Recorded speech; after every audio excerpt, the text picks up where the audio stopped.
Hello, and welcome, and welcome, and welcome. Indeed.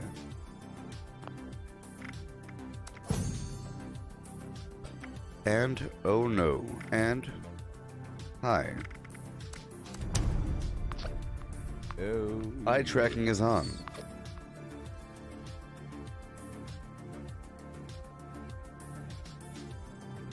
Hey there, Trucid. I'm wearing a hat, and a scarf, and a coat, and a blanket on my lap.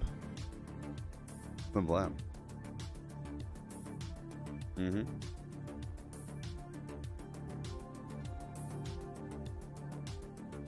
Cool. Cool. Cool. Okay. Yeah. Give me 1 second.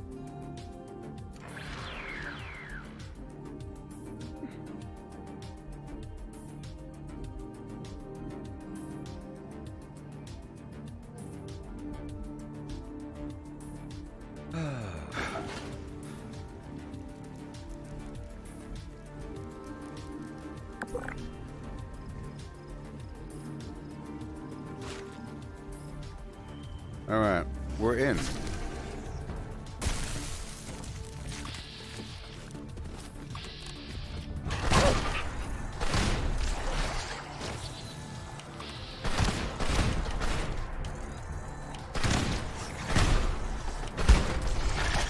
Okay.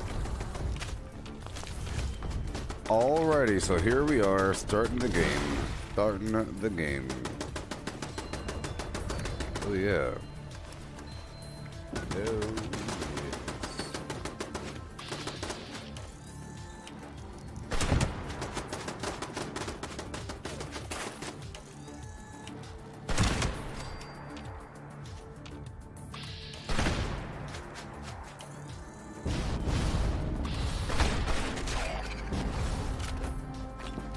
Alright.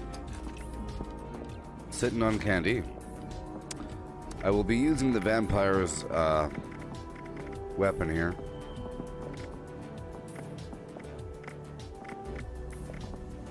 You know, I realized I think they changed it.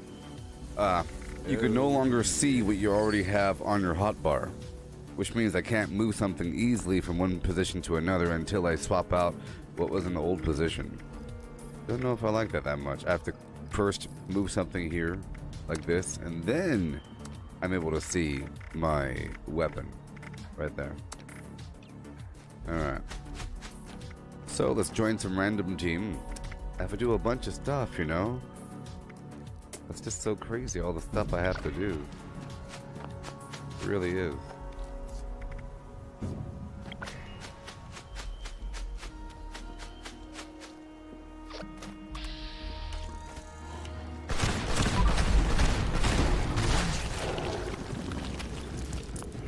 There it is.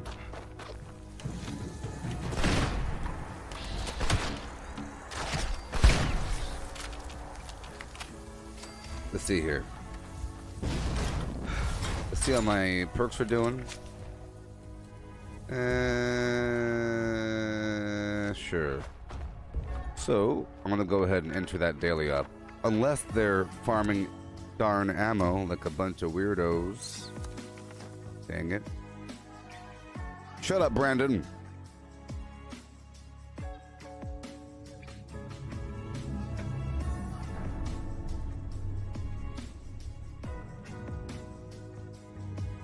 Yeah.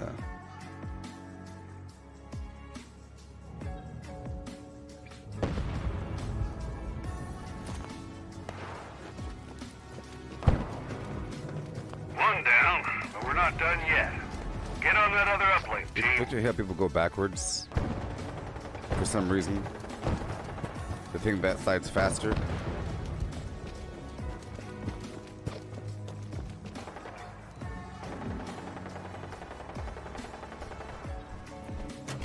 Uplink 2 is calibrating. Keep the area secure while it finishes. Stay safe, team. You're gonna be my new plaything.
Sweet.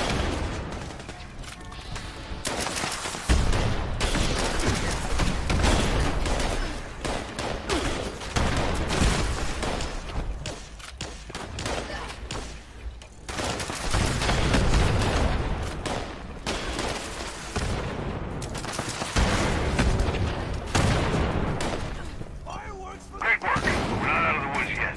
It's clear that the area is still a hotbed of hostiles. Okay. I'm sending you some coordinates. Move out.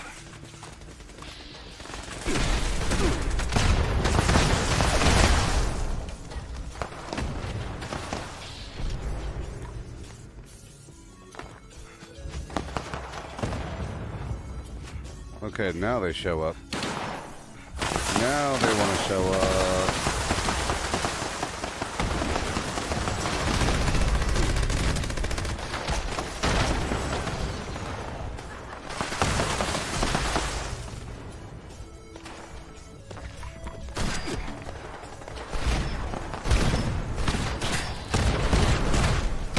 Priority target incoming. I think you know your orders, team. Make us proud. And victorious. Sure. These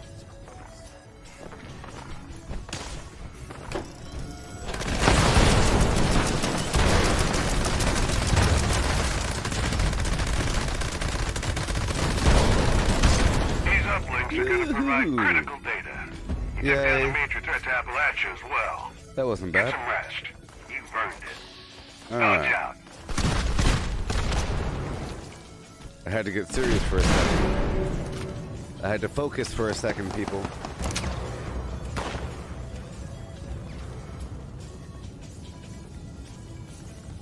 Yeah.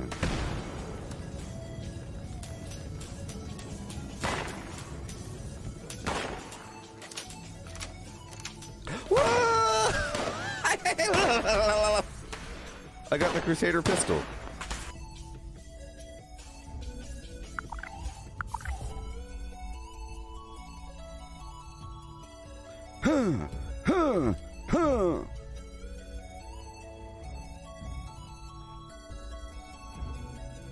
What's my best time on daily ops? I don't know, Rob.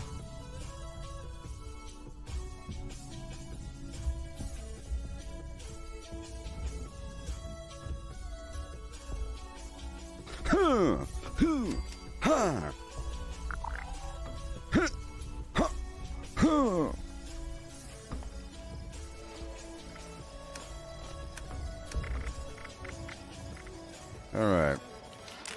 Now, recently I spent 2,000 darn gold buying the T-65 jetpack. You know? Okay. Let's go straight to the foundation for a second. Just to make sure I've gotten the gold for the day. So let me tell you my general play style schedule, okay?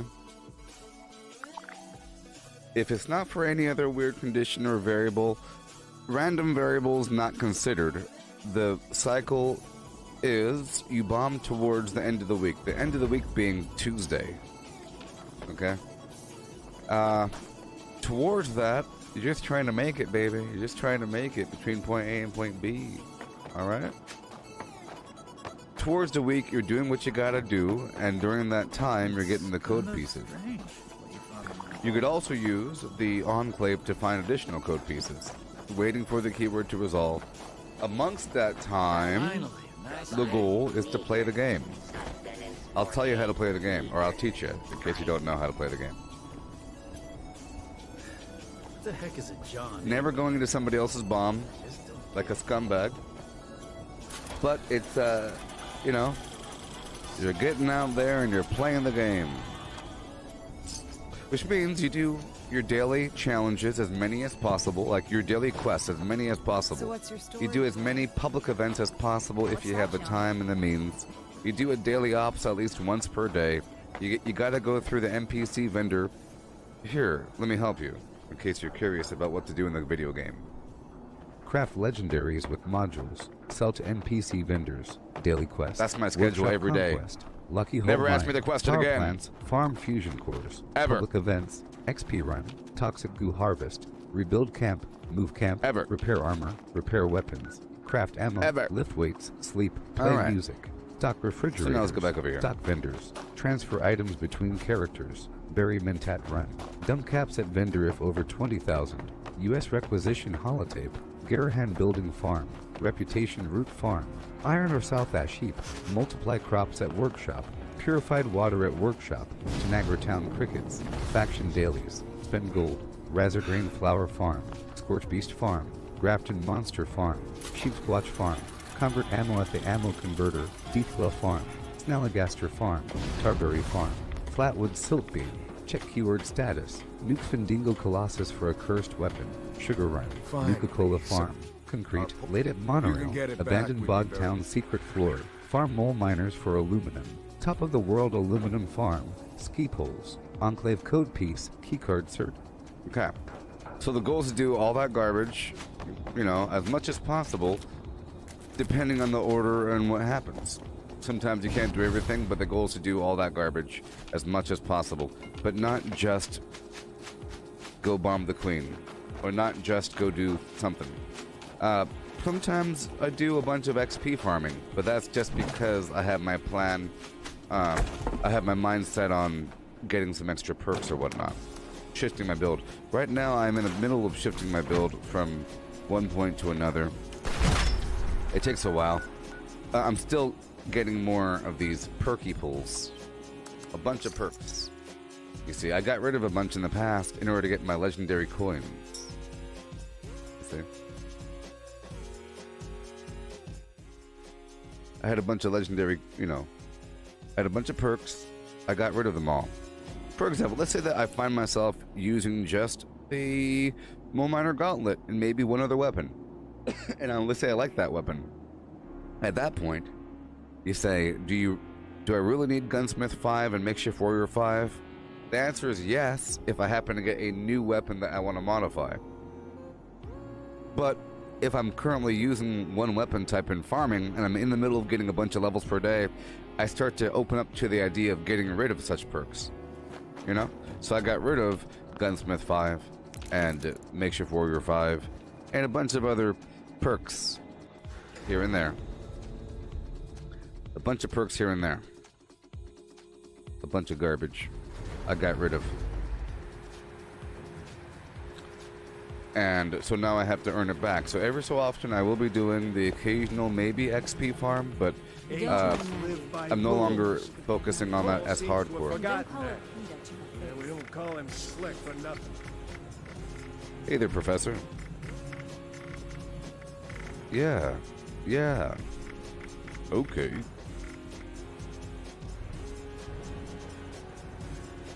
No way. Freezing. Stern should never have had a child. That little brat is a pain in the ass. Fusion. But we just call him Peter for short. Extended flim flam. Long barrel. Pyro. Suppressor. Well, of course, suppressor. Duh. Always. What the heck? If AC reduces the paperwork anymore, I'll be out of a frickin' job. What? But he's the agent in charge. Short scope. They only have 2 scopes available, I think. The short scope and the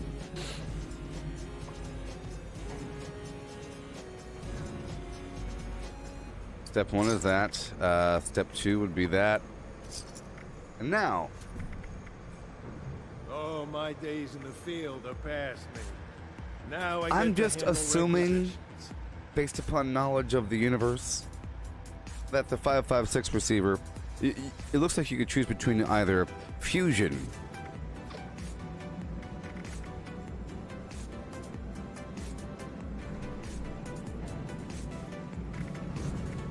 I got first class pyro, equipment down cryo, now. All it 5.56, takes and is some refined. gold bullion.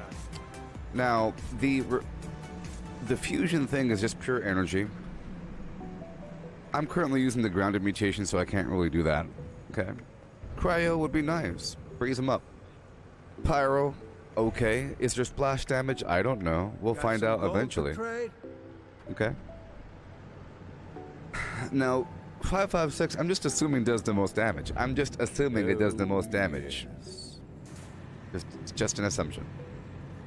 So I have to get that just to prove the point. Even though I might not be using it. I'll probably be using the cryo. Now, it looks like there's only one magazine type, as far as I can tell from here, and it's just the extended magazine. Now, as for the barrel, see, barrels and receivers are different things. So I'll get this barrel here. In the old days, we just confiscate that gold. Let's go back. Now I gotta trade for it. Now I gotta trade for it, baby.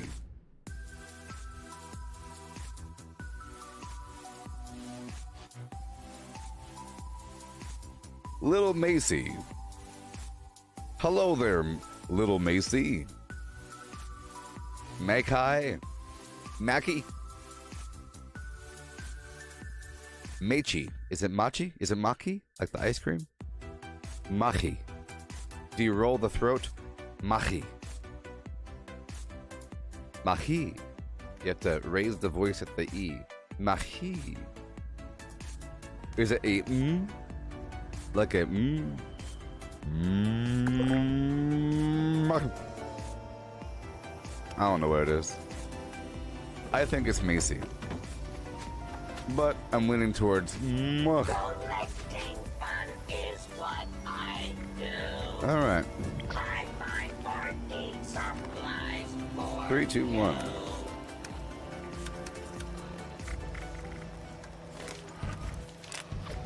Does this Machi person, is it a person?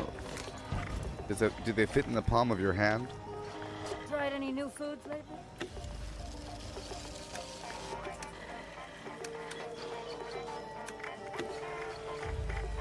All right.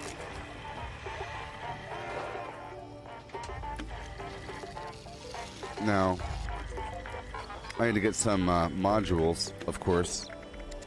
Is it an energy gun? Is it a...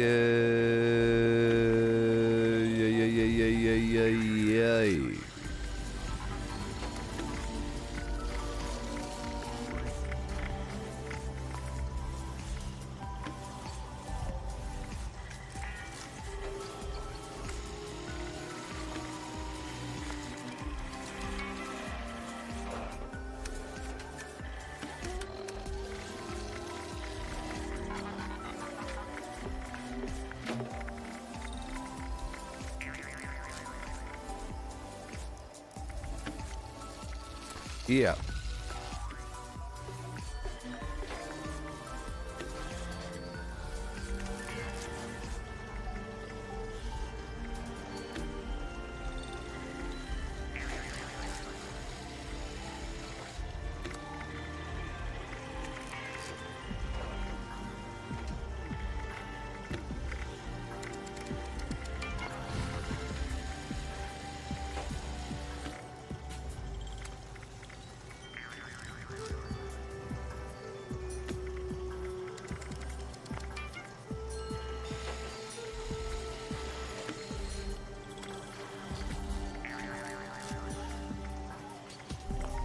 What those stuffy old cooking shows before the war would say about Playstyle. Oh, there it is. Woo! Well. A couple of things here. I have to level up 3 more times. At the very least, probably. Sons of beeswax, sons of bees, wax, eating, marmalade, drinking, flim-flammers. I gotta level up 3 more times. Why? Because I don't have Gunsmith. And it requires Gunsmith 3. And I say at least because, you know. That's fine. At least, once I get Gunsmith, I'll have it ready for the, rocket launcher. The Hellseeker, whatever it's called. So, let's move on with my taskings across this land. I'm gonna get some tarberry juice, and then I'll do some XP farming. You see, in the good old days, during double XP, with everything just right, I could level up quite quickly, within an hour or so. But now, it'll take several hours.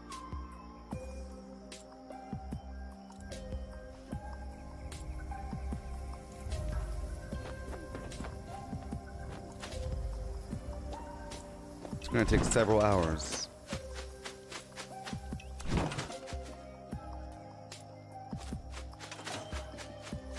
Let's move on.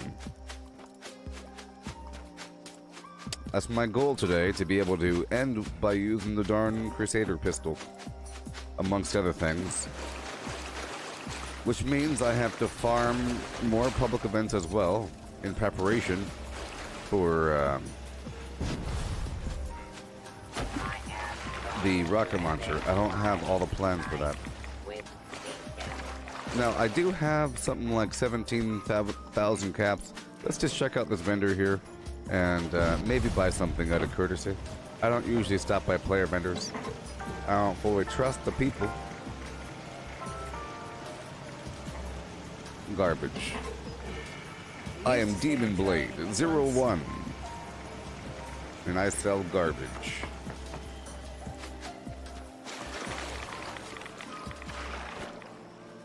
Okay, we're hopping. I would skip if I could. I'm definitely jumping. This way. Really quickly. My goal is to do what I have to do. I have to level quite a bit, actually. I have to get, you know, the gunsmith, probably makeshift warrior again. I unlocked Dodgy 2 yesterday, so I'm currently using Dodgy just to see how it feels. But to use Dodgy, you really need a bunch of AP, which is why I'm also getting this Tarberry juice right now. Many tasks in this game. Many tasks, people. Speaking of video games. Hey, Ivy Splits, you're asking how long it takes for me to level up. Well, I'll let you do the math. It's all about, so it's all dependent upon buffs, right? And the buffs include maybe a magazine, I don't know. Bobblehead, maybe. You got that Lighthouse event for 5% XP. You have Cranberry Relish for herbivores. You know, Tasty Squirrel Stew for carnivores. You have Brain Bombs or Broiled Scorched Beast Brain. So, raising your intelligence. So then you can get yourself a full unyielding set with +1 intelligence on all the pieces. You know.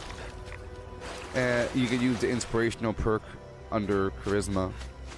Stuff like that. So there's ways to increase, and you can use 4 lunch boxes, and you can have a double XP event. So there's lots of ways. Make sure you're on the right team, casual or hunting or event team, depending. Okay. So all that being considered, how long would it take to get 159,000 XP? It takes about 159,000 XP for me to level up. Probably more if it keeps on going. I have no evidence to know whether or not the XP requirements keep increasing past level 1000, but I do have the data to show. Did you know that the word data is a plural word? You don't say the data shows, you say the data show. Isn't that weird? So to sound smart, you have to say, now the data show that, you gotta make those sound effects and everything. Okay, we're going back this way. But yes, up to level 1000, you know, 159,000. And if it keeps on increasing, there's more than that. I was getting the mutants up to, like, the level 100 mutants with a bunch of buffs during double XP. I didn't have all the buffs, but I had a lot of buffs. About 2,400, just about, XP per level 100 mutant. Level 75s were less, you know, but that's during the double XP with 4 lunchboxes. So, normally I should be getting well over 1,000 versus the level 1,000 mutant, or level 100 mutant. If I have all the buffs. If I don't have all the buffs, like right now I'm not using Cranberry Relish because I'm just farming.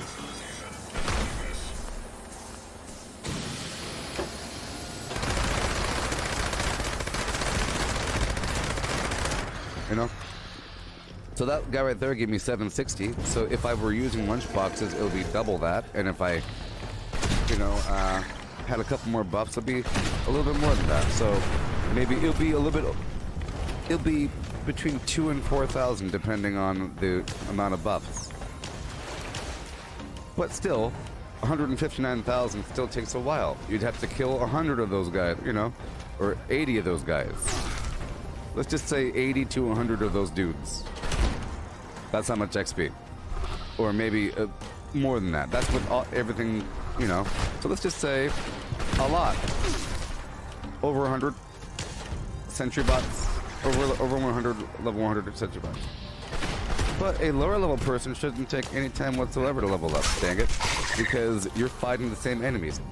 At a certain point, so let's just say a level 222 player is fighting the same level enemies that I'm fighting. You know, a level 150 person, you're fighting level 100s, level 75s, and whatever. You know, it's just, do you have all the perks? Do you have all the weapons? Can you survive? How fast can you kill them? Blah, blah, blah. Do you know where to go? Can you maintain the upkeep? And that stuff sort of comes in time. You end up with the right perks, you end up with a collection of goodies. So it becomes easier as you level up to rack in more XP, but it's the same for a... Probably once you hit level 100, you're fighting level 100 enemies. Maybe once you hit level 70 or something. I don't know the exact scaling, but at a certain point you're fighting the end game bad guys. You know, there's no more enemies for me versus somebody else. I just have to kill a bunch of stuff, and it takes a long time.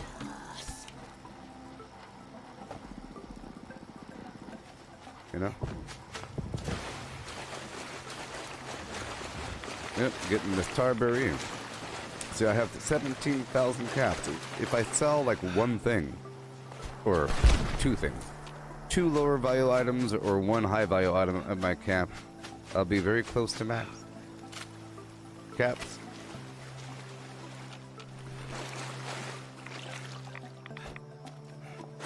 Okay.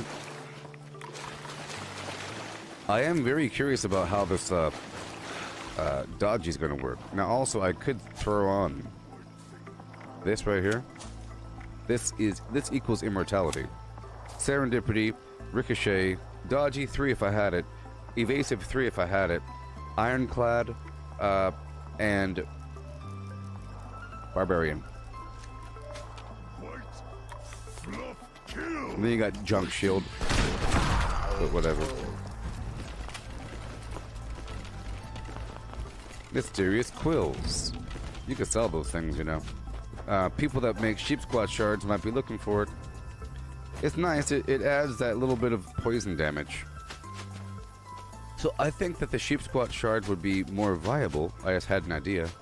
You know me and my ideas. Let's say that there's a perk that says if the enemy is already under the effect of fire, something happens when you do the additional attack.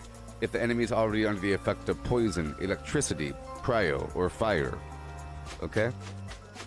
Or if they're bleeding, then something, there's a separate perk for all those things where if the enemy is currently bleeding, you cause more damage or something, and you shoot them. You know, if the enemy is already under the effects of a poison, so you might want to have the ability to apply a quick poison. So you throw a quick shard, they have a poison, and then you shoot them. It should do more damage, you know, like a combo attack.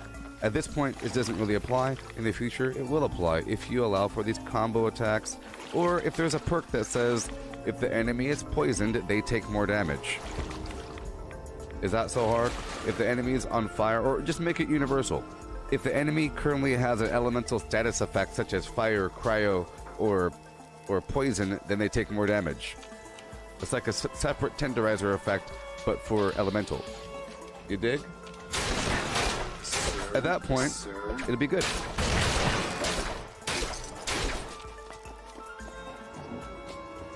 I know that's a good idea. That's a good idea. You could have separate perks per element or just one universal perk to make it easy. But then people will purposely want to do something like that. It'd be a reason to light enemies on fire besides... See, right now, let's just sort of, I'm gonna play devil's advocate for a second. Right now, the tenderizer effect says the enemy will take more damage for a certain amount of time after you hit them. So, a damage over time such as poison, or fire. I'm not too sure about cryo, but electricity as well. Those are all damage over time, which means as long as the enemy is being shocked, poisoned, or on fire, I don't know about cryo, then it resets the cooldown for the tenderizer, so you don't need to have another tenderizer effect on top of that. So that's why it probably would be better to have a dedicated elemental type damage boost to say if the enemy is on fire, blah blah blah blah blah blah blah. If the enemy is currently frozen, if the enemy is currently poisoned, if the enemy is currently electrified. You see that zippity zap zap zap? Watch. You see how there's that shock effect? That's electricity for a second or two after it's over. You know? Oh yeah, and bleeding. Listen, I mentioned bleeding initially, but I forgot to mention it. Bleeding as well. The enemy should take more damage if you shoot them and they're bleeding. You know, it should cause more blood to squirt out. Pressure and everything. Okay. So I have to level up a bunch of times. And that's okay. Okay? That's just fine. Step one, I'm gonna stop over here and make some juice.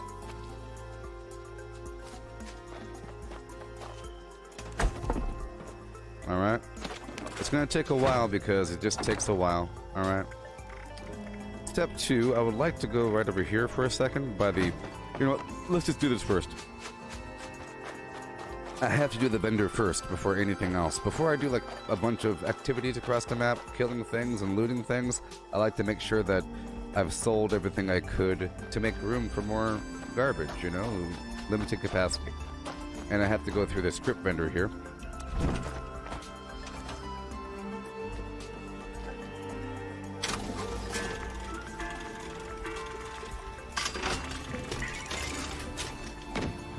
I got this wood armor with weapon weight reduction. That's pretty good for somebody else. I could sell it.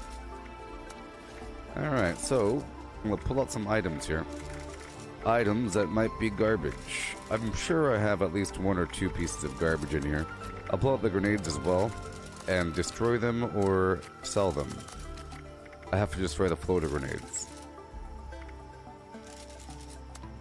That cattle product got rid of.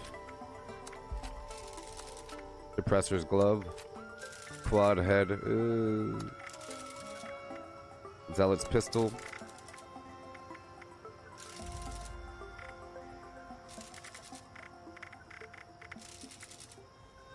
Okay. Getting rid of a few things. I'm sure all of the future legendary items I get will be trash, so I can get rid of those. Or I can work with my current script to craft more items, even though I do need to save my modules right now. I gotta save them, you know, for the future weapon creation. I got that pistol, you know. Okay, let's go over here, lower down my life a tiny bit, but I can't. Alright, get my little, if I have it. I don't. Alright, that's cool. Any alcohol, maybe? Nah, it's okay. We'll just raw dog it. Alright, everything's fine, fine, fine. I will equip my dirty water here. Lower my life a tiny bit. I said...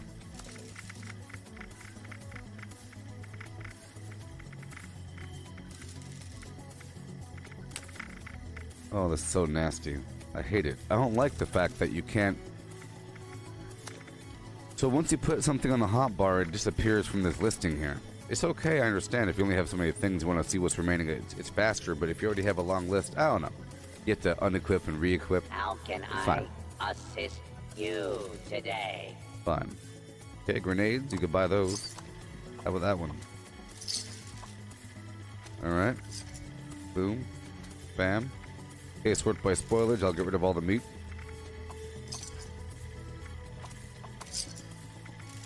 Ready Blackberry, to silkweed. exchange items. Fernflower. Fungus. Corn. Meat. Garbage. Yep. Cranberries. Displaying current stock. Radex. All these pure right-of-ways, all these pure stim packs, and diluteds. Yep. Okay. Yep. Yep. Yep. Okay. All done there. Yeah, well, first. I have to spend more of my money. Ready. We're at 18,000. Let's Initiate spend trading. like 15,000 caps or whatever. I have to spend a certain amount. Limited by how much the vendor can hold, which is 1,400. There we go. 1356. Let's break down the rest of this garbage. Okay. Is all of it. I'll get rid of all of it. Done. 93 left. 300 on me. Perfect. Perfect. And wonderful. Yep. Cool. So let's go back to my camp for 5 seconds. For 5 seconds. I'll carry my rose bushes out here. Yeah. You know, better yet, I think I'm going to take over the abandoned bog town. And I'm going to build a bunch of water purifiers, because I am in partial need of water purifiers, or purified water, so I might as well. Sometimes I don't like to farm bad guys unless I have all the buffs. It feels like a waste of time. But it's not really. Okay, I should be immortal right now, and I am. I am immortal. Sort of. We're about to witness a few things. Let's make sure that I have my, before I move up in there, because I really want to see how this is going to work out for me. I want to see how the dodge is going to work out, how much AP it zaps for me. It should be fine, I think. Either way, I'm going to be immortal. Either way, immortality. Okay, we have to make all this. Be leveling up. So maybe I'll hit level 1310 today. I don't think I can hit level 1313. That's another milestone, you know? These milestones only come every so often.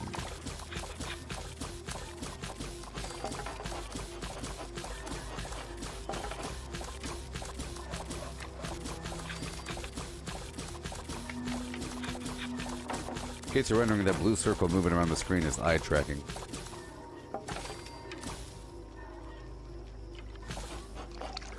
Alright. So, you are tarberry juice. Awesome. And then you will be dirty water. Right back here. Right back here. And there's more tarberry juice, which is actually... Or there's more tarberry, which is actually cool.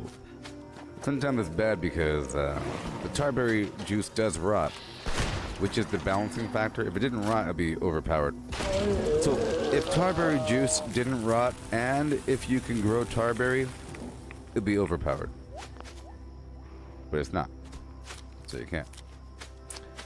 I'm gonna get a few more of these sprigs here.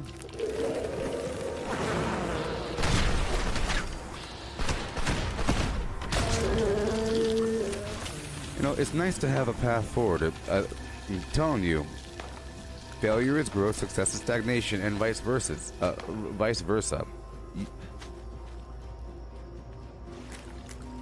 Stagnation will come. It's a guaranteed thing.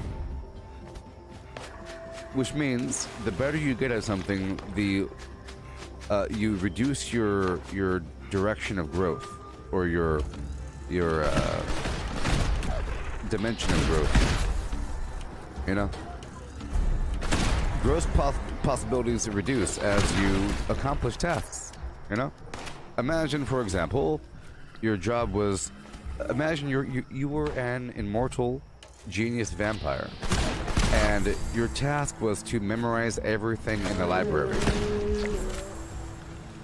Some beings point at a library and says, you have 8,000 years to memorize everything in that library. Go. You are immortal. You don't need to eat or sleep or drink. You never get tired.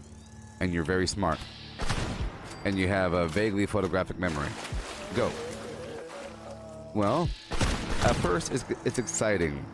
You know, there's a new thing to do every day. A new thing to do every day. Because there's all kinds of subjects. Over time, you start to memorize subjects. And then you start to reduce your category of growth to, well, this week I'm going to do history and science. Last week I did these 5 subjects. This week I'm doing these 3. And the week after that I'm doing 2, then 1, and then reviewing what I know. After a certain point, you start to review what you know and cycle what you know to the point where you only know a couple things very, very, very well. Okay? Let's say that the immortal vampire person stuck in the library figured that some subjects were more important than others, so they devoted more time into the known hard subjects. Well, all of a sudden you know astrophysics, but you don't know basic arithmetic or something. You don't know geography, basic geography, but you know the advanced nitty-gritty, the kingship of this weird thing, you know, because you think that you should devote more time into one thing or another, to the point where you end up being, you just label yourself, I am a pro at Eurasian politics. That is the thing I'm in charge of, because I gave up. You know? I know it's a weird example, but that's how I view it. The more you do something, the less there is to do, and things might get kind of boring, depending on what you're doing. You know, you have to have a little challenge, a little bit. Here we go. Let's get some water. You got to have a little challenge. You know what I mean?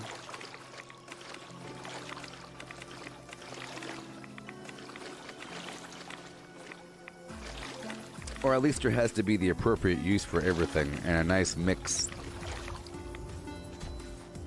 I'd say if you're using 10 different things to accomplish your task, but doing them smoothly and quickly, it doesn't matter how quickly or smoothly you do them, because you mastered 10 things. If you've mastered one thing, it sort of does matter how, like, the better and faster you do it, it's almost the worse it is, because you're just doing that one thing. Imagine if Batman got really good at using his Batarang, and that was all he did. He would be the Batarang guy. You know, there's some people out there called Hawkeye, all he does is use the bow, because he's good at using bows. You know, is that all he's good at? He's a bow guy? Batman can use a bow if he wanted to, I'm sure. He's pretty accurate. I'm sure he's done it from time to time in a cartoon or comic. You know? I'm sure he's just as skilled as Hawkeye. Batman, using a bow, I would imagine. You see? So, if Batman just used his rappel rope or something, or a bolo, or just one thing to kill every single enemy, it wouldn't be that impressive. I don't think. But if he's using caltrops, smoke bomb, batarang, melee combat, wrap you up in a weird thing, get in the car, using a million different things, it doesn't matter how skilled you are at those things, it's never a bad thing, you know? But I think that it is sort of bad if you are really skilled in one thing. People immediately go negative. It's terrible. It really is. The better, you know, if you're the world's best sprinter, you're not the world's best gymnast, but I bet you the best gymnast can sprint, you know? I bet you the world's best gymnast can sprint, but the world's best sprinter might not be able to do a flip. You know what I mean? You turn into some weird machine where that's all you do, just one little thing. But that's what builds are. Sometimes I will train in one category or another, just so that I'm ready for the jack of all trades build. Just so that you have all the corners booked out.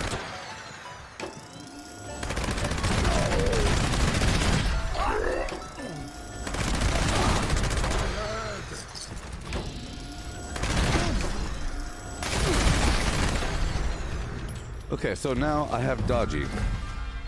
Let's see how much AP this takes. Shoot me.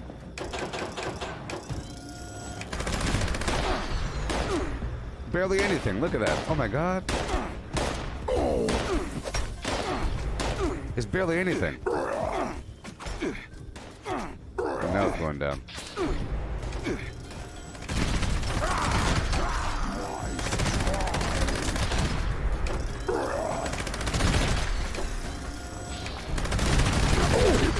Okay, so dodgy is no longer straight garbage. Before, it would just drain my AP so fast. It's actually functional now. It's just one more thing. But I would like to have dodgy stacked on top of evasive. See, dodgy is sort of one of those invisible things that you can't tell from your defense. Sort of like blocker or fireproof. You can't see the fact that you take less damage. It's not written. You could say I have 500 ballistic and whatever energy resistance, but it doesn't list the fact that you're ignoring a certain amount of damage.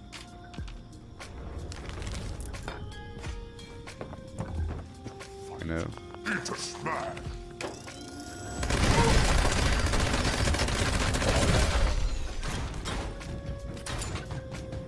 So I'm sort of free and welcome to use a bunch of ammo here. Okay? As much ammo as I want. Because I made too much ammo to the point where I had to transfer it to other characters. You dig? So here we are at this workshop. I'm taking it over right now. Whenever the game wants to let me. I guess. There's still some remaining bad guys. These are not the remaining bad guys.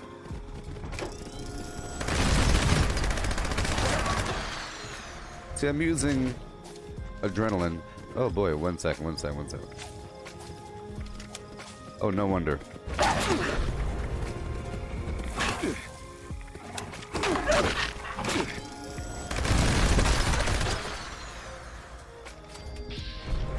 I still had Super Duper on. Let's go in here for a bit.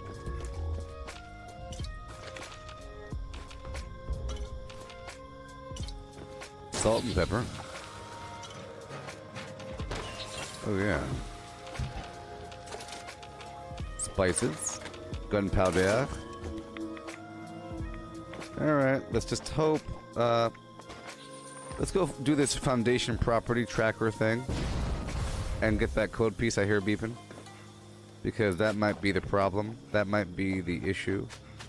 Because I can't take over this workshop until I clear out the bad guys. So let's turn the foundation property tracker on. And look for the bad guys.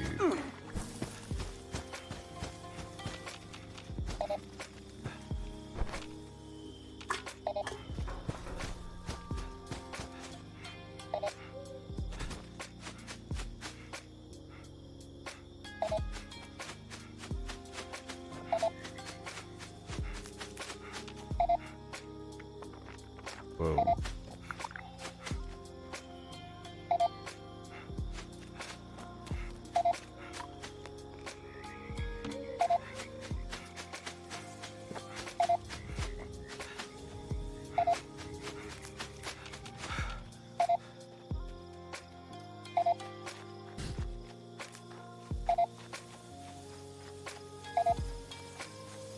This is always funny.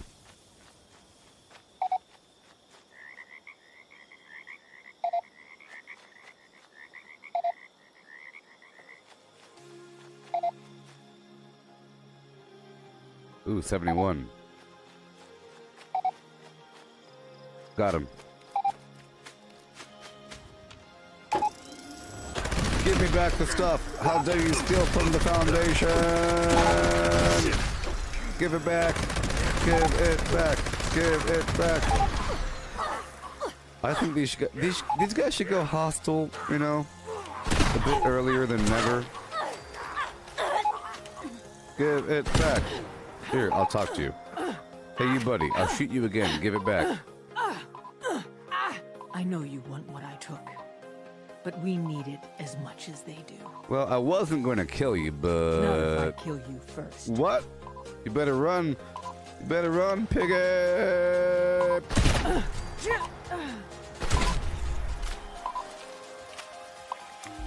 Yeah. Problem solved. So you know what I have to do? I have to level up 3 times today. At least. I don't know if it takes like the science perk, but it takes at least Gunsmith 3 to modify the Crusader pistol. Come on, let me do it. Let me do it. Oh. Oh no. Mosquito! How'd the mosquito get?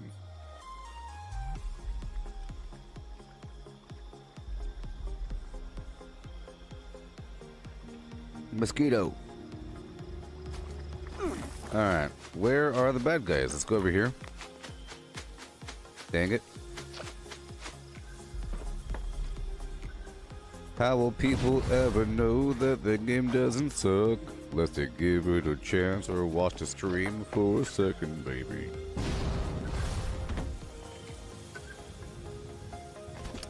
Alright, well, I guess we can't take over this spot. Let's try one more time. One more time here. There's an enemy. Oh, I see you. There's an enemy hiding somewhere, and there he is. I just used the berry mentat to find him. Let's go. Let's go. Yeah, baby. I'm so thirsty. Okay, let's put on home defense 3. Oh yeah. Give myself full life. So what we're gonna do here is something amazing. Okay, there we go. So I've been getting a bunch of resources over time, so I don't have to worry about how much I'm using here. So I'll do the collector bunkor, yeah.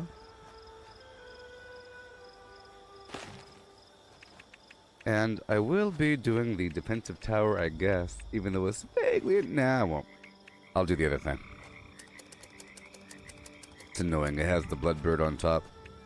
But I will be pulling my other structure up a bit closer. Okay. Right about here. I need to make a straight line, vaguely. Vaguely. As much as possible. With that as far to the right as possible, like that. You see? And now I could do this thing here, canopy light 3 with 1 light facing me and 2 lights facing that away. Make it sort of line up, but I like to shove it all the way forward so that the first rung is sort of right here against the wall. Line that up a bit. Boom. Okay, now I can pull the pull home initiative as close as possible.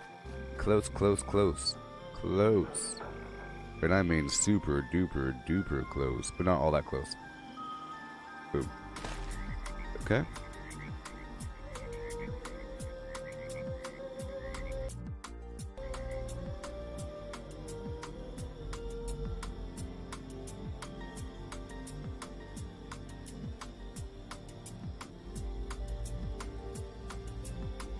Ah!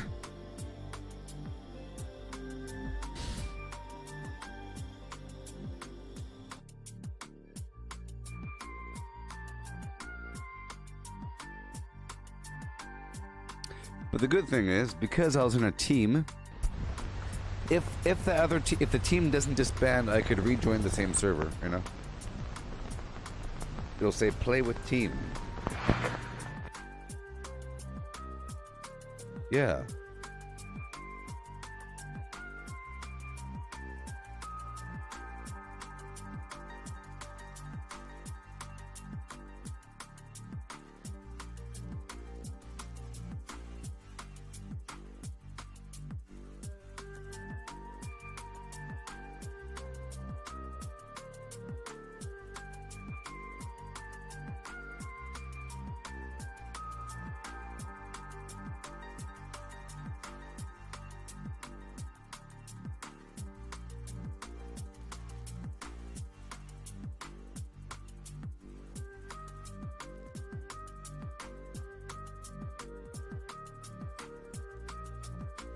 Oh boy.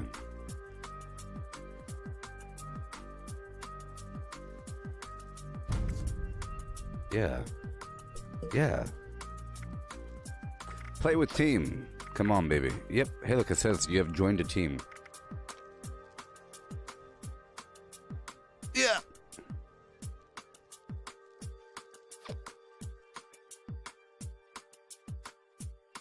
Yeah.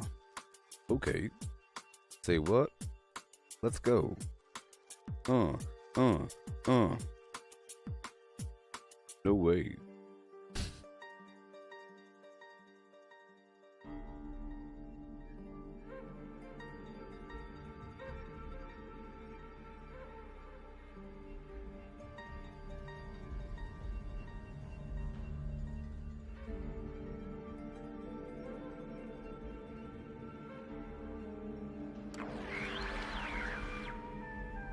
Oh, yes.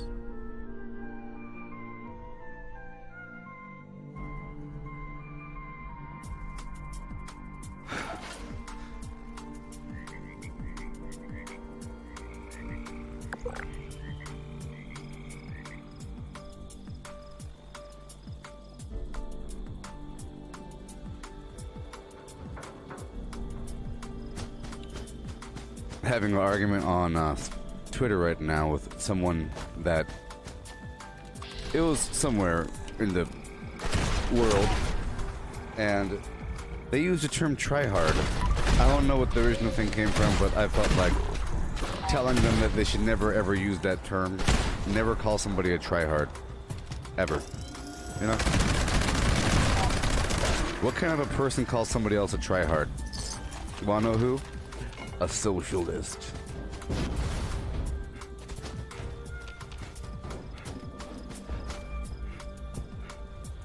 It's true. True. But yeah. Okay, let's hurry up and do our thing.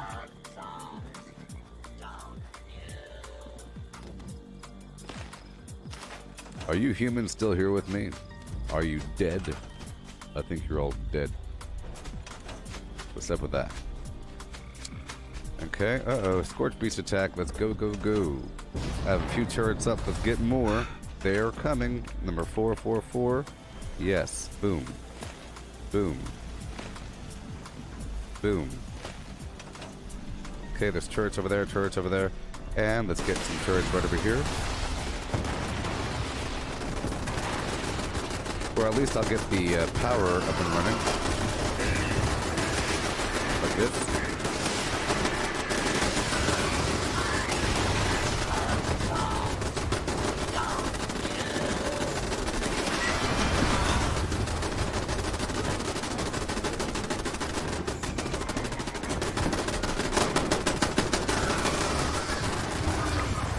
After repair everything. Oh, it's over. Thank you, turrets.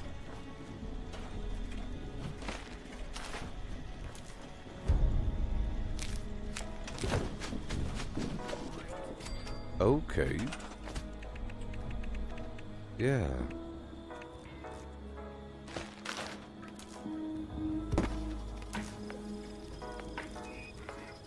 Oh, you're there? Beast? Good. I want to share this with you. Okay, so there's a game here on Twitter. Right, so there's this new game coming out called Destruction All-Stars. It looks interesting, okay? And this person said, as long as tryhards stay away, or the game does its best to keep the tryhards in ranked mode, while the rest of us can have fun with every other mode, this game will be fine. And I say, never call somebody a tryhard. Are you not trying? And I'm playing for fun, or that's the intention. But I can't do that if someone was playing a player match as if it's ranked. Tryhard BS is killing Fortnite alone. Nothing but turbo builders and shotgun jumpers all over Team Rumble. I don't want to start on Overwatch. And I say, are people supposed to just avoid building in Fortnite, or just turn their own skill down for fun? Huh? people are at different skill levels in the world, and it's sort of a new trend to bash skilled people. It's almost like making fun of rich people. It's sad. Okay? And then the person says, people are supposed to not treat Team Rumble as if it's competitive mode. I'm sure Arena's meant for that. So all the tryhards should be over in that mode. There's nothing skillful about wall spam or shotgun jumping. The real skill is winning without that broken BS. So you're too lazy to build in Fortnite. There. Yeah. Hey there, Russia. Bop boop be-doo, boot bop boo, be-doo, ba-doo, be-doo, ba-doo, be-boo, ba-doo, boo-doo, beep-bop-boo, ba-doo, boo, beep-bop-boo-doo, boot-bop-boo, be-boo, bye-boo, bye-boo, be-boo, beep-boo, bye-boo, boo-boo, bye, beep-boo. Alright. Tryhards. Look, I guarantee that dude wins all the time. It's just whenever he loses, he calls somebody else a tryhard. Isn't that pathetic? I'm sure he wins all the time. I'm sure he's really good. I'm sure he's really accurate. Okay? But when someone else starts building all quickly, he calls them a tryhard. It's disgusting. I'm sure you win all the time. You're supposed to just not play the game? Look, unranked exists so you could practice for ranked and not have it mean all that much if you lose. Okay? How about this? If you care about losing so bad, you're supposed to only really care about losing in ranked mode. Okay? You're not supposed to care about losing in unranked. You just do it, and you expect to lose. Let's just say that the game doesn't have that good matchmaking. They should have better matchmaking. And you know what? They probably do have matchmaking involved. It's just that the general skill set of players has increased over time to the point where everybody knows how to build quickly. Okay? Hey, you stop building so darn proficiently. How dare you multitask building while you're fighting? You're supposed to do one at a time. You're not supposed to build it all in Fortnite. It's ridiculous. Your son is out there playing soccer like his life depended on it. My son has leukemia. How dare you? What? So we're all supposed to like clap our hands and wait?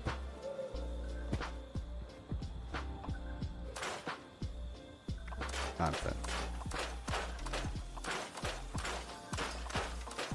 You know what? I think this is a product of people that are raised in that environment. If you go to a school where they're always letting the sickly kid win, let the sickly kid win for a second, and we all clap our hands.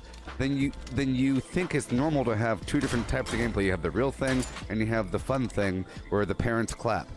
You know, everybody claps and smiles, and no one tries, except for you. Apparently, you're probably winning all the time. It's ridiculous. I guarantee it. It's just an excuse to be lazy. It's just so nasty. It's an excuse to be a lazy person. Okay, let's go up here and get our junk. And then I'll come back down. I'll put on Pack Rat for a second. There's a bunch of junk up here.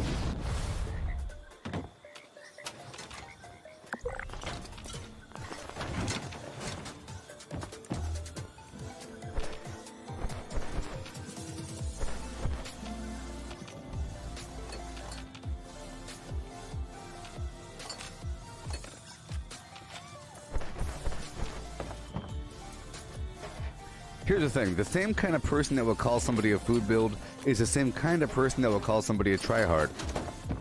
Even though under their own definition, they are the ones that are trying hard. I guess. Because they think it's all about PvP. Or something. You know? We like labeling people.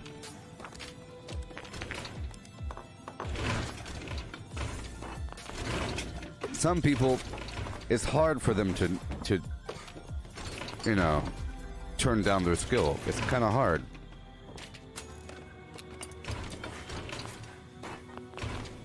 It's like, you want me to stop running around all the time because you're slow?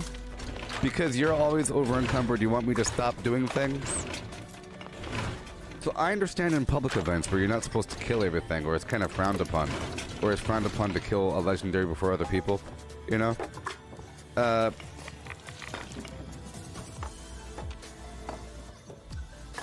I wouldn't call that person a tryhard. You'd call them inconsiderate or something. Because you're supposed to kind of share. Unless it's not about sharing. Just imagine someone calling me a tryhard because I'm looting everything. Isn't that horrible?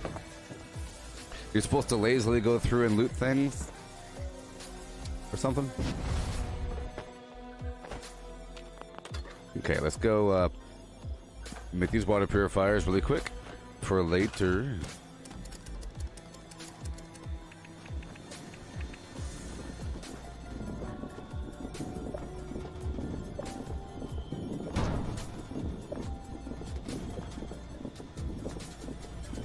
Yeah.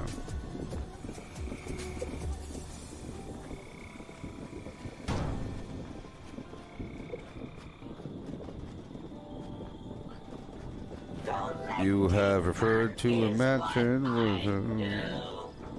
I find or need supplies for you. Yeah.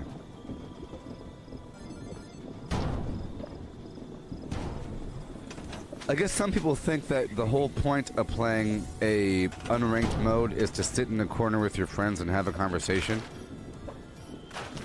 and then get mad at someone when they kill you. I think that's what you're supposed to do. You're supposed to like sit there and talk to somebody about something else while the game is running and then get mad when a person storms through the building and kill.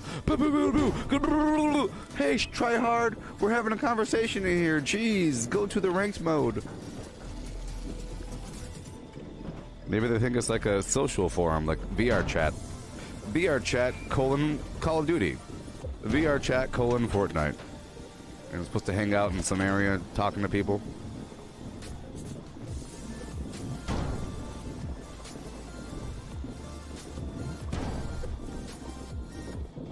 Boom.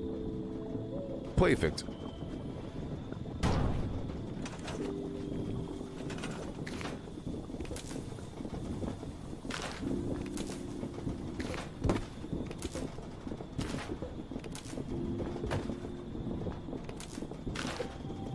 Alright, so this is a bunch of water purifiers. It's 12, which requires 96 power, you know, and a fusion generator produces 100 power. This is enough power for these water purifiers plus a few lights. Some of those lights take, there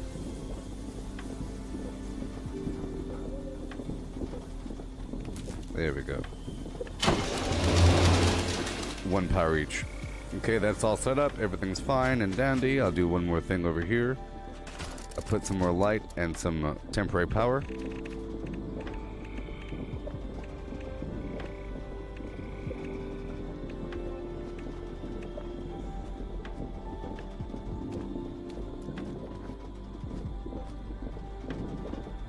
Look, let's say there's a person that wall spams.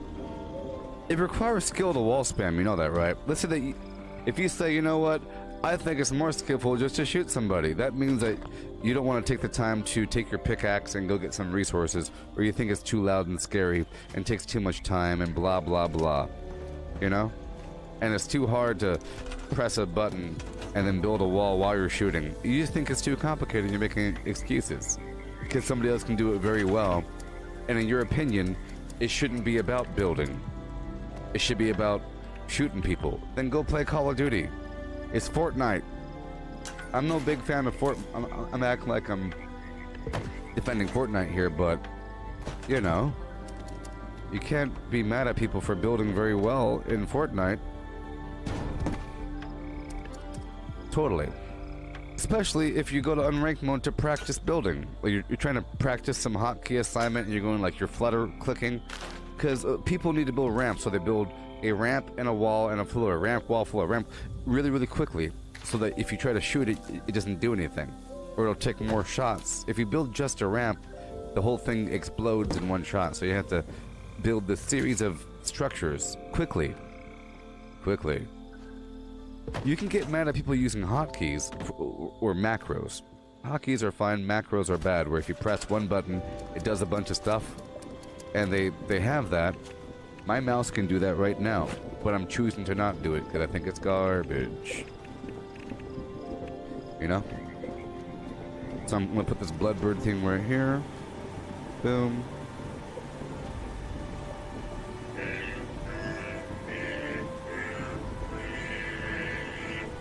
I just love songs, don't you?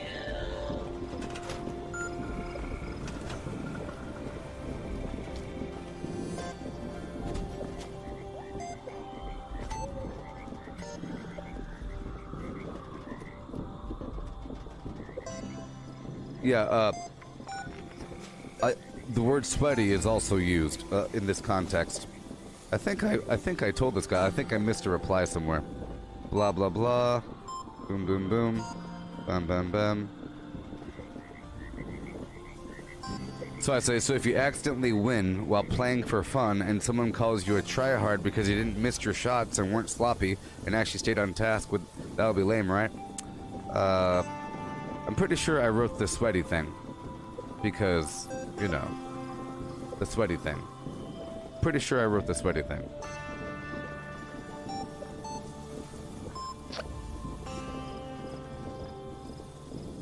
Yeah, but I think the term sweaty is used synonymously with the term tryhard. They'll call you sweaty, or they'll call the whole match sweaty because there's a bunch of tryhards on it. You know, like you're sweating bullets trying to win. Brr, and I'm just chilling here. I'm just chilling, man. I'm just hanging out. I just happened to 360 no-scope you. Jeez, you're trying all hard and winning? I'm trying really hard and losing. And I'm making it seem like it's because I'm not trying hard. You know? A person will cool and calm-like sit in some sniper position, doing all kinds of easy to pull off 360 no-scopes with their stupid controller. Look at that, ooh no, right? Or whatever the heck they're doing. Like it means something. At the same time, they'll make fun of somebody else just storm. If a person just storms through and goes pow, pow, pow, backflip, pow, you make fun of them. This is what I'm talking about. The better you do at something, the worse it gets. That's sort of my little speech from earlier when I was talking about it's important to be a jack of all trades, because if you're the master of one, it leads to failure, or it leads to people making fun of you. That the better you are at something, the worse it gets. They say, oh, you're only good at sprinting, huh? But I'm the fastest in the world. Can you do this? They do a backflip in front of you and you can't do it. You know? Can you do this? Well, I can paint a painting. You should be really good at everything. You should look at the person and say, yeah, that person can do anything. You wouldn't doubt that a person should be... For example, just think of... Usually actors are pretty good at everything because they have to get into somebody else's shoes and mindset, and they have to master things. Like, they could probably sprint very fast, climb things. They could probably paint a painting. Okay? Jim Carrey is a pretty good painter, artist. They just happen to be good at things. He could probably run really fast and climb.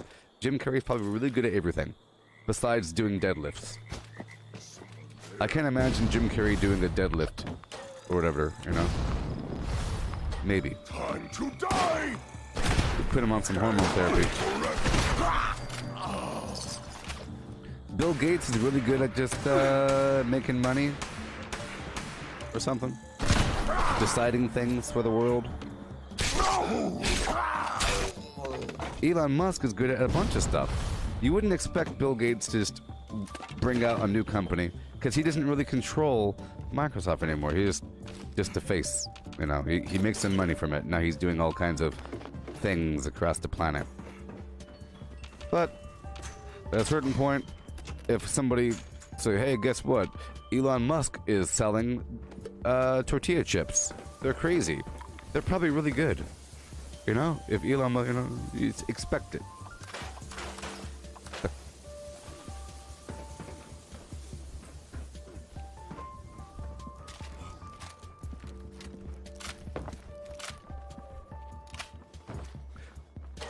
Just know that I've heard the term sweaty being used in a derogatory manner in the same breath as tryhard for the same reason.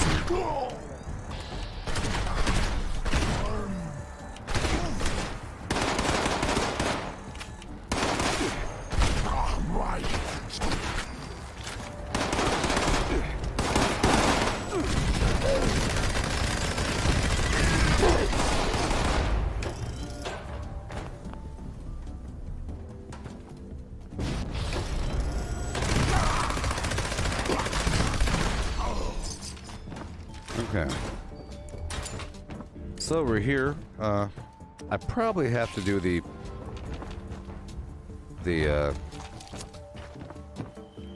Sting Wings and Things event or daily quest. So let me check these meat bags while I'm here.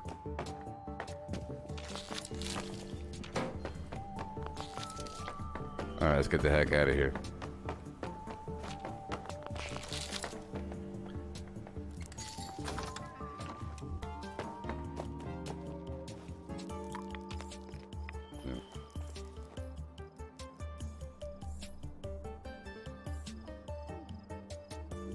Let's find out what it means.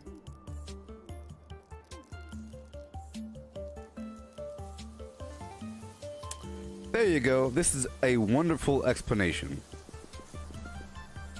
Okay, look. The term sweat has been used at large by Fortnite streamers to talk about players who would use complex and difficult strategies to take down opposing players even when they wouldn't need to.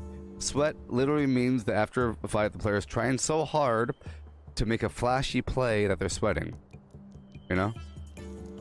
In reality, you're making fun of someone that's better than you.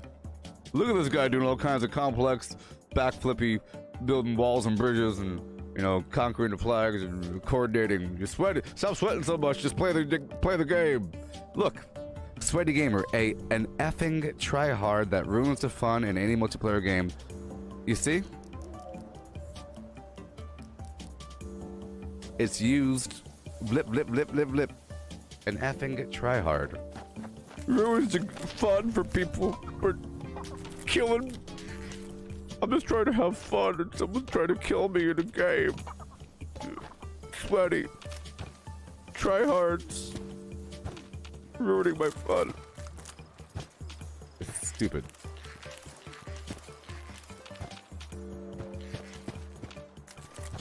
Oh.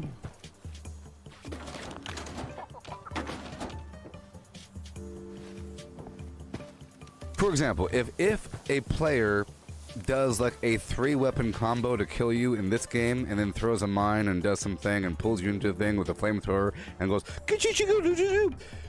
try hard, use just one weapon next time, like me. You know? You stupid tryhard, look at you doing,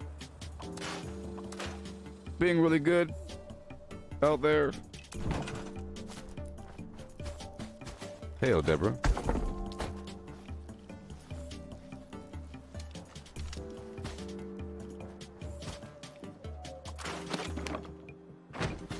Okay.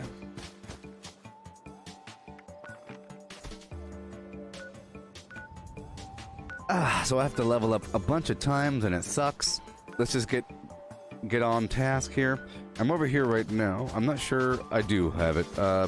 Let's get some cranberry and sugar on deck. In line.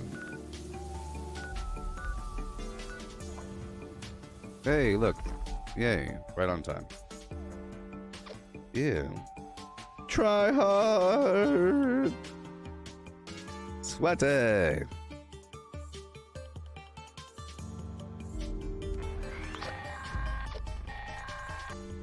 Gather now, faithful followers of the most wise and beneficent Mothman. Let us light his holy beacon with the radiance of the firefly. Let our beacon pierce the darkness and summon forth his divine presence that we may commune with him and partake of his wisdom.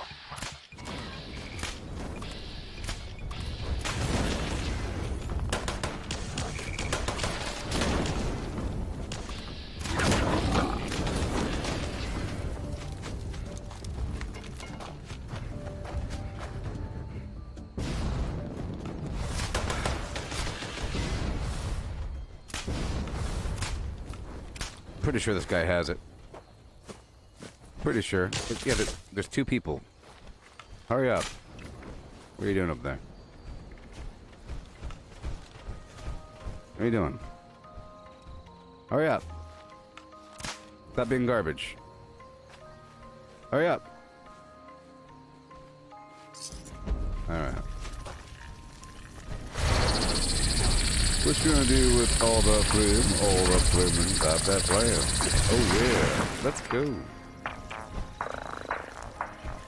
Hootin' out and hootin' do. Here we go with a just for you. Goodbye.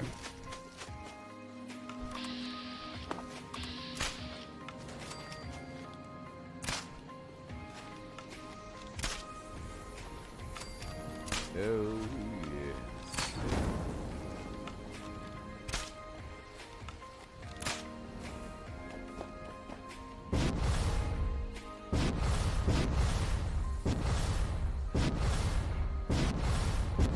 Whoa!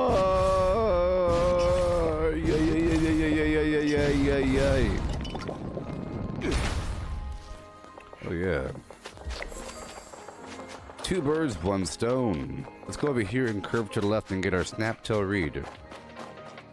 This is Slocum Joe's down here. I was going to get the sugar anyways. Yep, gotta do a little XP farm coming up. I already have my AP, sort of. Oh, we are well off. We are pretty far away. This entire route, huh? Very mentats, I have 29.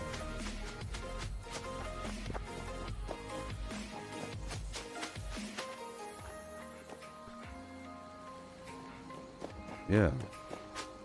Yeah.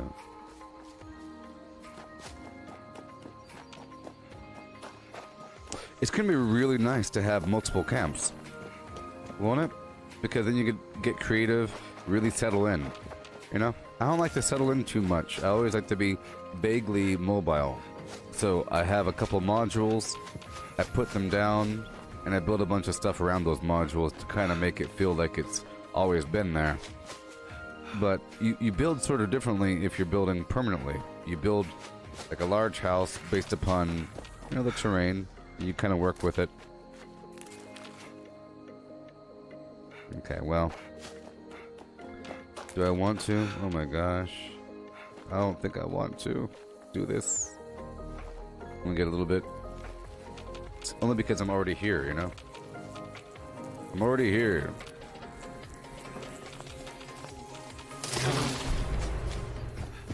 It takes so long to do everything. I have enough berry mentats to do what I need to do. I have enough.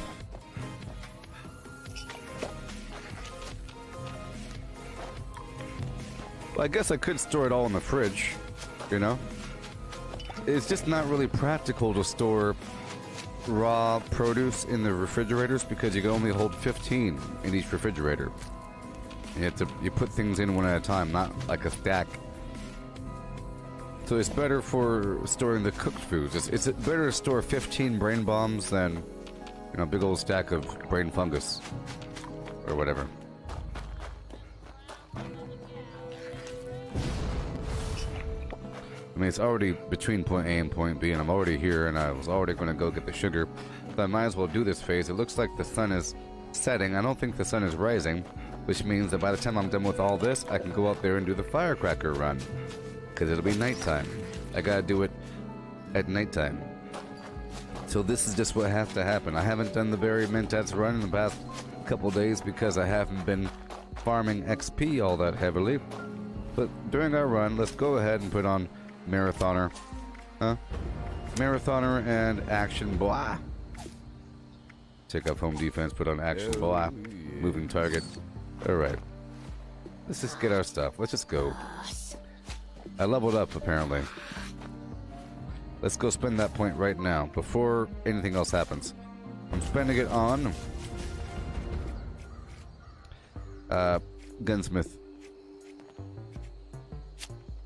I just gotta level up 2 more times. It's hardly anything, which means most likely that whenever I'm ready to do my XP run, I will for sure get the levels I need in that session, because by that point it'll be less than 2 levels to go. I'll be using lunchboxes and everything I need.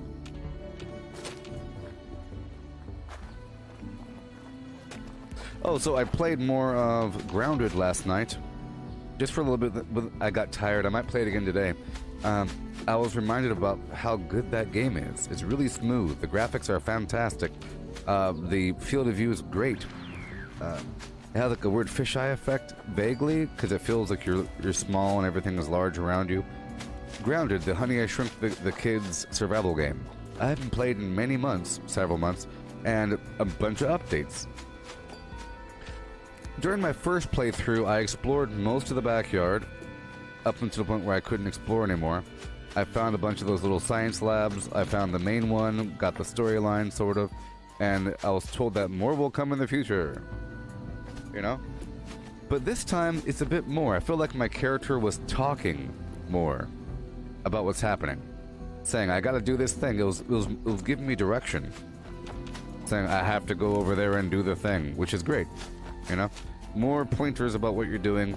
More clear indication about the raw science. Sort of. Maybe it was always there, but whatever. Apparently now, there's birds and bees and fish. I was iffy about the birds until I saw a bird. I didn't know that... I thought that maybe the birds update was going to come in the future, but then a bird came. I heard kaboom. But it was really a bird landing on the structure nearby. It was a big crow, raven. Huge and terrible. Huge and terrible crow, the size of that entire tree. Echoing in the distance. Terrible. It didn't attack me, though. And, yeah. The crafting system, I love.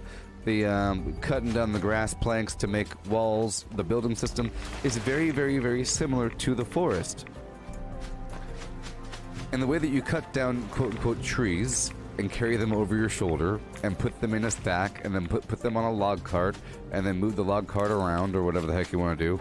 The way that you build by putting down the blueprint first and then filling in the blueprint. You know, you put down the blueprint first on the ground, and then you fill in the blueprint with objects. So it's like you're building it, you know? Here in Fortnite, here in Fallout 76, I put down one of my blueprints, right? And then it just works. Boop, done. There, you put down the blue hologram blueprint, and then you would grab the wall pieces and put them in, put the little... You build everything. It's pretty cool. And, yep, the creatures are pretty interesting. You got the ants. You have the, you have to get the resin from the trees with your little hammer. Very cool. You know, acorn armor. It's just like Ark. It's just like Ark, but more to the point and probably more polished with better graphics. Even though you're not dealing... It's a different kind of graphics, but I think it's better. Even though it's, you know... Ark is pretty good with the dinosaurs and everything, but I think Grounded has better graphics. The way that the mite looks, you know, with the... It's kind of like a reddish pink thing. Little legs. Vaguely furry. They got the fur down right. User interface is more polished. The user interface in Ark is really ugly. Yeah. But I think whenever Grounded is released, it's going to be a really cool game. It's still updating, you know, it's still improving over time. It's going to take a while. It's going to take a while. Okay.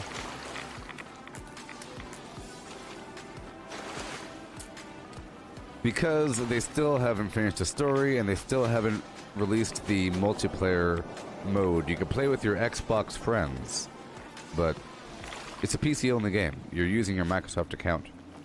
It might be, I'm pretty sure it's going to be for Xbox, but I think the early access is on Steam only. Play, kill you quick.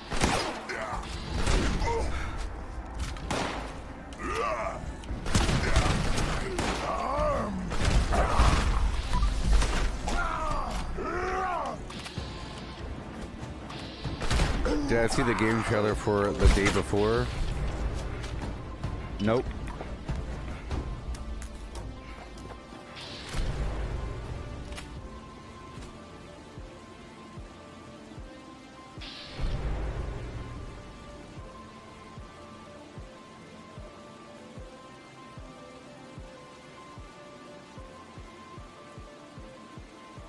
Well, it looks like garbage. Already, it's garbage.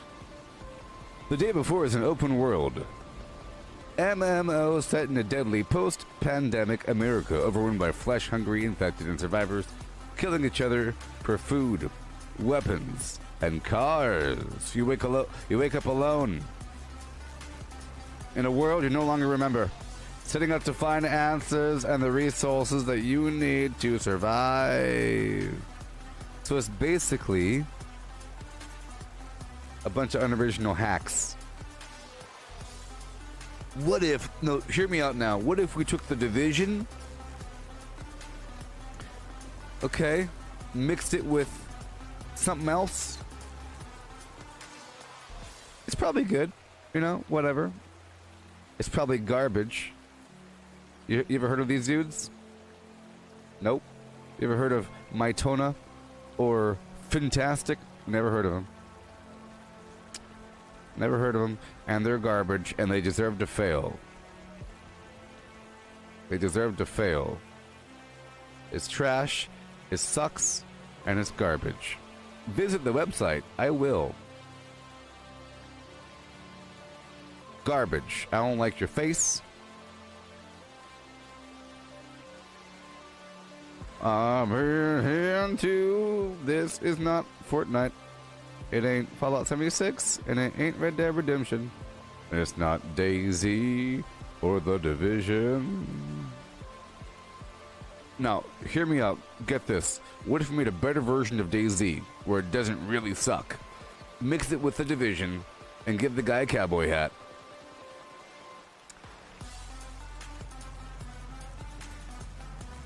The day before.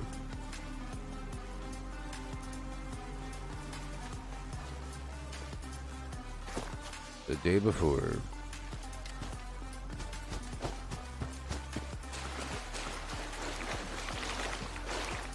I mean, it'll probably be good, but I think it's going to be a broken, soulless game with good graphics.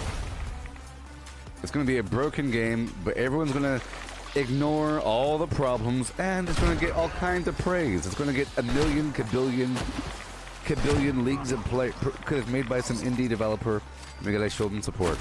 And you're ignoring how garbage it is and how enemies are floating or the weapon doesn't reload properly, the sound effects are trash, reused assets from the public store, you know. Hey, I know that car. It's from the public store. Here, let me show you something. Here's a secret of gaming. Here's a secret of gaming. Are you ready? If you want to make a game and you're lazy, if you want to get real good graphics, all you gotta do is buy the assets. Yeah, fully animated zombies rigged up for your video game. You don't gotta make anything. So many times whenever you see a really good game out there and it's made by some indie, they did this. But look at the cars though. Yeah, look at the cars. Look at all the cars in my video game. But look at my cars. My game has cars. Yeah, you didn't make them. They didn't make them. Indie developers do this. Real companies don't do this. They do this, and all of a sudden their game is good because they got some good buildings and a horse. We have the best horses around. Yeah, there's a lot of them. Your game becomes good because you have a good horse that you purchased. They purchased the horse. Red Dead Redemption 2 did not purchase a horse. Okay? You want a whole city for your video game? It happens all the time. Especially in like you look at any of these indie games. You want a whole city? Here's a whole city. How much does it cost? I don't know. Get your city. Here's a good city, you know. Play a game, superhero flying around, zip zip zow. I get that asset, throw in some garbage code, and we're good to go. Hey look, $500 if you want the entire New York City. $500. in your video game. You get full licenses. Look, watch. You probably get full licenses, right? Export, blah blah blah. Format, specifications. $10,000 in protection. My goodness. So that game had good graphics, but it means nothing. It means nothing. It means nothing. Nothing. Nothing! In the year 2020, you just buy it. I hope you understand this now, future game developers. Go buy your assets and stop complaining. You can save a lot of money. I have the best shark game around. Oh yeah. So step one, if you're looking for a game idea, go to the public 3D asset store. You know, look for what is the best thing. They got some really good sharks. Let's make a shark game. They got some good lions. Let's make a zoo game with lions in it. They got a cool zombie cop. Let's make Zombie Cop Revenge, the game. You know, got a little robot. Let's make a little buddy assistant robot. Oh, she looks cool. I write a story about this character. Sometimes they start here. Cool robot ninja soldier for your video game, and you could sell it. You know? It's so sad. You buying full things. Full things. It's amazing that it's even allowed. But what else are artists supposed to do? Yet these freelance artists selling their garbage on the internet for your stupid game, and all of a sudden your game gets to have this on the cover. So your new mech game, made by Joe Schmo in the garage, gets to have this mech on their cover, like they made it. And all of a sudden they get extra credit because their cool mech model that they didn't make. It happens all the time. People give people credit for these things. Like, I was just thinking with that, the Day Before game, you know, the Day Before, it looked good. With the cars and the buildings and the cowboy hat. They didn't make any of that. The zombies, nah, they didn't make it. They didn't make it.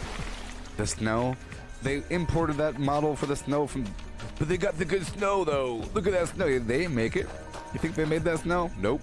Didn't make the snow. Slap him right in the face. What if, now get me.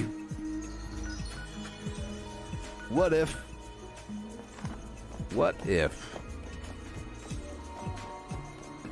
Let's go back to my camp. Let's get some Mothman eggs first, before we go back to my camp. I have to put these berries away. It was the morning time.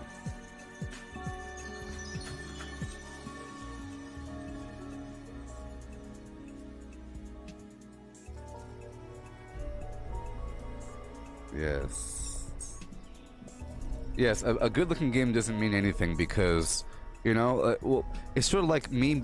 It's like, imagine you give me credit for how good my camp looks because I have some pretty cool stuff in there. That's basically what it is. Sometimes I get credit for how cool my camp is because I got that object and that object and that object and I put them right there and let's just hope you don't run into it. I didn't make that porch. I didn't make the walls. I didn't make... Do you think I hammered and... No, you buy the wall. It's done. Good wall. Good camp. Good carpet selection. You know? Sometimes people use good assets and then they do some good art with it. Like, you know, they chose to put the heads here, you know. They're working with a couple heads. Give them credit for it. You have to give real companies all the credit, because they're the ones that are inventing game engines, you know. This is using Bethesda's. So if you use the Unreal Engine or something, you're just using their. It's like, it's sort of like you have a game, a blank slate game, and you're moving around the piece, then you take credit for it, you know. Sort of like PUBG. PUBG is using the Unreal Engine, the same engine that makes Fortnite. So PUBG couldn't sue Fortnite, you know? So PUBG tried to sue Fortnite a long time ago. I don't think it worked out very well because Fortnite was mentioning PUBG in their first advertisements for Battle Royale because PUBG is technically a game by the same company. Sort of. You know? Epic Games makes the Unreal Engine and they make Fortnite and they also happen to make, you know, the PUBG is made on their engine and it says Epic Game, Unreal Engine. PUBG, Epic Games, Unreal. You know, it doesn't really say Epic Games, but it should. It says Epic in the corner. It says Unreal Engine, Epic Games. You know. So PUBG is a good example. Look at that game. They didn't make anything in there. They made nothing. Maybe they made a little bit, but I'd be willing to bet that that entire map they just bought from the internet. The entire map. That's why it's some random Russian map. You ever wonder why it's just a weird random Russian map of some weird thing? Holy Mothman. Maybe they made it, maybe they didn't. Maybe they did. Maybe they got some primitive engine. They made some terrain with threw in some. They didn't make any of the buildings. That's why all the buildings are empty. You know, that's why it's just a big old pile of garbage. The people look all stiff. It's just a bunch of assets thrown together, and it works out in the game. Other games are made, like Fortnite is made from scratch by Epic, and they modify their engine to make a better game, and then people use their engine for their other games. For example, even dare I say, Ark is just a bunch of assets. You think they made those dinosaurs? Check this out. Watch this. Are you ready? So you shouldn't give Ark too much credit. Okay? Because you have really good dinosaurs with animated walk cycles and everything. 1 million of them looking really good, and that's all they are. It's just an animated thing walking from point A to point B and going, I'm on the beach.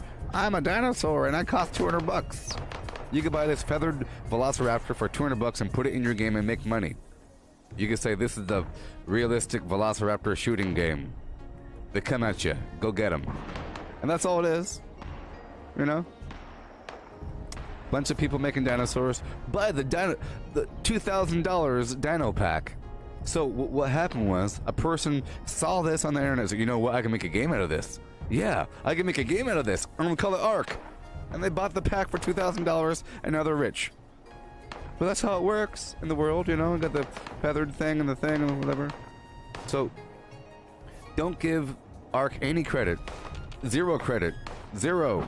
They didn't make those plants. Those are typical Unreal plants that move with your body when you walk through them. They didn't make the plants, they didn't make anything. They made the map, I guess, and the overall whatever. It's just a bunch of... It's like an artist. How good is the job? You didn't make the paint. You didn't invent the color blue.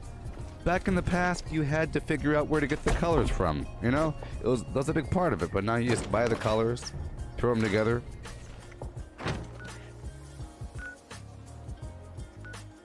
It'd be equivalent to purchasing paint and then buying stencils and say, look at my artwork. Sort of. Or give someone credit for using stencils in a creative way. But they did it creatively, you see? They really figured out the essence of... Okay.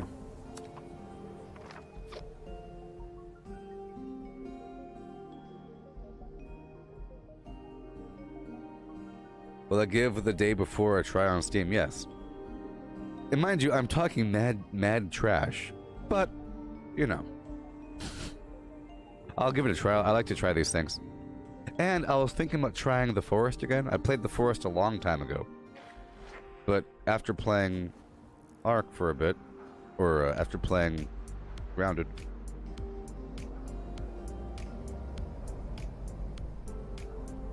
so watch. The Forest, pre-alpha, day 13. This is 5 years ago, and I look completely different. Check it out. Do I have any ads? Give me ads. Yes, I got ads! Give me ads! Give me ads! You see? There it is. 5 years ago.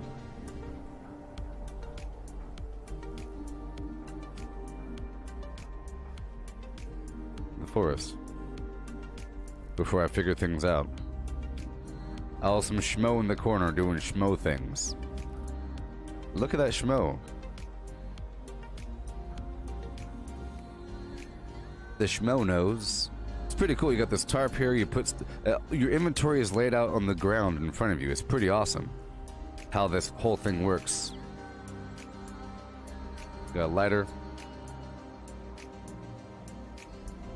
I was just some schmo in the corner. I was schmoing it up. I was doing schmo things. Give me an ad, you beast. Man, for some reason I thought it was a good idea to have my camera be semi-transparent in the corner. But why not? Got these traps, bunch of crazy cannibals.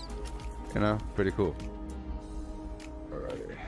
So I will first build the wall, a little bit of the car. My microphone was garbage. Just like a Quality was garbage. PR does for the PR. I said PR. I was saying PR 5 years ago. What? I was saying PR 5 years ago. But look at me now, baby. I've made it.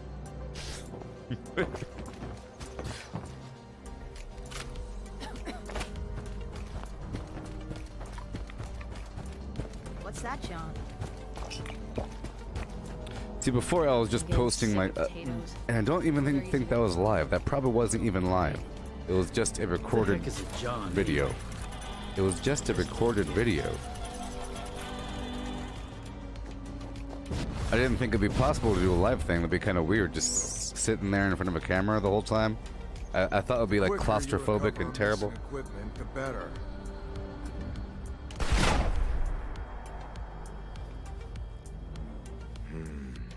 Maybe some extra patrols over there. Hey, I see you have our missing property. I had to kill them, and it is your fault. Blood's on your hands. I'm sorry. You understand. I wish I'd been another way. Too bad. Do your dirty work next I'd time. hate to think what the Raiders could do with a portable power pack. It's a good thing you got this back. Thanks. The foundation is how we'll reclaim this whole area. What we build here has to last for generations.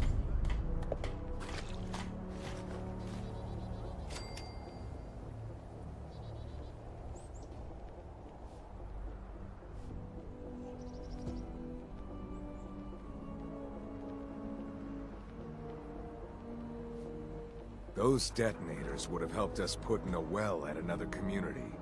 I understand you have your reasons for what you did. Sandwiches, subs, grinders, and hoagies aren't the same thing at Sonny's.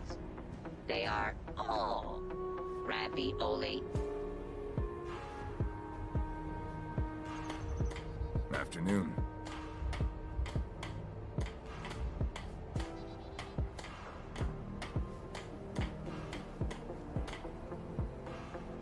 I'm still having this argument with this person.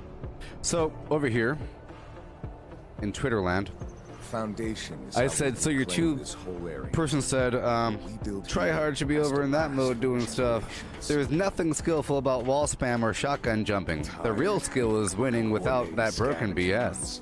Here's this. So, if there's no skill, how are they beating you? If there's no skill, stop complaining about it. You're only complaining about it because they're beating I've you. got my eye on you.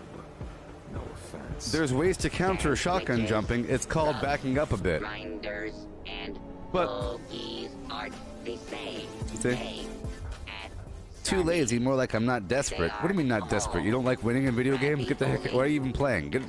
Slap you in the face. The way that building mechanic used to work was just putting up a wall or two. Or just one set of stairs to get somewhere. But the try-hard spam walls over and over to the point where that has own term. And I say, it takes time to gather resources and makes noise in the process. While they gather resources to build walls, you are gathering weapons and aid items. No excuses. Stop being lazy. Right? They're over there chopping down walls, chopping down cars. You're secretly collecting resources and armor and, you know, the juice and the teleporters and the orange weapons, and they're tearing down a wall. Over there. It's balanced. It's called, you know. My goodness. Oh no. Oh no. I Palin. have ruined it. Pelin? It is Who the heck is ruined. Pelin? No. It is on sale. I'm tired. Okay. So, I'm gonna go unload everything. Let's go unload everything. Right over here in my refrigerators. I'm not desperate to win. Why do you play? To have fun. I'm not desperate to win. I don't want to try hard. No, building.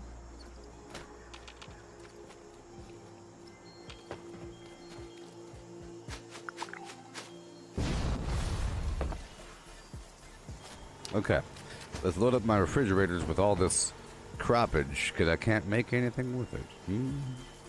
Okay, so I will be making the brain bombs. Let's just do that now. I'll be making the brain bombs and the sugar and the cranberry relish. I have the sugar, you know, boom, boom, boom. Got the potato right there, or the gourd. Yeah. Got some dirty water at my house. Got super duper on. Do some cooking.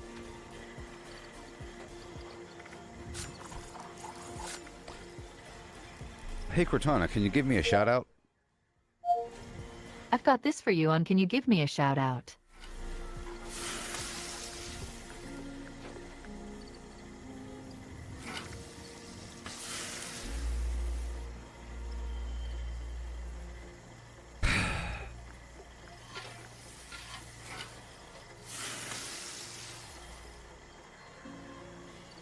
I'd like to give a big shout out to Flim Flam, who's in the audience tonight.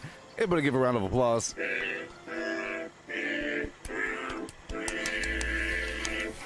I just love songs. Give a big shout out.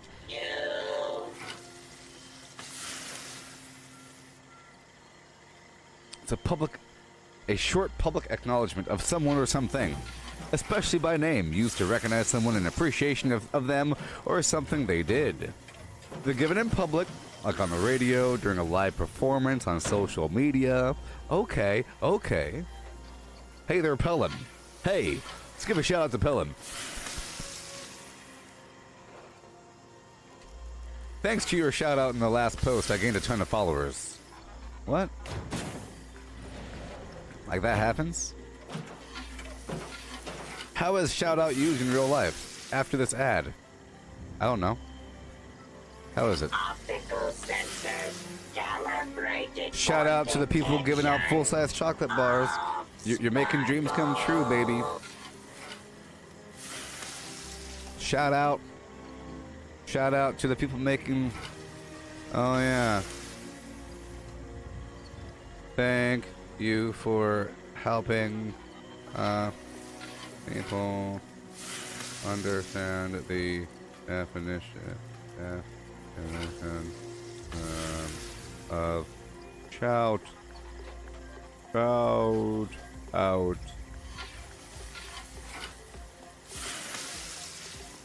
Yeah, baby. Oh my god. Someone's giving out this stuff for Halloween. Full-size Starbursts. I just love songs. Alright. Back to the game. Really should start my own building. Hey there, Charles. I'm gonna give it a shout out. I want to give a shout out to Charles for showing up. Everybody point and stare. Hello.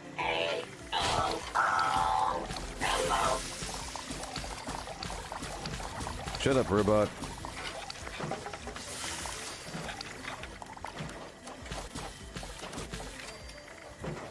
Initiating scan for fattening. Sugary treats of delight. Everybody grab Charles and lift him into the air. And keep him there for a bit, okay? While I finish this. Lift Charles in the air by his flanks. Grab a roll and lift. Okay?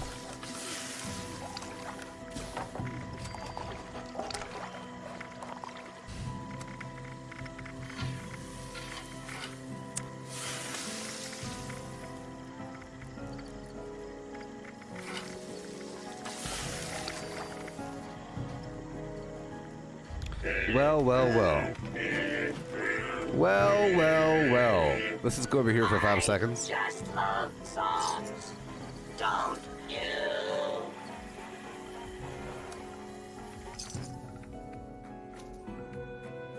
Matthew, you're asking if marsupial, bird bones, and whatever count as mutations for mutation.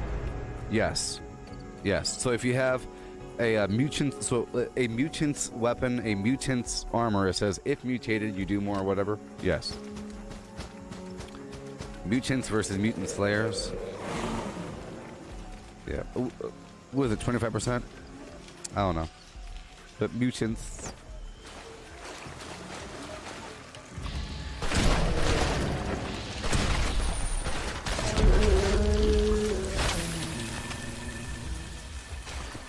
Pour some sugar on me.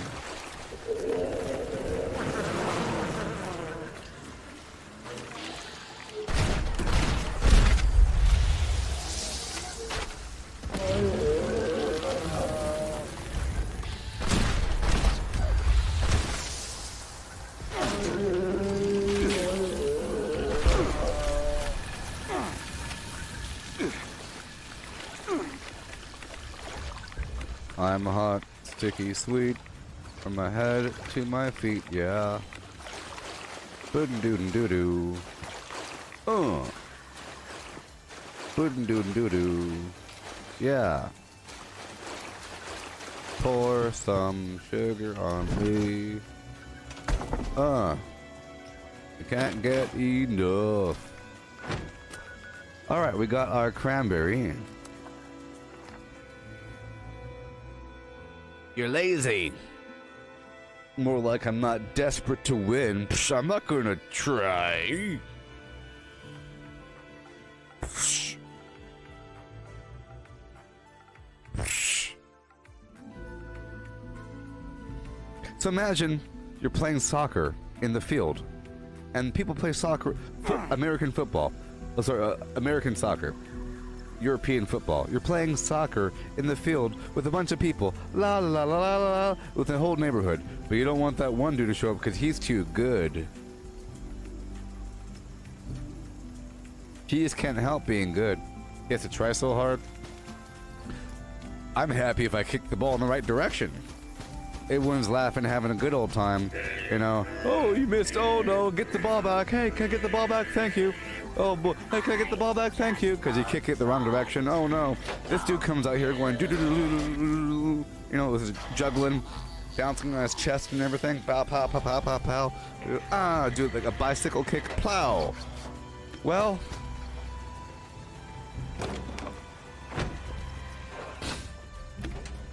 Hi there.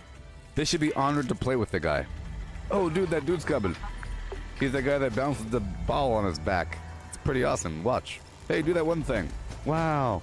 Back in the old days, people used to like skill. They used to admire skill. Like skill and effort and ability was praised at one point, and now it's shamed. Isn't that weird? You know? I think it's due to the dark nature of socialism.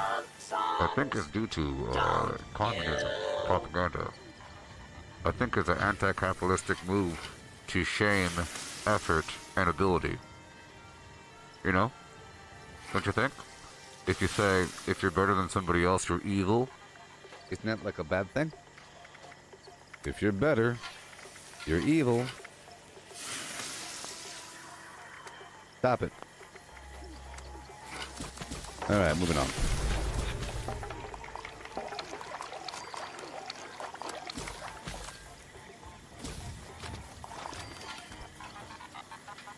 Collecting fun is what I do. I find party supplies. So let's just say you have like this race, okay? And then with hurdles, one person falls down.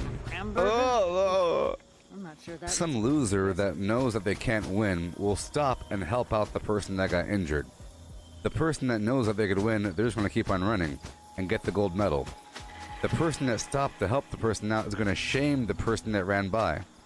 But in reality, it's because they knew that they could never win. Why didn't you stop and help out the slow people? Because this is a race to see who's the fastest and what the fastest time is. It's not just a get-together to go run around. It's a race to find out who is the fastest person in 2020. It's not just running and smiling party. Let's run and smile. Run and smile, play music in the background. Let's go. You know? It's for a purpose. It's not just for whatever. There's a score at the end of the unranked modes. There's a score. It says they won, you lost. You know, if it never ended, if it was just, oh, shooting doesn't matter. Look, you shot me, ha ha ha. You know? Imagine you shoot somebody and nothing happens. It goes, prom, prom, prom, prom, prom, prom, prom, prom. That's about it. Some light flashes, but there's no score being kept. It's just people shooting each other, running around in smiley circles. You know? Lame. But anyways, cranberry relish. I'm about to go out there and do my thing. So before anything else, let's go out there. Okay? I'm gonna apply this, I just love songs. Let's go out there. Don't you?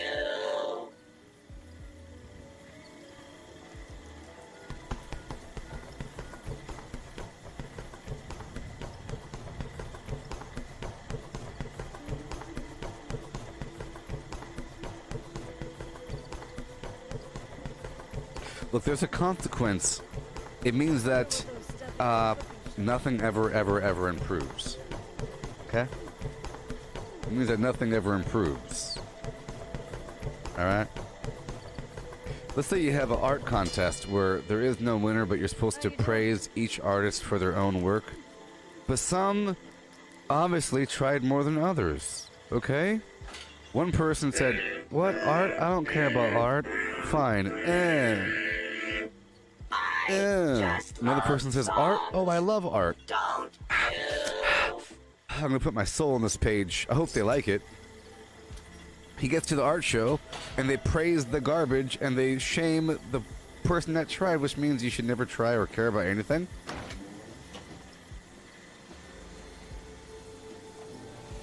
You got like the Mona Lisa over here, or like a detailed sketch of her city, down to the individual branches of every tree. Some gigantic mural that took them 5 years to create is shamed.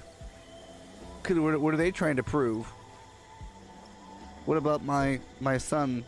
He has no arms or legs. He can't do that.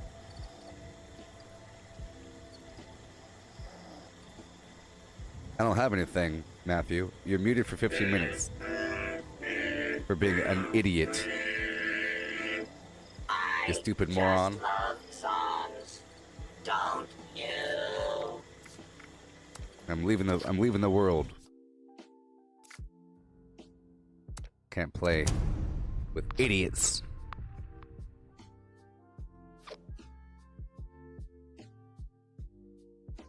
Pieces of garbage showing up.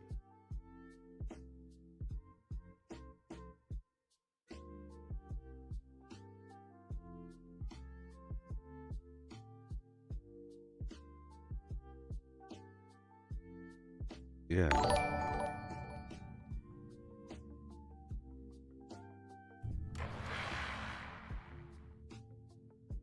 I came unannounced to your server and to your party to go buy something, but you don't have anything.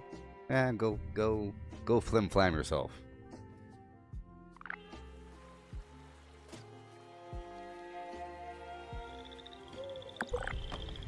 I came unannounced to your party. Look what this loser said. I didn't have anything of. You want to see all kinds of amazing stuff? I don't know what this idiot thinks is good or not, but I have a lot of stuff in here, and it's really good.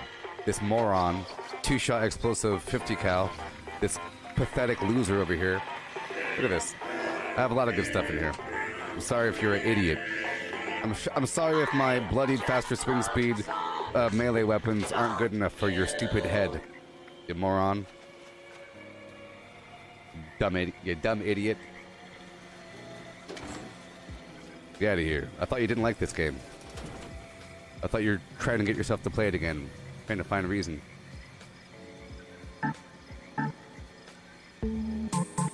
Okay. Yeah.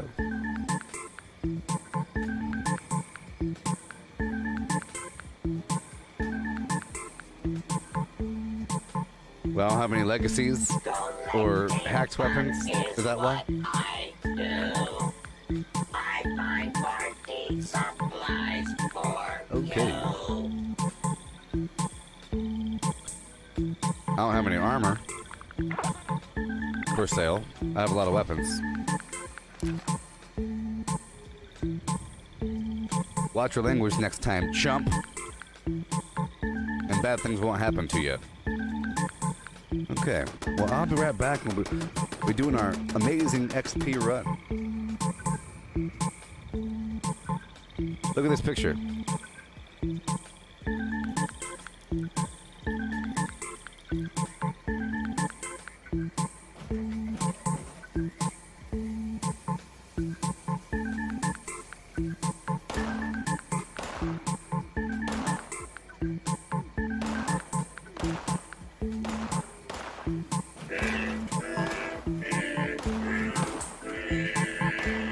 I'll be right back. I just love songs. Don't Craft legendaries with modules. Sell to NPC vendors. Daily quests. Workshop conquest. Lucky Hole Mine. Power plants. Farm fusion cores. Public events. XP run. Toxic Goo harvest. Rebuild camp. Getting some coffee. Camp, repair armor. Repair weapons. Craft ammo. Lift weights. Sleep. Play music. Stock refrigerators. Stock vendors. Transfer items between characters. Bury Mentat run. Dump caps at vendor if over 20,000. U.S. requisition holotape. Garahan building farm. Reputation root farm. Iron or South Ash heap. Multiply crops at workshop. Purified water at workshop. Tanagra Town crickets. Faction dailies. Spend gold. Razorgrain flower farm. Scorch beast farm. Grafton monster farm. Sheep squatch farm. Convert ammo at the ammo converter. Deepwell farm. Snalligaster farm. Tarberry farm. Flatwood silt beam. Check keyword status. Luke's Findingo Colossus for a cursed weapon. Sugar Run. Nuka-Cola farm. Concrete. Laid at monorail. Abandoned bog town secret floor. Farm mole miners for aluminum. Top of the world aluminum farm. Ski poles. Enclave code piece. Keycard search. Somerville Bookhouse. Watoga High School plastic farm. Chem farm. Enclave events. Wood farm. Dogwood farm. Smelt ore. Smelt spoiled vegetables and fruit. Cook food close to spoiling. Mirelurk egg farm. Mothman egg farm. Nuka-Cola factory farm. Sunshine Well farm. Daily ops. Get a high bounty by picking locks. Lure player to camp with a high bounty to force vendor transactions. Hunt down wanted players. Honey farm. Convert perks into coins. Purchase lunchboxes with gold. Harvest flux from a legitimate nuke. Purchase gold with treasury notes. Purchase gold with caps from Smiley. Stock Nuka-Cola vending machine. Candy bowl and punch bowl. Refine camp and workshop blueprints. Craft legendaries with modules. Sell to NPC vendors. Daily quests. Workshop conquest. Lucky Hole Mine. Power plants, farm fusion cores, public events, XP run, toxic goo harvest, rebuild camp, move camp, repair armor, repair weapons, craft ammo, lift weights, sleep, play music, stock refrigerators, stock vendors, transfer items between characters, bury Mentat run. Dump caps at vendor if over 20,000. U.S. requisition holotape. Garahan building farm. Reputation root farm. Iron or South Ash heap. Multiply crops at workshop. Purified water at workshop. Tanagra Town crickets. Faction dailies. Spend gold. Razorgrain flower farm. Scorch beast farm. Grafton monster farm. Sheep squatch farm. Convert ammo at the ammo converter. Deepwell farm. Snalligaster farm. Tarberry farm. Flatwood silt beam. Check keyword status. Nuke's Findingo Colossus for a cursed weapon. Sugar Run. Nuka-Cola farm. Concrete. Laid at monorail. Abandoned bog town secret floor. Farm mole miners for aluminum. Top of the world aluminum farm.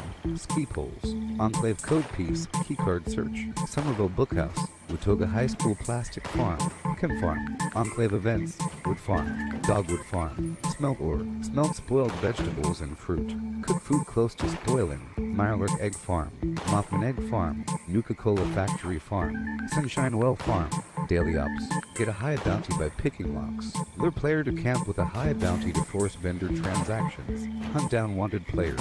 Honey farm. Convert perks into coins. Purchase lunchboxes with gold. Harvest flux from a legitimate nuke. Purchase gold with treasury notes. Purchase gold with caps from Smiley. Stock Nuka-Cola vending machine. Candy bowl and punch bowl. Refine camp and workshop blueprints. Craft legendaries with modules. Sell to NPC vendors. Daily quests. Workshop conquest. Lucky hole mine. Power plants. Farm fusion cores. Public events. XP run. Toxic blue harvest. Rebuild camp. Move camp. Repair armor. Repair weapons.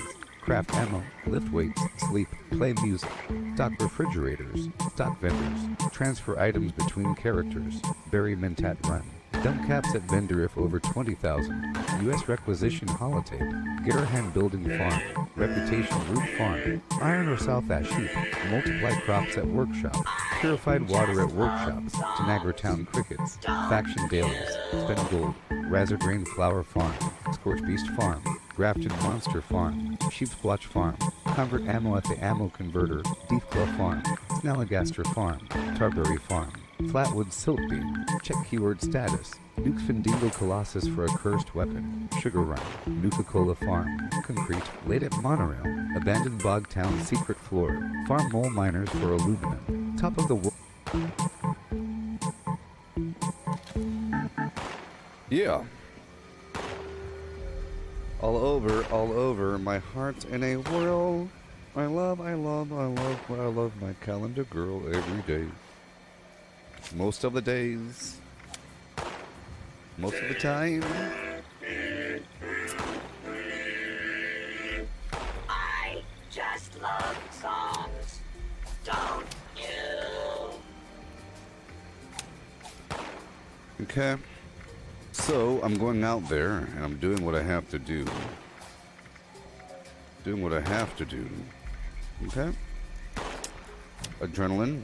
Dodgy. Sure. Be fun. I'm about to get some XP. Take off Pack Rat, put on Martial Artist, of course. And I'll leave off Iron Fist for a second. Oh boy.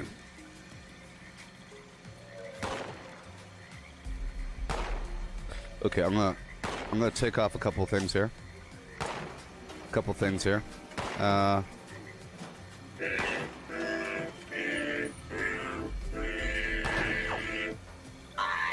just love songs, don't Okay, so I'm gonna take off this agility perk and move it over to yeah, just take it off in general.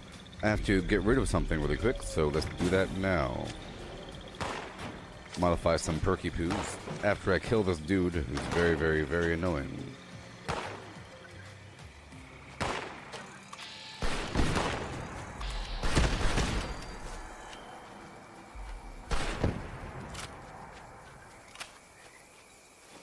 Okay. So, I will remove this perk here after, yep, getting rid of something, which I just did. I'll get rid of the Chem Fiend perk, and the Munchie Resistance perk, and the Hydro Fix perk, and the Nocturnal Fortitude perk, and I'll keep Fully Fed and Ghoulish and Animating Skeleton 1. Okay, so up here, I'll take off the Agility perk. Okay, and I'll put back on Hack and Slash or something.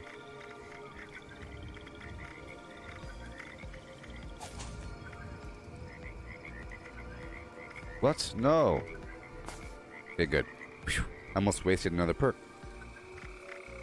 I'll take off Master Infiltrator for a bit, and we'll go back to collateral damage, because it really does matter when you're trying to kill a bunch of bad guys.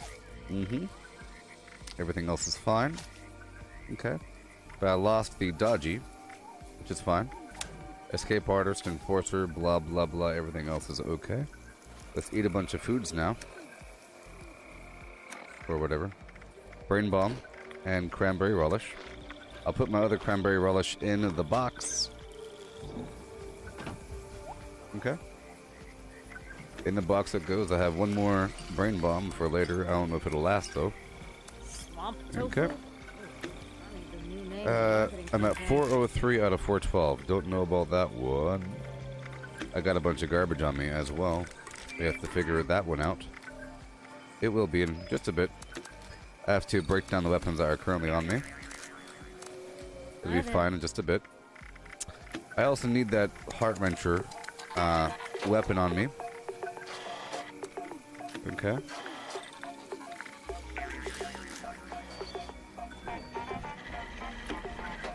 Yeah. Do what I can.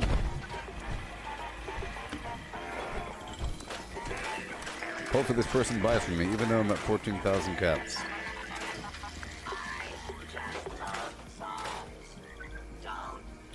I've been selling stuff quite often. Okay, let's take off and put back on armor. Came at 344 out of 412. Alrighty. I've broken down everything. Got the vampire's gun on me. Everything's fine. Couple clothing items. It's the ammo. And the food. Because I'm not using through hiker. But I'll put away the ammo first. I have over 1,500.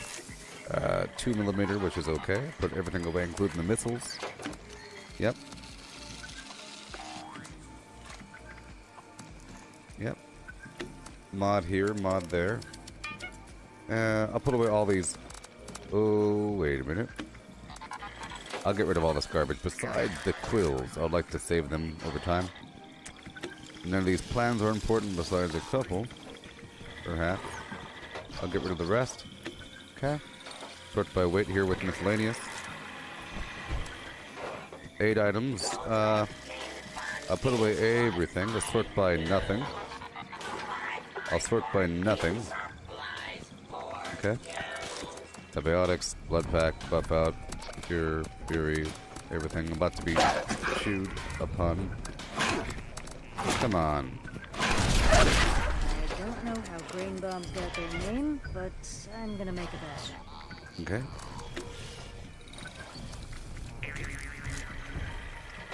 Okay. Get rid of everything. Everything. This has the dirty water. Hey there, Burla. How's it going, buddy? Honey. Mothman egg. I'll put you away. It doesn't really matter. I'll save that purified water. Royal jelly taffy. Everything goes away.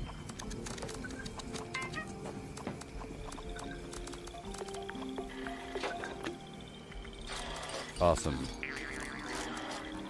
8 items. Everything's fine. Everything's good. Get this water.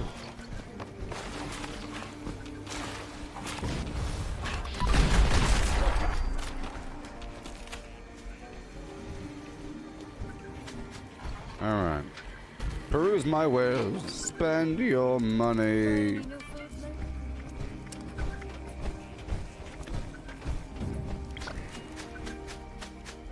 I'm opening up lunchboxes now. I just love songs, don't you? If I have them.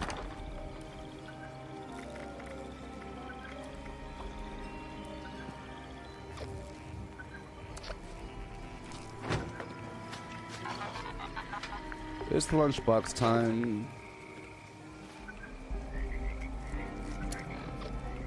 What do they feed you in a boat, anyway?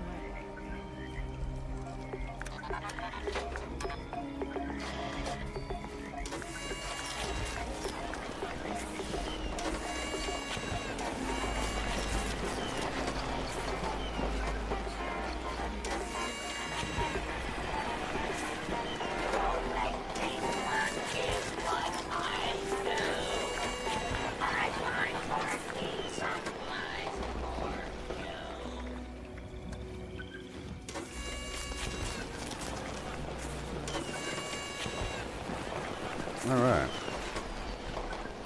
Now put dirty water here. Royal jelly taffy up here. We're good to go.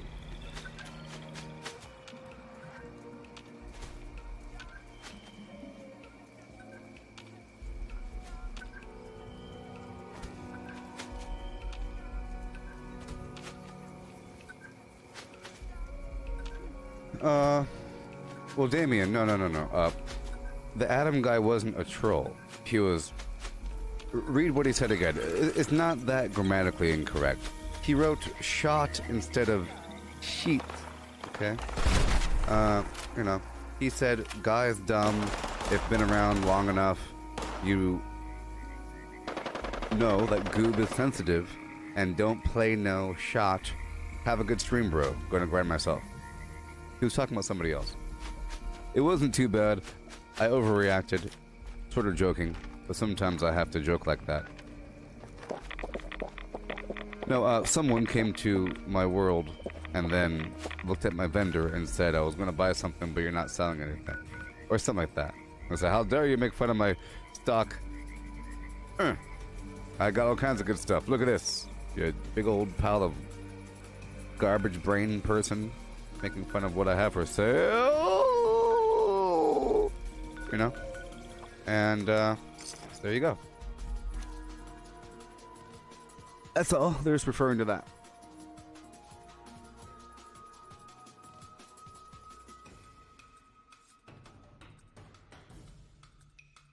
Oh. The vendor was offline? Okay. Well, there you go. Well, there you go. Hello, members. There is another Maybe. site we wish to But that's different. look at. Please proceed to the transmitted You see, location it's temporary. and complete the No hard triangulation feelings. process. I give people 50-minute mutes all the time.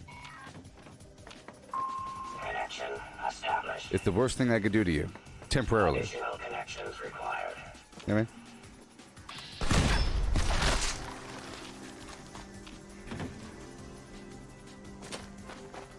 Let's hurry up.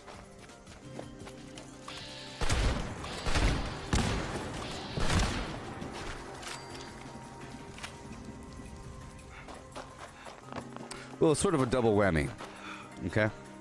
Because you showed up unannounced, so I had my inspector brain active, and then the next thing you said was something negative, in my opinion. So it was a double whammy. You came unannounced. Normally people say, hey, you mind if I stop by a vendor and check out what you have? Okay, you can do that, and then I'll say, well, I'm just selling weapons right now. I'm not really selling any armor. You can come check if you want to. And then it happens. I don't like the weird unannounced thing. Because like I said, I really don't want to play with anybody on my server that's watching the stream. Because then you know what I'm doing. Unless it's planned that way. Unless it's planned that way, you know. I'd rather play with a bunch of lower level people that have limited idea what's really going on in the game, because then they're gaining and learning and whatever, and they're not farming the map, or they're not trying to talk to me, you know.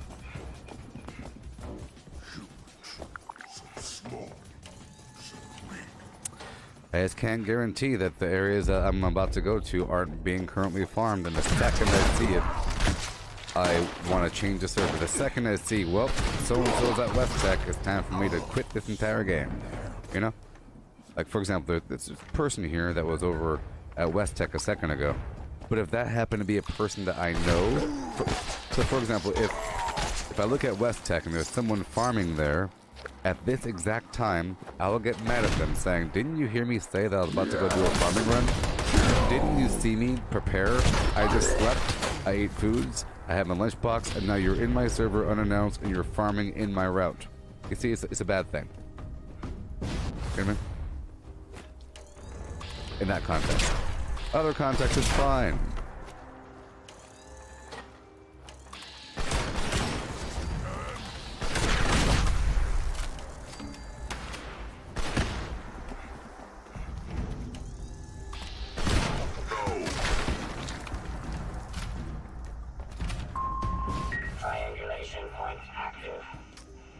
Let's hurry up and do this.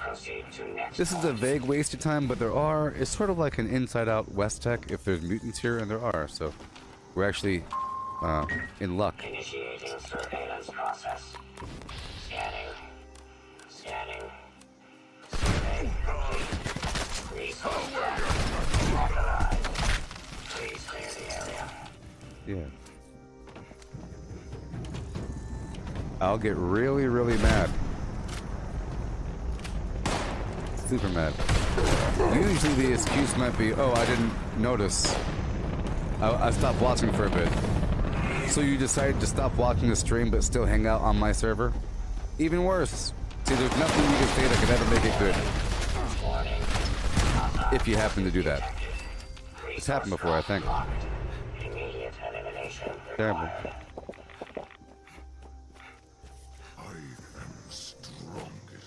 I understand it's not that big of a deal, but it sort of is.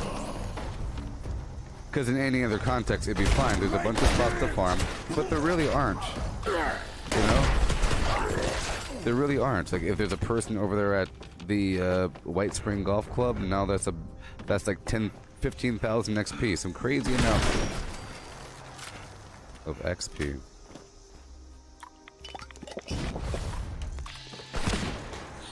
It all depends. Like, if I'm just normally playing, that's fine. But if I'm specifically doing an XP run, I don't know.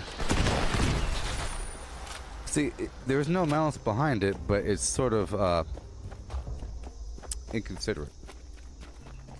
You know? Because if I'm doing a farming run, it might remind you to do a farming run. There's no harm there, because now you're thinking about doing a farming run. And now because you know about the spots, because you're watching the stream, you will be in my spots. That's the main problem. You might have had some other spot to farm, but now because you're watching the stream, you know where to go to get the XP, and of course you're going to be in the burrows or something. Of course you're going to be in the burrows.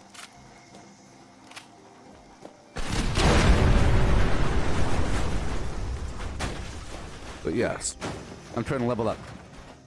Let's just hope that the burrows is cleared. I do like the random nature of the random servers, because you never know if there's going to be someone there or not. I like it being random. I like it random.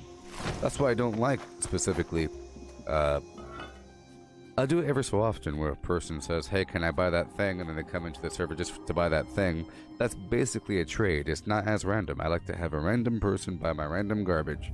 And I like to go randomly to random people and buy their random stuff. I don't want to buy your flux.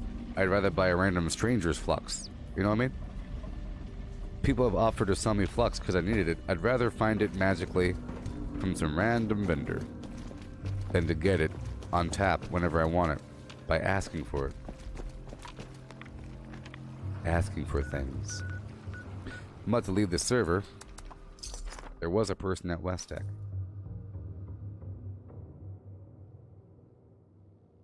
I got this drink.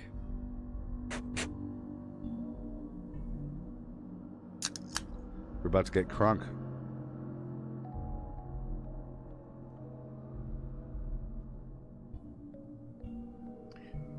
I know I'm a tyrant, but I have to be. It's sort of a joke. You know, it's like a tyrannical cartoon character with very specific rules. You know, there's nothing bad about that. Buckethead would show up. I'd rip his legs clean off.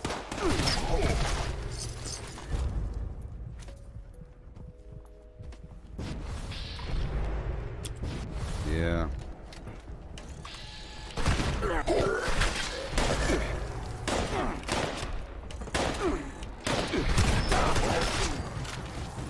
I used to joke about being king of the world and having weirdo rules.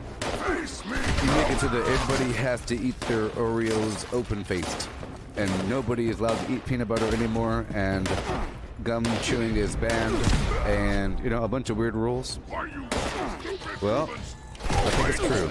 If you can get away with it, you'd put those rules in place. I think. No gum chewing on Tuesdays. Okay, this whole server is rotten.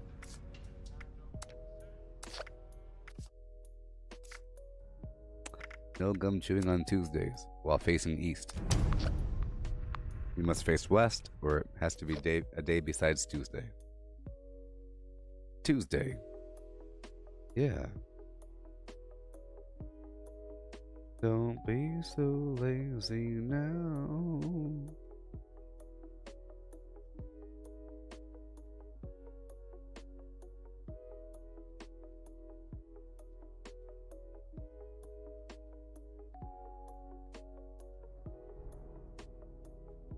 Hey, oh my gosh, thank you so...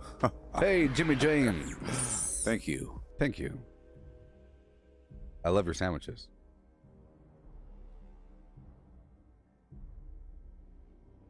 I really enjoy them. Dang it. I'm sorry.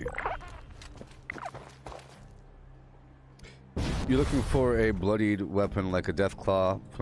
Well, I'll make sure that my store... I'm selling a bunch of good stuff, and there's a bunch of stuff in there, and, you know, if...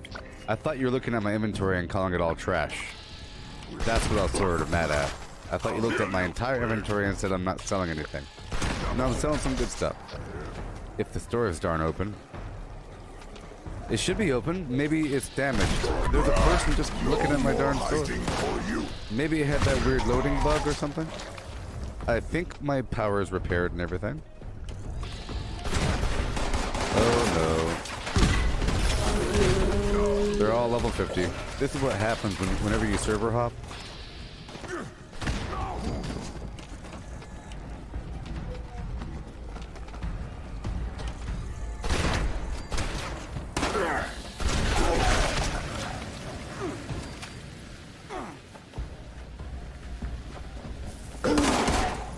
Why are you in that room?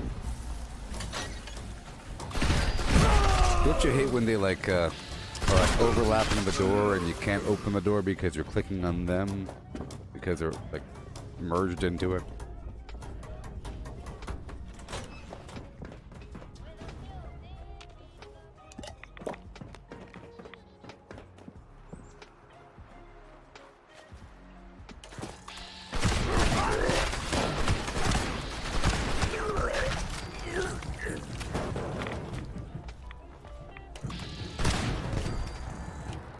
I'm just getting the bad guys.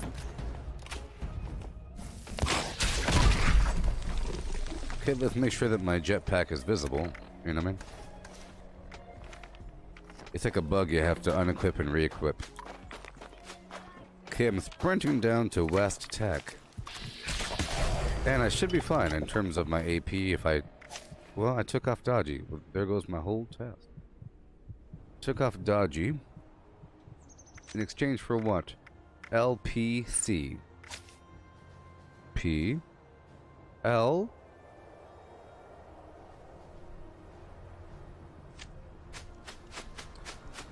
We'll see.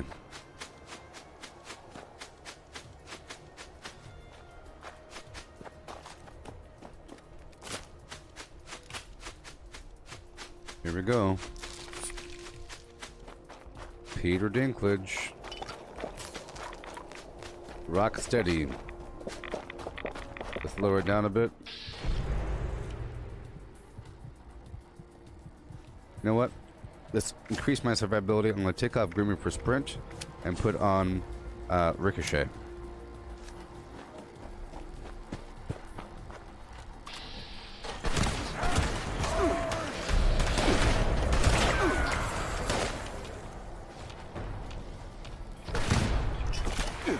So annoying.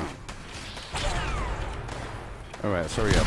Hurry up, hurry up, hurry up, hurry up, hurry up.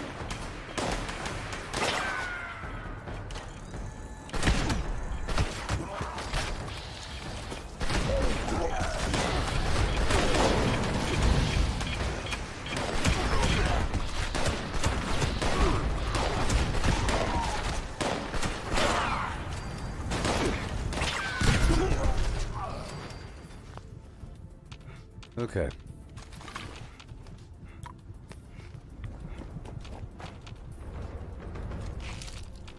There you are.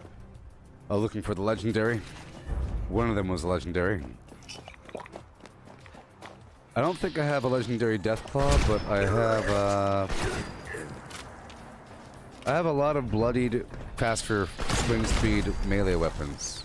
Or most of the melee weapons I'm selling are faster swing speed.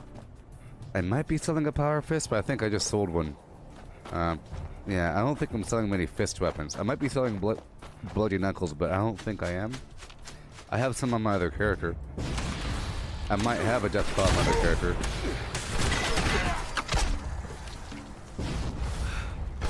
That's so annoying. Left leg.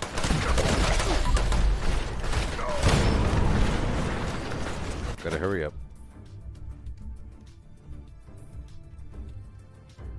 How long have I been running Bloodied? Last time you watched me, I was at full health. Well, you know. How many times have you watched me? Just one time before this?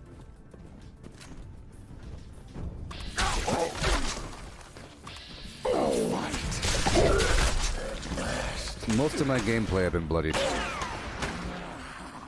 Meaning, there's inherent benefit to having less health. And usually in video games, I try to play at the razor's edge of survival and non-survival to be more efficient with my stim packs. I like to never use stim packs and never heal, while at the same time being at the edge of life and death. It just so happens that in Fallout 76, there's all kinds of benefits for that. There's unyielding armor, there's the adrenal reaction mutation, and there's bloodied weapons. You know? And it's awesome. If you ever saw me playing with full health, it was because I was doing like a daily up or something. I don't know. You must have not watched much, because I'm hardly ever at full health. I'm hardly ever at full health. Or sometimes, you know, I just don't care as much. Or I raise my health a bit before fighting something harder, depending. You must not watch much, son. Depends. But usually, I'm some form of bloodied or approximation. If you're ranged, you don't need it as much. If you're melee, you sort of need a lot of damage, depending on what you're doing. Sometimes I can really cut my life down low, depending. I can cut my life down really low if I'm in power armor with the emergency protocol torso armor.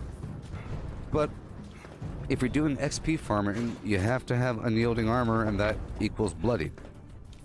And if you are using melee, you know, the more strength you have, the more damage you have, and unyielding gives you more strength, right? So there you go. So being a bloodied melee fist weapon user is a natural course of affairs. The natural expression. Whenever I'm doing super XP runs, I use just my melee because it's faster. But of course, I have to be super duper duper bloody to do more damage. So I have to lower my life all the way down below the nerd rage zone, depending. Right down here.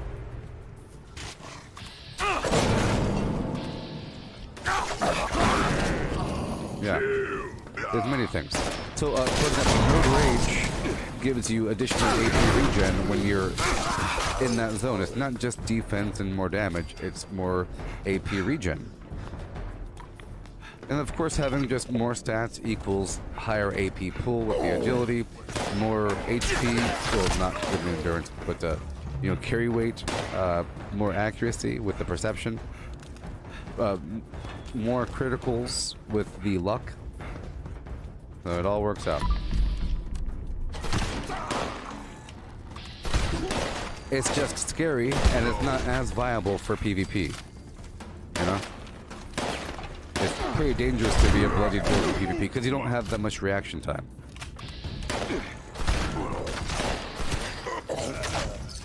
You know? Okay, moving on. But for the most part, you should be bloodied. Because even if you don't have a bloodied weapon, you'll still get increased damage with the adrenal reaction mutation. The adrenal reaction mutation, I don't know exactly how much it gives you, but I think it gives you like 50% more damage with all of your weapons, including it stacks on bloodied. So if you have just a normal crafted weapon of any variety, melee or range, it could be a tomahawk, it could be a throwing knife, it could be, you know, a sledgehammer or a rocket launcher or anything, or even maybe even the mines that you're dropping, maybe, even though it's indirect. It's kind of weird. Everything, you get more damage. I think 50% from the adrenal reaction mutation, more weapon damage at low HP. I'm just saying it's natural. And if you ever see me with full health, I don't know what the heck I was doing. I was doing something for a reason.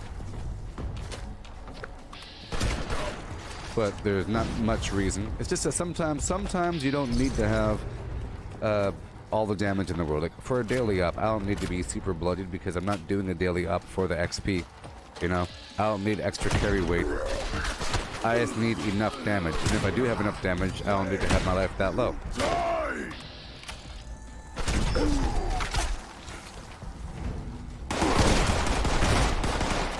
Hail, Sandra.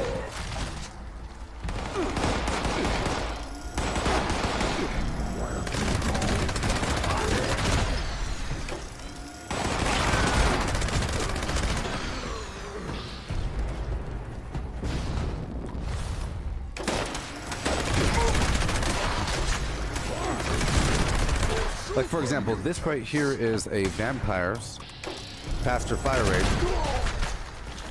Right? It's not bloodied, but I'm doing... So check out my damage really... Oh my gosh. Check out my damage really quick. Oh no. How much? 124. Before it fades away. I think I probably missed it. Let's find out. Okay, it said 124. 1 second.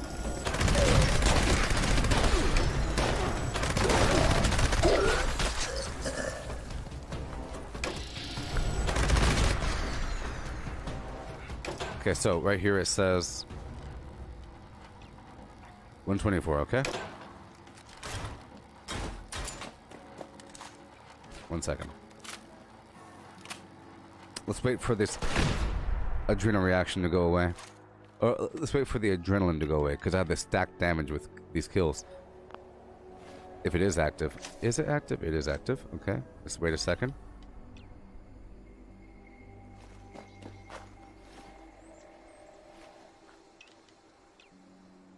There it goes. See, it took a while. 92. It's at 92 because I lost the adrenaline effect. 30 seconds. So let's say I raise my life up a tiny bit. Okay, now we are above the nerd rage zone. I'm gonna lower my life down a tiny bit until I'm just within the nerd rage zone, okay? I want to show you something. Right here, my damage is...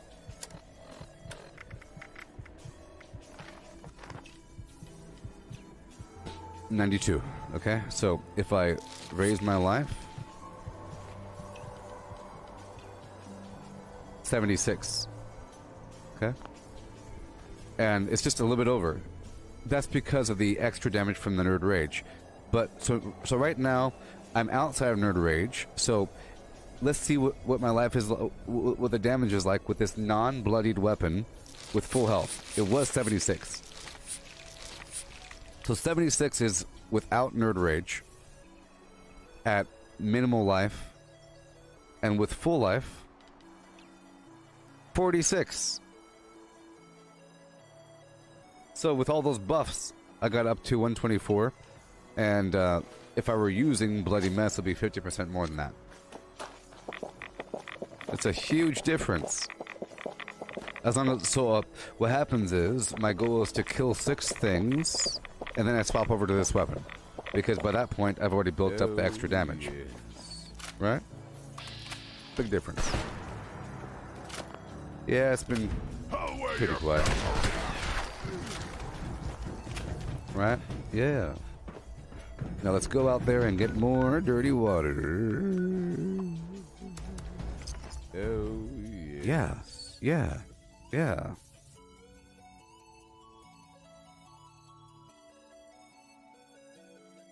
Okay. Hoo. Hoo. Hoo.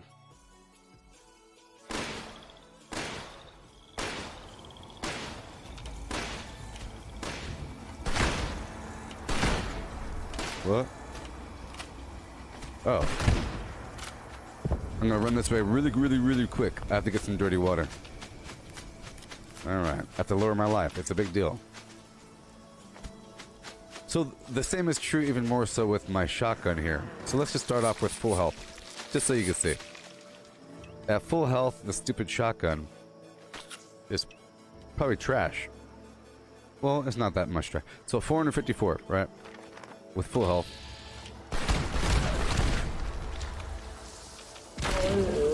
We get a bunch of dirty water here. So it's 454 with no kills. So once I lower my life down to the nerd rage zone, it should be well over that. And it's even deceptive. It's it's deceptive. It's 454 with full charge. That's if the entire spray hits the enemy. So if I use VATS and target their face or target their limb and then use a shotgun, then it's the true damage. Otherwise, there's a bunch of over... Thank you, Matt. Thank you. So you get it? If you don't use VATS with a shotgun, you're only hitting them with part of that spray, which means you're not really doing the listed damage. Get it? For example, if that's the enemy and you go pow, half the spray isn't hitting them. Especially if you're further back, like that. Only like, let's say 20% of your listed damage. Of course, there's splash effects from the explosive, but still, you're doing most of your damage from the splash damage and just partial damage. But if you use VATS, you're doing complete damage. Total damage. Alright, oh no, I'm all out of rataways through my demonstrations. I was demonstrating too much. Normally I don't have to spam it like that. Normally I only use a couple at a time here and there. Well, we'll see what happens.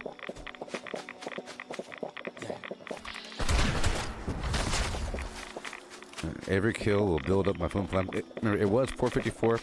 Let's lower my life all the way down. Right about here. It could go lower, but 944. Of course, because it's bloodied.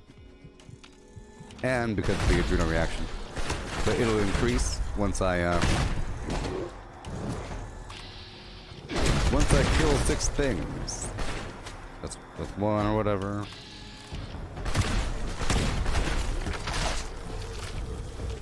The big difference. So you know what? I'm gonna take off Ricochet and put on Bloody Mess. Okay.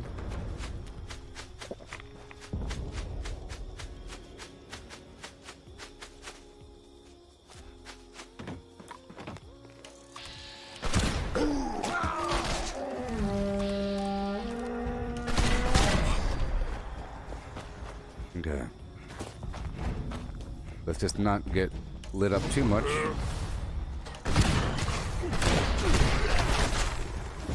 Time to die!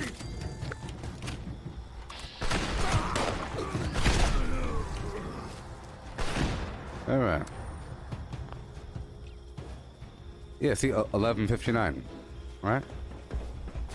11:59 because of the adrenaline and Bloody Mess. When before it was 4:54.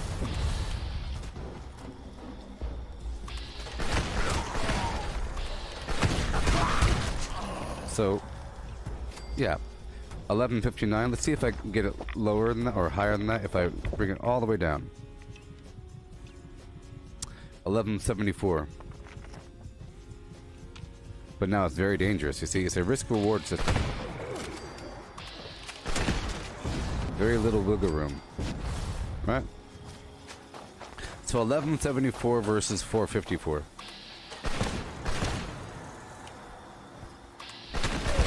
You can get higher than that if you use a drug, like a psycho on top of it or something.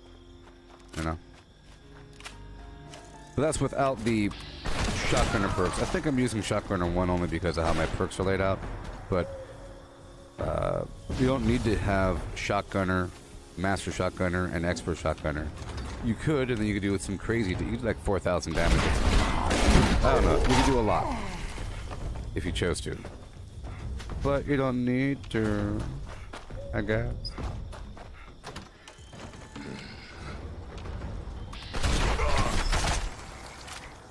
Alright.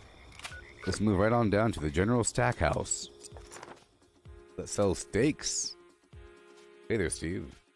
What'd it really do? Yeah. Yeah. Okay.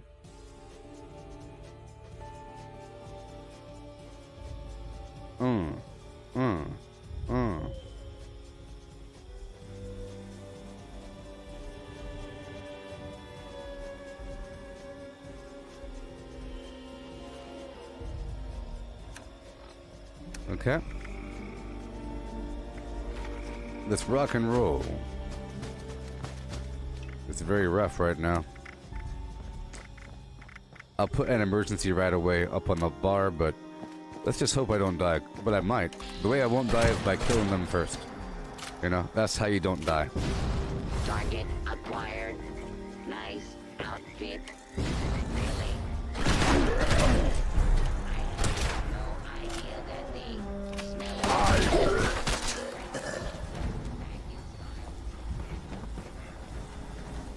Okay, this is a vampire's faster fire rate gun here with damage resistance while shooting.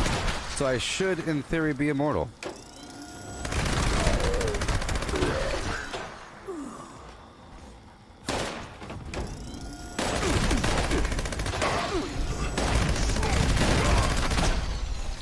My wrist was bent sideways there. I really should give myself more room to move my wrist here. I'm barely tweaking my wrist left and right. I've just gotten good at it. But every so often my mouse will hit my keyboard. And it's terrible when that happens, because then all of a sudden it's like I have to purposely move my hand to the right like that. See here, it'll just tap. Tap, tap, tap. And I can't turn around all quickly. Normally, in theory, you want to have as much room as possible, and you want to move your whole arm like this. This gigantic mouse pad. I'd say. Okay, let's hurry up. I hate how the thing buzzes like that. Okay, let's go over here to Harper's Ferry. This event, if there's other players, there's a ton of bad guys.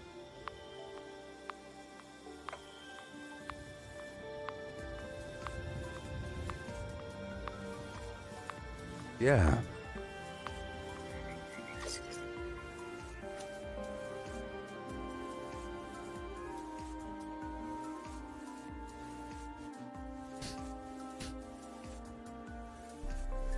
Good lord.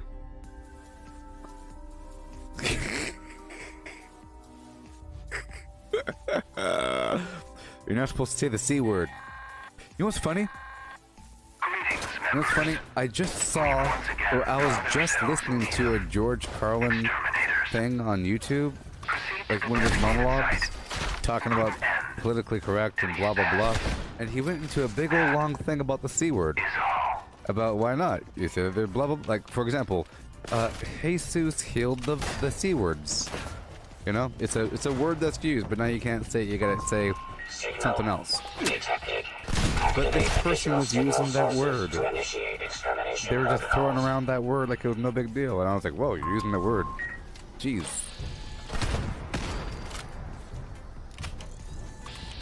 You're using the word. Stop it. It's like a person calling themselves the R word. You're calling yourself the R word? Why are you doing that?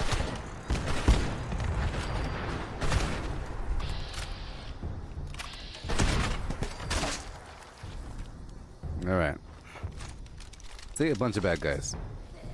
Oh my gosh, I'm all hungry. I have no purified water. Oh no.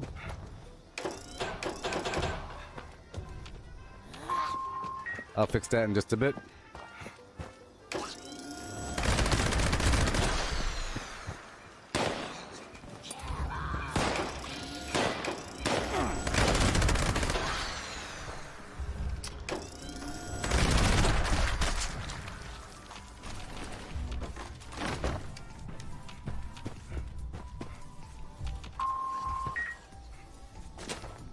Yeah.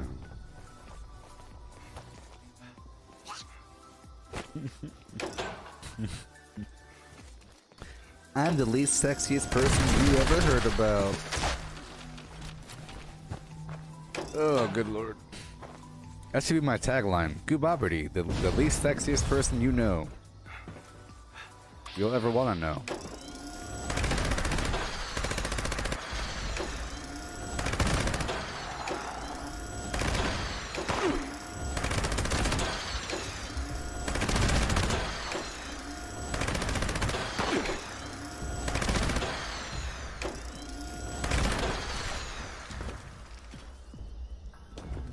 Get your motor on and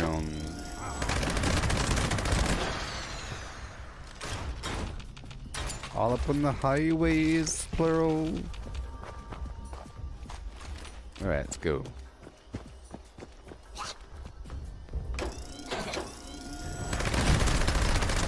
Let's go eat some random flowers. Let's go around the block right over here and I'll eat that. I wish I could eat the flower on the spot, you know? Just eat it. Let's put that soot flower up on the flim flam and eat it. I do have purified water. Look at that. Boom. Uh-huh. Let's eat some cranberries.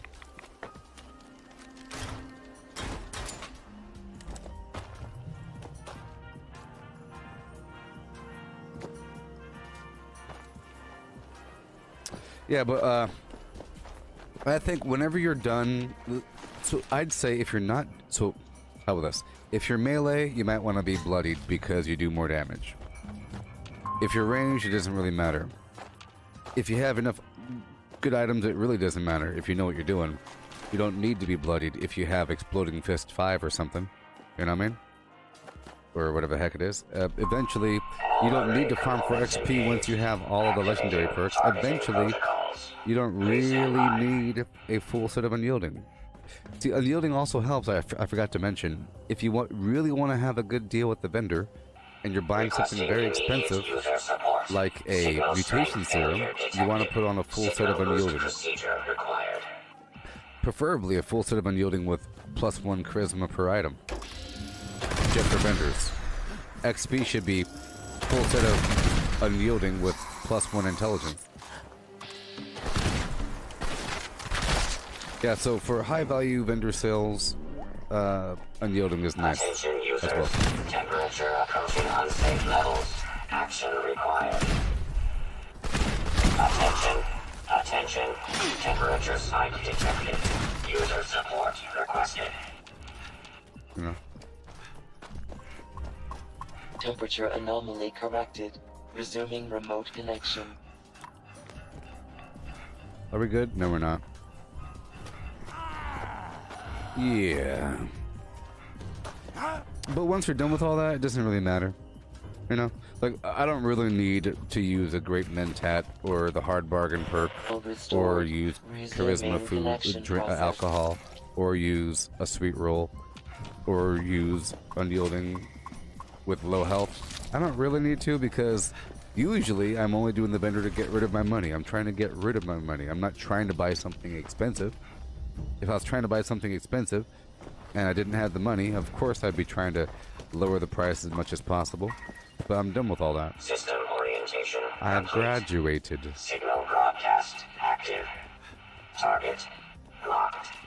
Immediate evacuation required. Repeat. Please retreat to a safe distance immediately. So are y'all up? Are y'all caught up on WandaVision? Are y'all caught up on WandaVision? The Disney Plus show. I highly recommend it. If you are a fan of Marvel and Marvel's Avengers.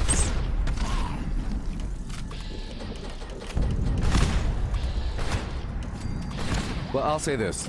I think this new format of these shows is much better than movies. Because if this was a movie, it could easily be a movie. But it'll be so compressed. How would you imagine you had the Mandalorian movie? Wouldn't that be weird?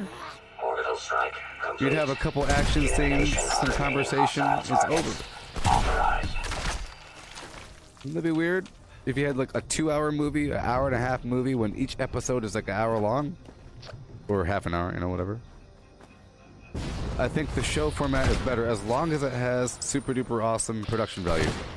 As long as it's indistinguishable from the movie in terms of cinematography and special effects. This could easily be Avengers Part 4, WandaVision. Avengers 4, WandaVision. What? Why is it called that? That's weird. What the heck? There's one enemy left? Yeah. Well, you see, I think this is their model, you know? You could either pay $20 for a DVD, you can pay $7, $8, $6, $4, something for the movie theater. And how much do you think Disney is making from a ticket sale? After the theater, look, the theater gets money too. But what if Disney owned the movie theater? How about that one? Disney owns the movie theater now. There is no cut. So they could afford to sell their stuff at a subscription model of whatever per month, because they don't have something good every month. So now you're paying for no reason for something that you're not really using. It's sort of like life insurance, you know?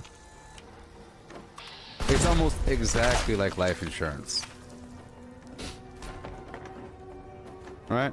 You just keep on paying and paying and paying and paying and paying. Car insurance. So see, car insurance goes up when you fail. Eliminated. Oh boy. Infestation cleared. Thank you for your participation. Okay. Let's go down over here to White Spring.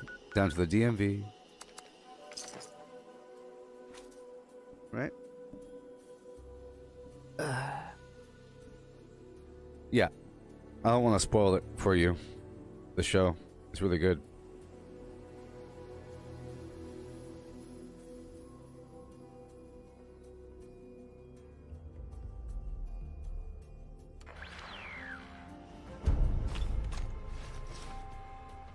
Yeah. So, yeah. So, you have, you know, Avengers, blah, blah, blah, blah, blah, blah, blah, blah, blah, all this stuff. But then you have the Thor movie. It's all about Thor. It follows him around every day. Right? But usually, when you have Iron Man, it's all about Iron Man and what he's doing. You know? But then you have, like, the Avengers, where it's just a bunch of people and the camera's hopping around between people, different perspectives, different locations and everything. It's not sometimes, you know, you have there's a dude or a lady that you're following around, and that's your protagonist, and that's who you're rooting for, because there's clearly one person. But sometimes there ain't one person, it's just a bunch of people. The television show format follows one person or a pair of people or one plot line amongst the world, and the WandaVision thing is sort of like following a couple people in this plot line amongst this Marvel universe, which allows them to bring in characters all the time. Hey, look at that one person. Oh my god, what the heck? What? Huh? That's weird. They got that person to show up for a day? Pretty awesome. You get to have characters show up belonging to the universe that were in a movie here, a movie there. It connects the whole thing.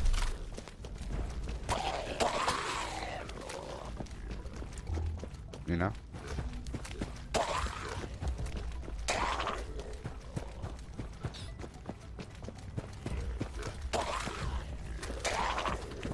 Whoa!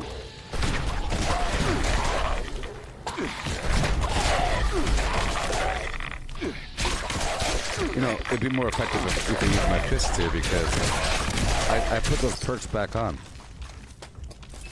I put the melee perks back on, the legendary perks. Collateral damage, hack and slash, and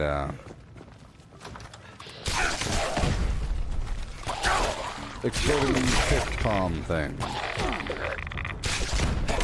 The good news is these guys have tons of chems.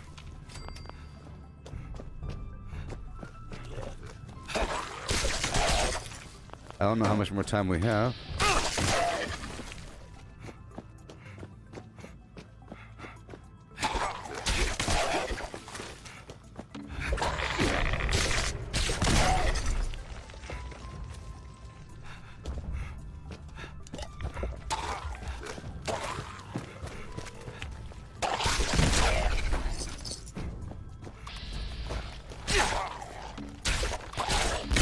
There we go. All right. Okay. How much more time do we have? We have 18 minutes. That's long enough. That's long enough to server hop. Ho ho ho and a hey ho hum.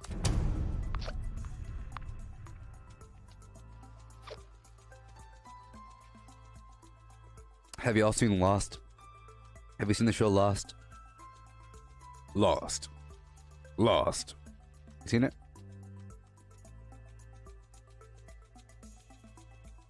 I like that show. Because you never knew what's going to happen. And it can get really weird. It let itself get really weird if it needed to the point where it's involving time travel and anything it wants to do to deal with the very nature of good and evil in the universe, you know. And yeah, they can get funky, weird, and it could be kind of corny. You know, it can be kind of fun. It could be a comedy from time to time, but the whole time it's kind of this creepy Twilight Zone sense. Like the island is weird. Something weird is happening. There's a weird thing in the forest, jungle. There's a black horse. Why is that there? Oh no. Whispers in the forest. Oh no.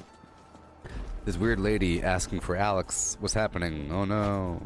There's a weird bunker underground with a person that's never here. Weird things. Well, WandaVision is just like that. Almost exactly. Almost exactly the same. It has that sense when you're watching it. Sort of like if you're watching a Twilight Zone episode. You expect something to be weird, so you're looking at their faces if they stare off all of a sudden, or if they go... You know, if everyone starts smiling, one person goes... It's for a reason. And it's cool. It forces you to analyze things. Like, what's that person wearing? Why'd that person have a necklace on? What's happening to the... Oh, they're smiling at the wrong time. Aha!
You couldn't follow Lost after a while? Well, you know, it did get weird. But as far as I understand, if you had to explain to somebody what is Lost about without explaining it the way I did, oh, it's about the people on the island, it's not about that. What's it really about? That's the story, but what is the universe about? So you got this island, but it's not really an island. It's almost like a magical island, because reality is magical, okay? And that island, to use their analogy, it acts as a cork for hell. It's the cork for hell. We know at least that much, okay? It's been around for a while. It moves across the planet. It moves. It's like the Bermuda Triangle, but with a landmass that just magically moves here and there, here and there, here and there. It's controlled, sort of, by a Jacob figure. It's a person, he wears white. And his whole job is to find a candidate to replace him. To take care of the island and find someone to replace him, okay? That's his job. And to make sure that nothing bad goes down. Now there is his brother, the Man in Black, alright? Who became the smoke monster. He's the embodiment of all things negative. The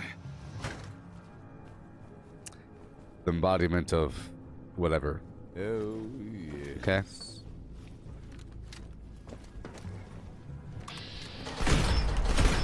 There is a link with Egyptian civilization. So it's been going on for a while. There's hieroglyphics. There is a wheel that you could turn that will move the island in time and space, sort of resetting it. All right. The Jacob figure, he used a lighthouse of sorts to peer among people of the planet, watching them from afar, and he had the ability to teleport across and to show up. And he was nurturing people throughout their entire life, trying to find out who will be the good replacement. So he'd show up periodically throughout these people's lives, nudging them left and right, as a test to see if they're worthy. Are they the new Jacob? They were all assigned numbers: 4, 8, 15, 16, 23, 42, which happened to be, some other number code sequence called the Valenzetti equation that predicted the end of the world. Okay? Also the numbers that this dude chose for the lottery. Also, they were the code sequence that you had to type in every 108 minutes into this computer in this hatch under the island, otherwise the world would end. So for a long time, the whole point of the show was people were going into this hatch and they'll take a rotation where they had to type in 4, 8, 15, 16, 23, 42, enter, within a certain time frame, only when this clock counted down. Otherwise, the world would end. And it was a big controversy back and forth about whether or not the button doesn't do anything. You gotta press the button, it doesn't do anything. Well, guess what? One day they didn't press the button. Bad things happen. Okay? Time travel, dimension shifting, weird garbage, magical weird energy. The whole time there's it's been studied throughout time. Throughout time, it's been studied. The first time modern civilization has studied the island was in the 50s during World War II. They showed up, okay? They showed up. And then the Dharma Initiative was created, sort of like a bunch of hippies to figure out things, but they wanted to go there to go study the nature of the island because it has properties. Exotic matter, exotic energies, weird garbage is on that island. They want to go figure it out, okay? But then there's also, there's sort of two sides to this. There's this, there's a league of people that wanted to be the Jacob or the Man in Black. This guy named Ben. There's people living on the island, okay?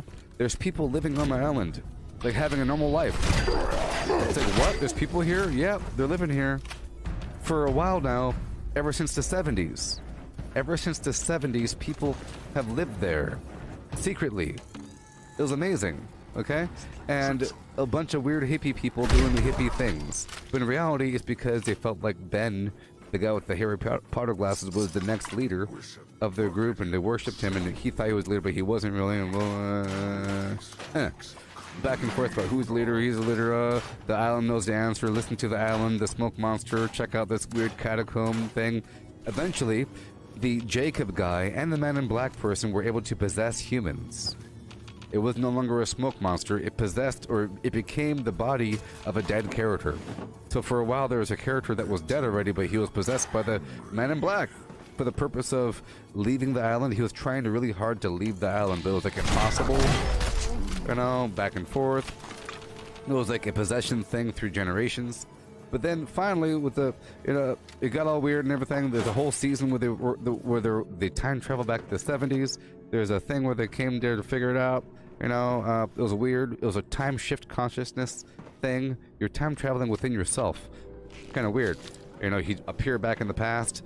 Weird stuff. There's also this lighthouse thing that you could use to teleport to or know the position of the island. It's like a quantum thing. It got very, very scientific after a while. Now, people got confused in the final season because all of a sudden the plane doesn't crash. It starts back over again. But the whole show, knowing all that, it's about a plane crashing.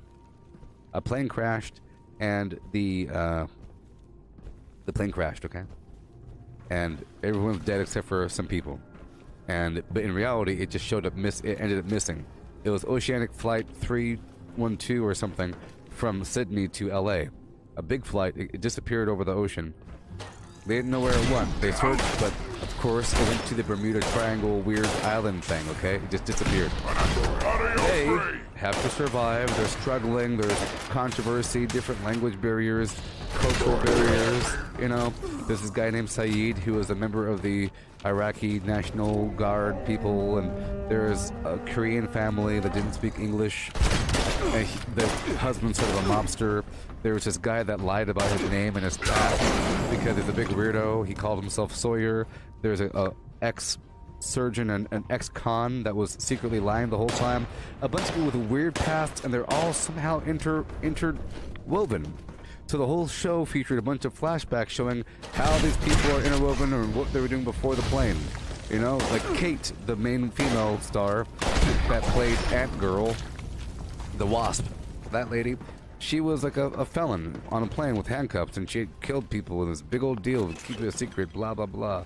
So her and the Sawyer guy loved the thing, back and forth, back and forth. But in reality, they were all candidates. They were all chosen to come to this island through their entire life, nudging them, okay? So, final season, the plane didn't crash or something, okay? And then it was like a big deal. Well, also, at one point, some of them got rescued, and they were called the Oceanic Six or something. It was a big deal. But then there's like a parallel reality that was created when something happened.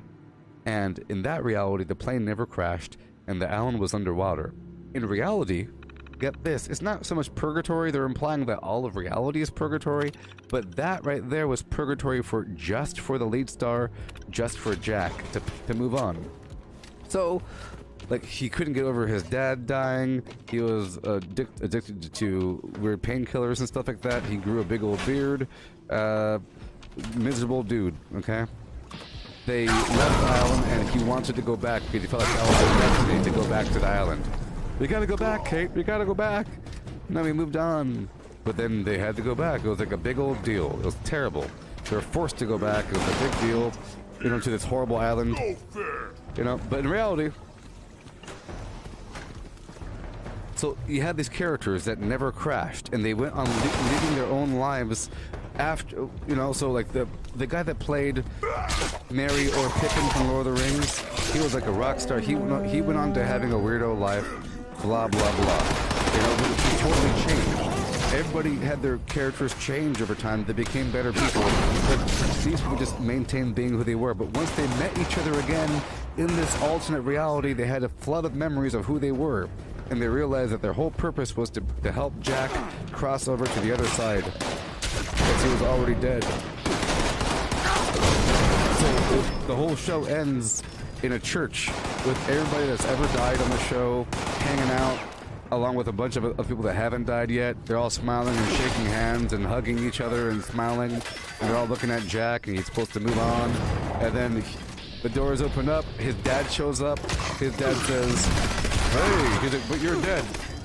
"That means I'm dead." He's like, yes, you are. He's like crying. It's such a sad ending. He's crying because he realized he has to move on, and then he chooses to go through the darn doors, you know. Meanwhile, he's still on the island.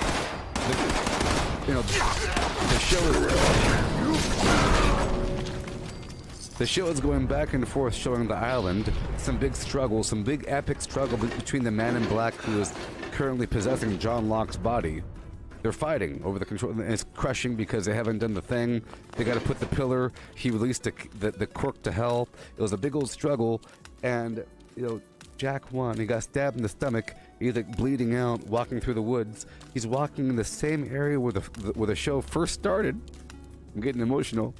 There's like the bamboo, you know, and then you see an old shoe, and you see some old luggage. It's from the original crash, and he lays down there. The dog licks his face. He smiles for a second, and his other character in the other reality, he's like walking in the church at the same exact time. It's like, you know, and then the doors open up, and his eyes close, and the show's over. That's Lost. Yeah, that's Lost. Hey there, Melissa. Sorry, I was explaining Lost.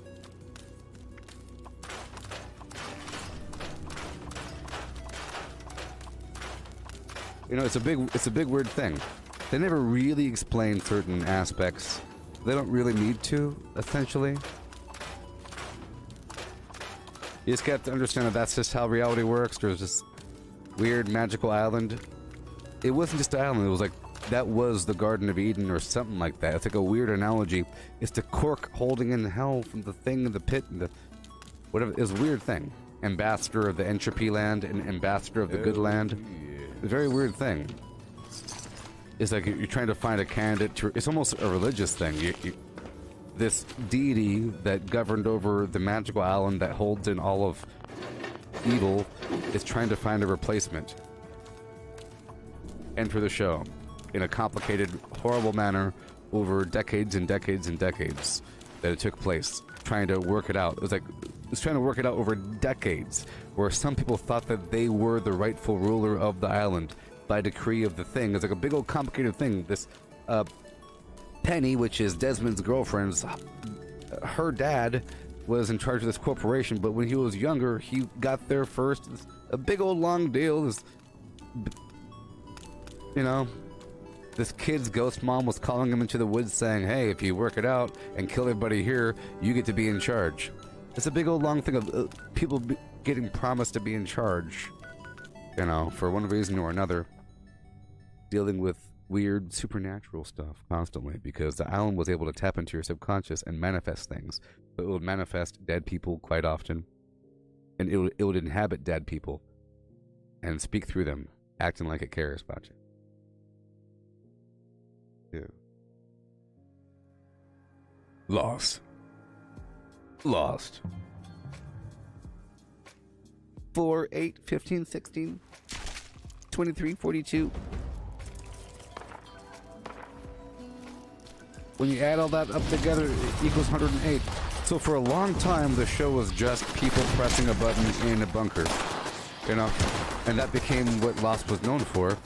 This countdown thing from 108 minutes or seconds. Every 108 seconds, you had to press this darn button or something. Or... yeah. I just love songs, don't you? Yeah, this right here. Every 108 minutes. See, it's ridiculous. Click, click, and you never really knew what it was about. And then sometimes they would release these weird videos on YouTube where you have like behind the scenes stuff, and you realize it dealt with time travel and some other weird stuff. Like they were doing a test to you end up with 2 rabbits. Instead of 1 rabbit, it was 2 rabbits. It was really good. You know, and then if you fail, it'll flip to hieroglyphics for a second. It's like, what? Flip, flip, flip, flip, flip, flip, flip. And then it goes, counts down again. It's pretty awesome. There's always desperation about trying really hard to get that. You know, this guy really, really, really believed that it was real. It was about faith versus science. And then it flipped. It became like rationality versus, you know, it was pretty cool. Like the main characters, that one person was really scientific and didn't believe in any hoo-ha. This guy was really, really, really into it because the island was speaking to him. He saw the heart of the island. It was beautiful. Ooh, i.e. He eventually gets possessed by the thing after this character dies. Spoiler alert, he dies and he gets possessed by the smoke monster. That sounds like a rattlesnake. And they never showed the smoke monster for such a long time. You would get implications of... I'm calling it a smoke monster because that's what it heckin' was. But... it's like, whoa, it's a smoke monster. It was a big black pillar of smoke that can move around and grab you and slam you around and do all kinds of weird stuff. And it seemed like a person can control it. You can make it do stuff for you if you kind of sick him, you know? You have like this access to do it. Complicated thing. Alright.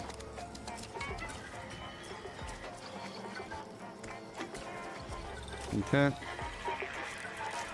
So, I got the Crusader pistol earlier today, in case you didn't know that, and I'm trying to unlock Gunsmith level 3 so I could modify the thing. Earlier, I bought a bunch of mods for it. I think the cryo mod will be really cool, but I got the cryo mod and the 556 mod. Okay. Lost.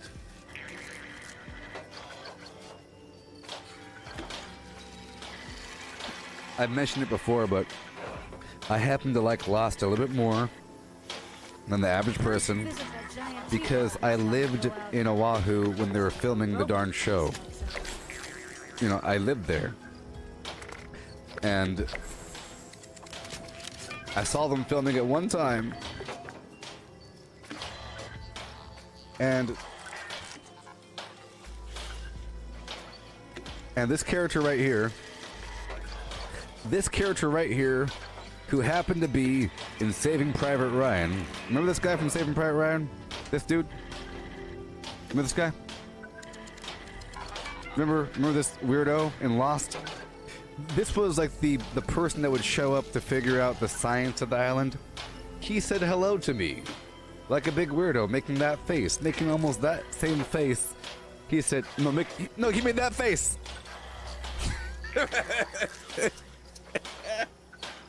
Maybe he was in character. I thought it was because he was like, who the heck are you? He was like, hello. He was in character. Hello. You see, I kept trying to see them film the darn show, you know? I kept on trying to see them film but I would never make it there in time. Because it'll be after. But then one time I caught him, and then it was in between shots or whatever, and people kind of like walking around, so I walked up there, because they can't stop you. It's a public beach. They don't own the water line, they own everything else. They can say, please move. Okay, stop production, please move, please, pretty please. But if you're anywhere in the middle, they can stop you.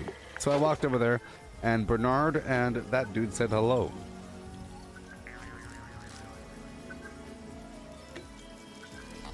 Hello. You know? Alright. Okay. I'm about to go out there and get more XP. Okay. Collecting fun is what I do. I find parties. Lost. Members, we found an area we'd like to have a closer look at. The first time Transmitting coordinates to the local bot stop. I heard about some spot, I wanted to go find it. I wanted to go find the spot, okay? I had to find the spot.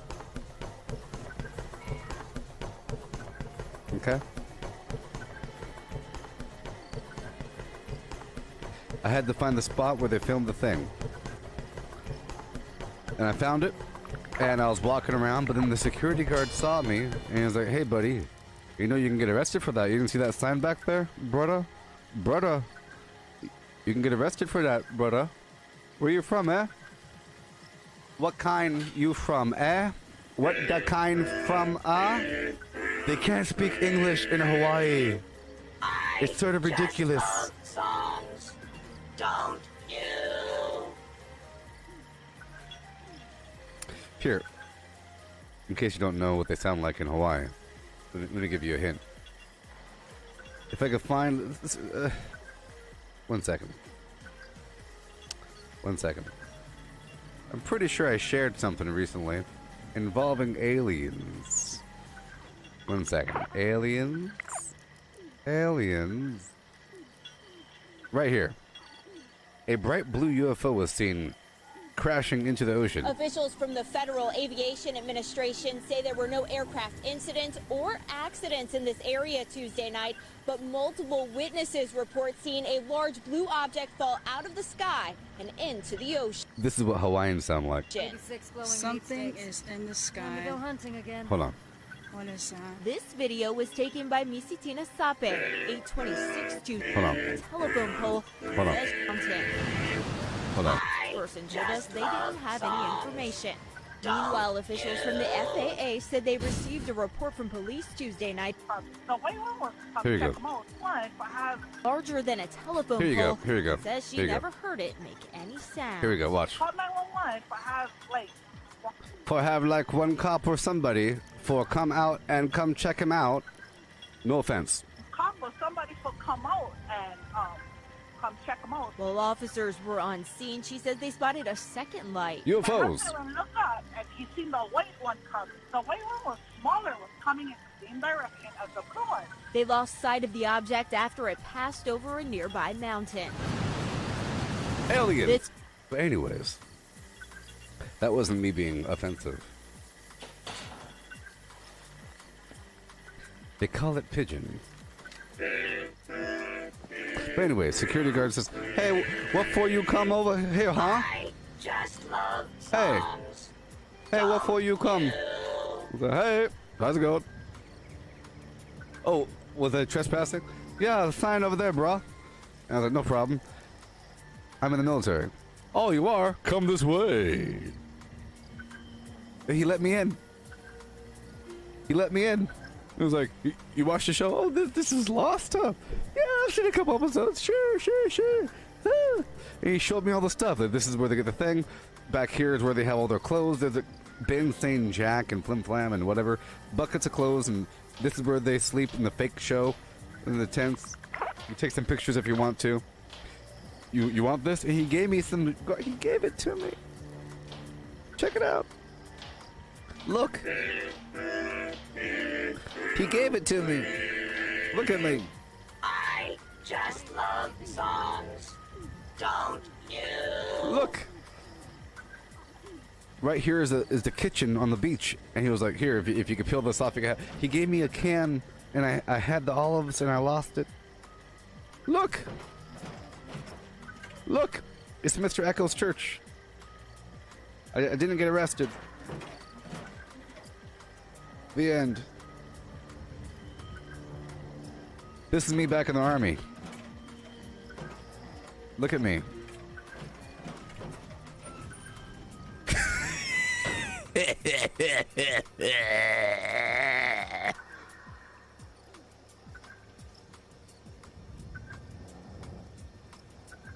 Yeah, man.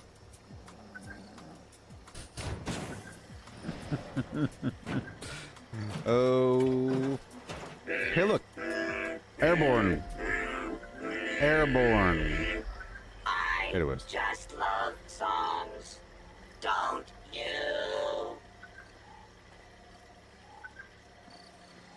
Yeah.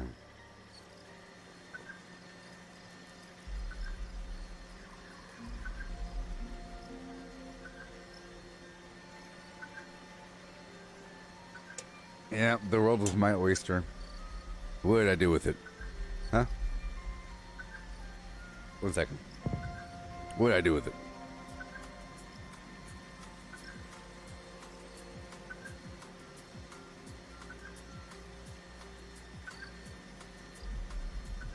Now I'm just a big old sack of flim flam. I'm just a Collecting fun is what I do. pile of garbage, people. I find party supplies for you.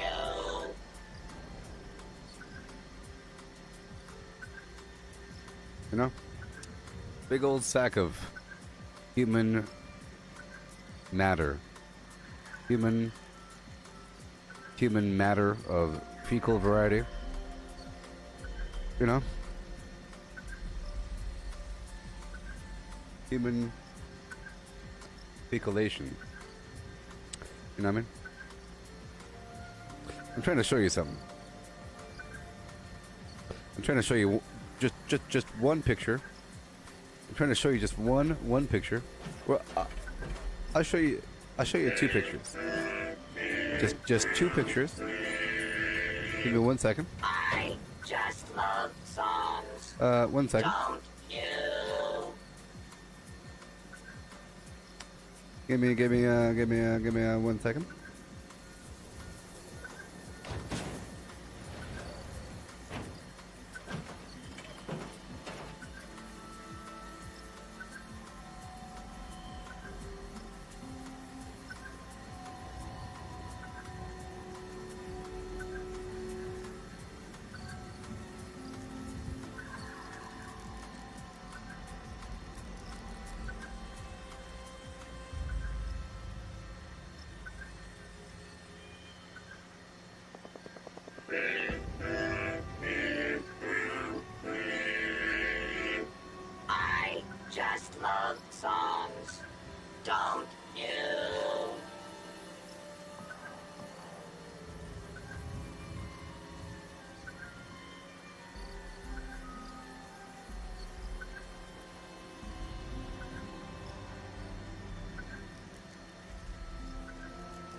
1 second.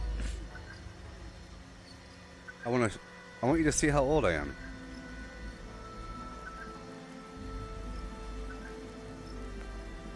Look. See? Whoa.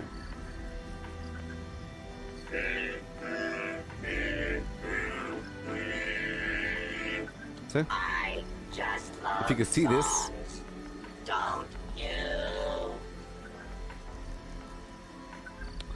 If it lets me. It's not gonna let me, is it? There you go. You see, it's so old. It's so old of a picture. It's back before we had, you know, digital pictures.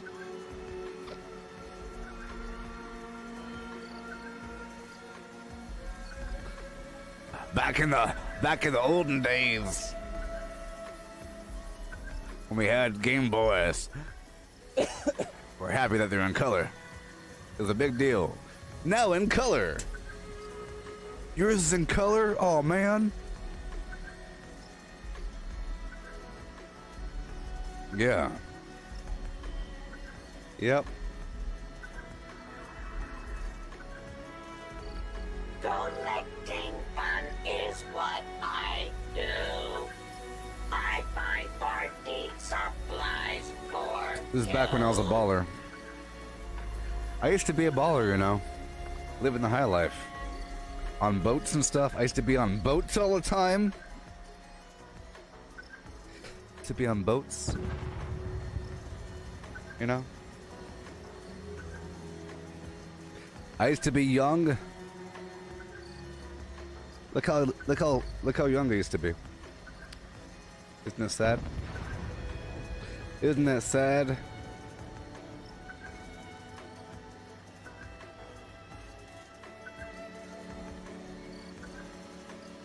What the heck did he know about anything in the world?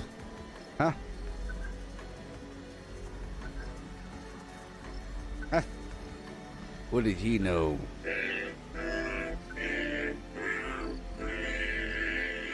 What did he know? just love songs, don't you? What the heck are you doing?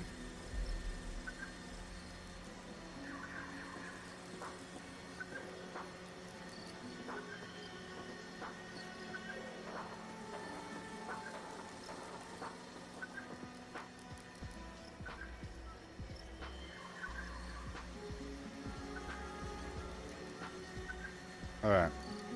All right. All right.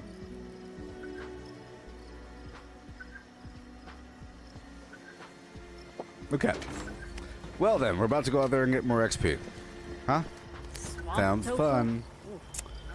Sounds fun. Get more XP, huh? Got my brain fungus flim flam and some other garbage.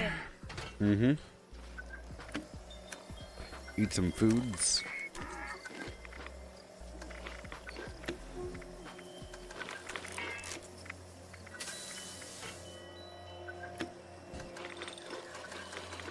All right.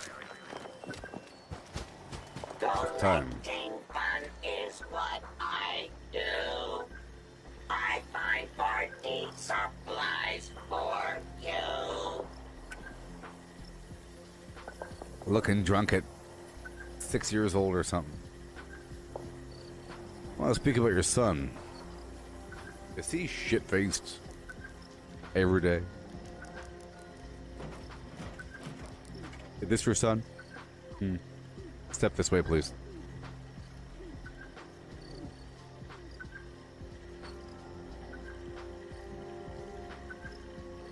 All I know is I traded a Static X CD for that Game Boy. For some reason. See, time flies. We still regularly used physical cameras in the year 2000. That was year 2000. The picture of me holding the Game Boy, that was year 2000. It wasn't 1984. I was born in 1982. That was the year 2000. Isn't that weird? Sitting there wearing the old BDUs, holding the thing. That was before 9/11. How about that?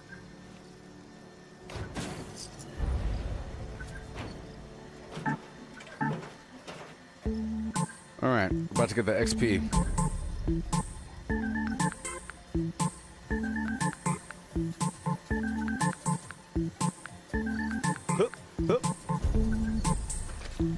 Oh, on the boat?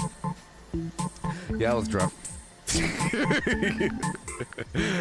On the boat, yes. Yes! They had Mai Tais, baby. Mai Tais. All you can drink Mai Tais. Look, all you can drink Mai Tais for $40. And a cruise out to the ocean and back. $40, you go out into the ocean for 2 hours and you come back until the sun goes down. And then you meet all kinds of people on the boat and then you go disperse.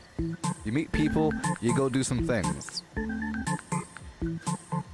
You laugh at the person using the bathroom. Okay, we're about to go get more XP.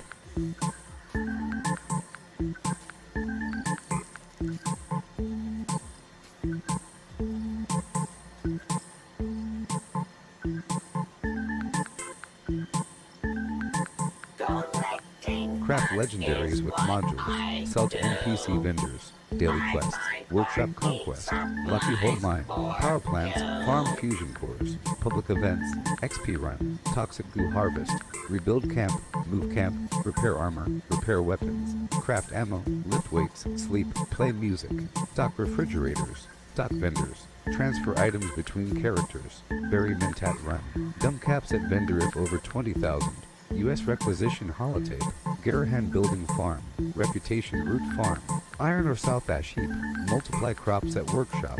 Purified water at workshop. Tanagra Town crickets. Faction dailies. Spend gold. Razor grain flower farm. Scorch beast farm. Grafton monster farm. Sheep's watch farm. Convert ammo at the ammo converter. Deathclaw farm. Snalligaster farm. Tarberry farm.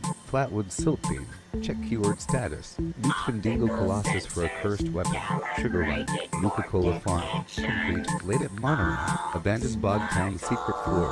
Farm mole miners for aluminum. Top of the world aluminum farm. Ski poles. Enclave code piece. Keycard search. Somerville Bookhouse. Watoga High School plastic farm. Chem farm. Enclave events. Wood farm. Dogwood farm. Smelt ore. Smelt spoiled vegetables and fruit. Cook food close to spoiling. Mirelurk egg farm. Mothman egg farm. Nuka-Cola factory farm. Sunshine Well farm. Daily ops. Get a high bounty by picking locks. Lure player to camp with a high bounty to force vendor transactions. Hunt down wanted players. Honey farm. Convert perks into coins. Purchase lunchboxes with gold. Harvest flux from a legitimate nuke. Purchase gold with treasury notes. Purchase gold with caps from Smiley. Stock Nuka-Cola vending machine. Candy bowl and punch bowl. Refine camp and workshop blueprints. Craft legendaries with modules. Sell to NPC vendors. Daily quests. Workshop conquest. Lucky Hole Mine. Power plants. Farm fusion cores. Public events. XP run. Toxic goo harvest. Rebuild camp. Move camp. Repair armor. Repair weapons. Craft ammo. Lift weights. Sleep. Play music. Stock refrigerators. Stock vendors. Transfer items between characters. Bury Mentat run. Dump caps at vendor if over 20,000. U.S. requisition holotape. Garahan building farm. Reputation root farm. Iron or South Ash heap. Multiply crops at workshop. Purified water at workshop. Tanagra Town crickets. Faction dailies. Spend gold. Razor grain flower farm. Scorch beast farm. Grafton monster farm. Sheep's watch farm. Convert ammo at the ammo converter. Deathclaw farm. Snalligaster farm. Tarberry farm. Flatwood silt beam. Check keyword status. Nuke Findingo Colossus for a cursed weapon. Sugar Run. Nuka-Cola farm. Complete. Late at Monorail. Abandoned Bog Town secret floor. Farm mole miners for aluminum. Top of the world aluminum farm. Ski poles. Enclave code piece. Keycard search. Somerville Bookhouse. Watoga High School plastic farm. Chem farm. Enclave events. Wood farm. Dogwood farm. Smelt ore. Smelt spoiled vegetables and fruit. Cook food close to spoiling. Mirelurk egg farm. Mothman egg farm. Nuka-Cola factory farm. Sunshine Well farm. Daily ops. Get a high bounty by picking locks. Lure player to camp with a high bounty to force vendor transactions. Hunt down wanted players. Honey farm. Convert perks into coins. Purchase lunchboxes with gold. Harvest flux from a legitimate nuke. Purchase gold with treasury notes. Purchase gold with caps from Smiley. Stock Nuka-Cola vending machine. Candy bowl and punch bowl. Refine camp and workshop blueprints. Craft legendaries with modules. Sell to NPC vendors. so cold. Alright, let's go. Are you ready? 86 glowing meat steaks. Time to go hunting again.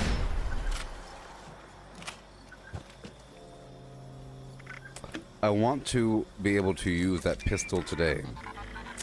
So if you do a bunch of farming, what do you say?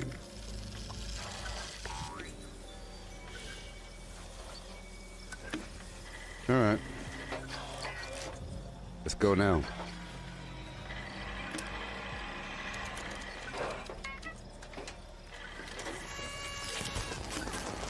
One.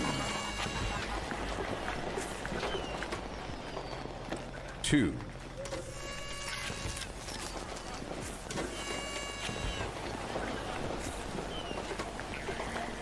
3. How you doing?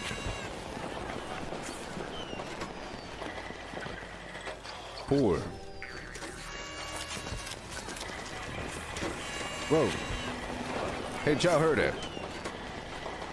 Rawhide. Chow heard it. Pull up a chair and tell me about your latest adventure. I actually like her personality. She talks like this. Okay, what do you got? Didn't you just have a snack? She never Get some feeds time me. to settle, and I'll be happy to make something for you later. She never feeds me. Ever. Haha, of course. I love talking shop. Kitchen. Whatever. Sure thing. Let me get out my notes for you. Oh, there are some classics here. Let me know if anything catches your eye. Well? Tried any new foods lately?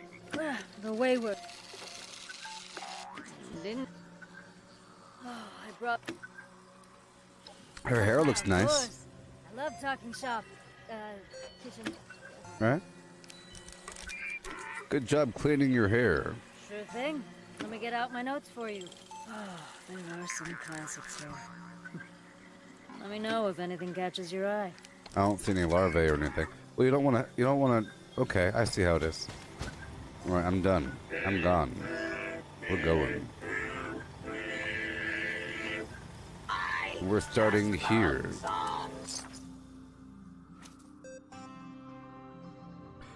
Yes, I've tried out, what's his name? Solomon Hardy? Brotherhood of Steel guy. That's some chems. I was using him for a while, but then I brought her back out. I replaced my cooking stove on that porch with her cooking stove because you could also use it as a workbench.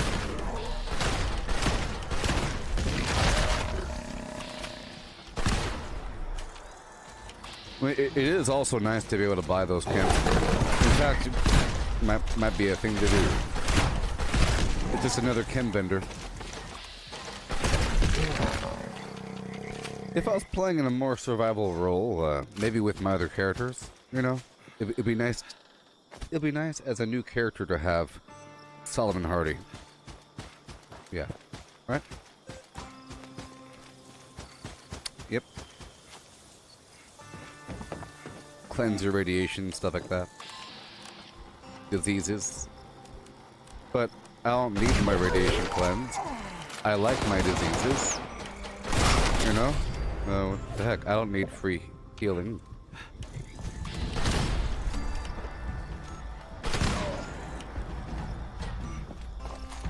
Okay. So I'm using the Vampire Faster Pirate. Here we go.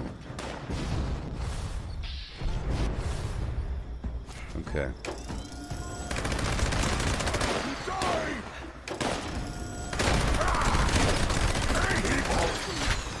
I will need to get more ammo out, which is wonderful.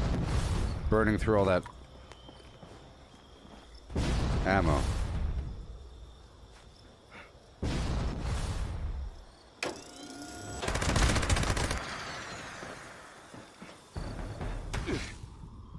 Yeah, he does chems, and he'll also cleanse your stuff. Whoa. Maybe if you're absolutely starving, what's her face will give you food. But if I say for sure, if you're well fed, she's not going to feed you.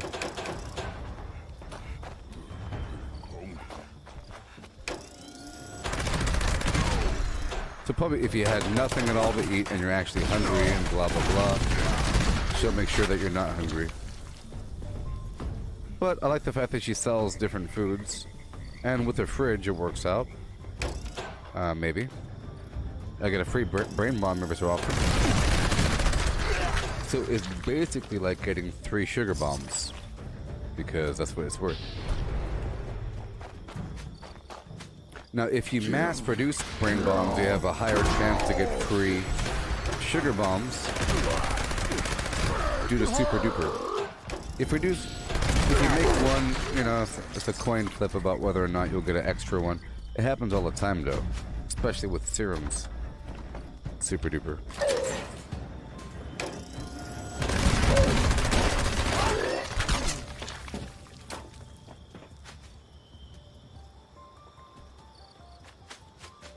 Okay. Well, let's cycle back through. Enough time has passed, maybe. If these guys are dead here, I'll server hop.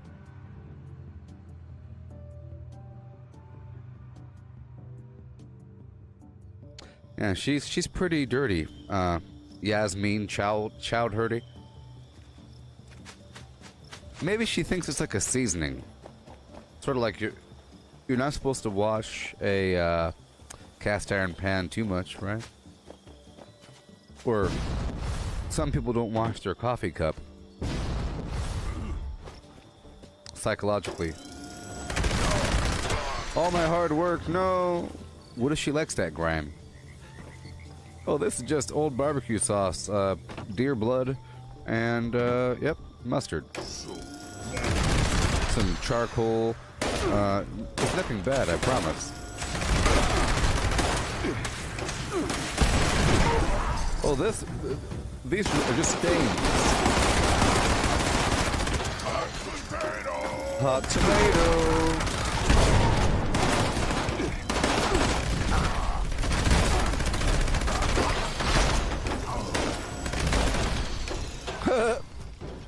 I chopped his head off. Yikes. Yikes.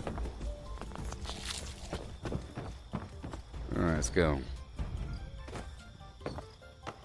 Hello?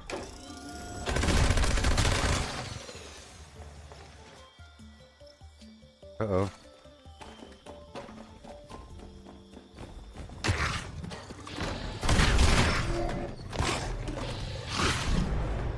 You're not gonna kill me.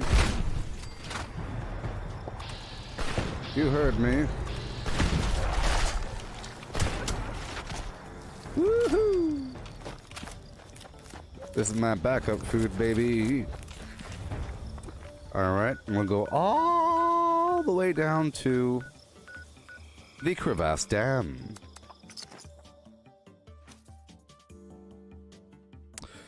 Yeah.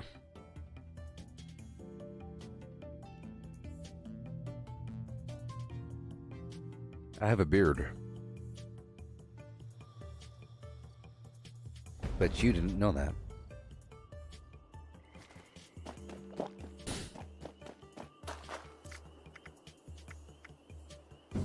They call me the Sack Man.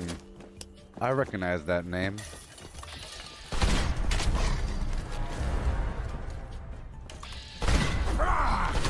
Shut up, beast. In reality, you might consider this a legendary farm, right?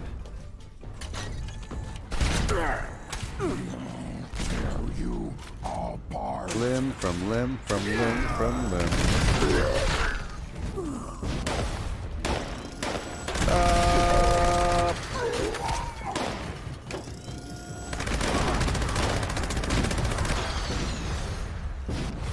So majestic. I have 8 bullets left, baby. You humans make us. Now suffer for your arrogance, beast. Right there. There. Ooh, I'm a cannibal. But I'm a herbivore. What happens? Will I start throwing up? Oh no, I'm dying.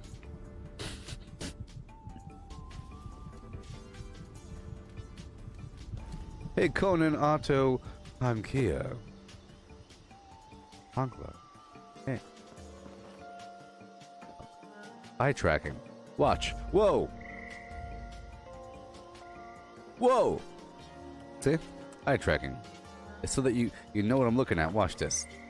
If I say, now inside of that canister right over there, you know, I think inside of that canister is something important, so probably I'll start over here, and I'll jump back, do a backflip, land over here, and then run on this side, climb up, and then do another loop around, and then stand here, go over there, and then climb. Check out that person's name.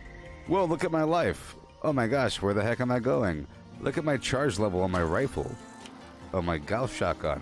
Whoa, look at my little quests. Man, check out that star. Check out that star. Check out that particular light post. You see? Let me go through the woods and look for something. There it is. There it is. There it is. Look at my inventory. Wow, look at all the stuff. Where am I about to go, eyeballs? Where am I about to go? That way? This way? That way? This way? You see? Look, there's different options of where I'm about to go. Am I going to go this way? Yes, I am. Because I'm looking that way. You see? It's a clue. So much data.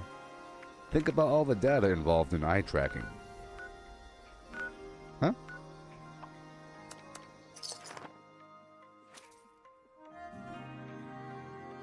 You see? And now you're in my brain. Ooh. I'm reading. Ooh. See?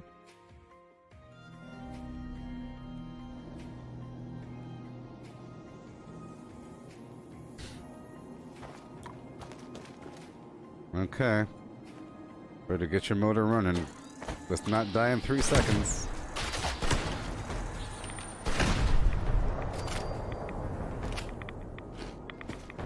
Uh-oh. Stuff here.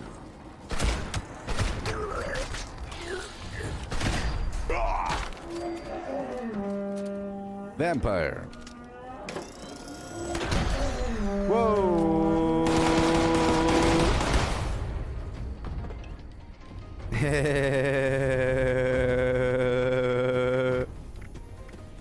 All right. Back in action.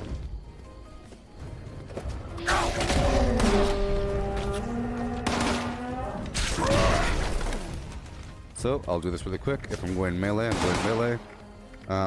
I'll take off Bloody Mess and I'll put on Screamer for Sprint. Boom, boom. Okay, I'll take off Enforcer and I'll put on Marathoner. Yes, yes. And Dodgy and Action Boy. Yes.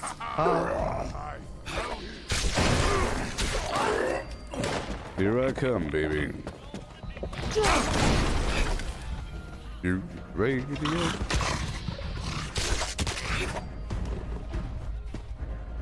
There we go.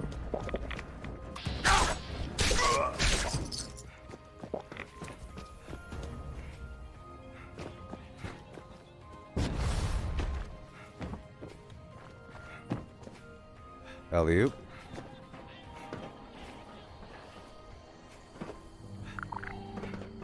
Eye Tracking by Toby. That's Tobii. Toby. Check it out at Toby.com. Check it out. It works with, it's not doing anything with this game, but it does stuff with other games.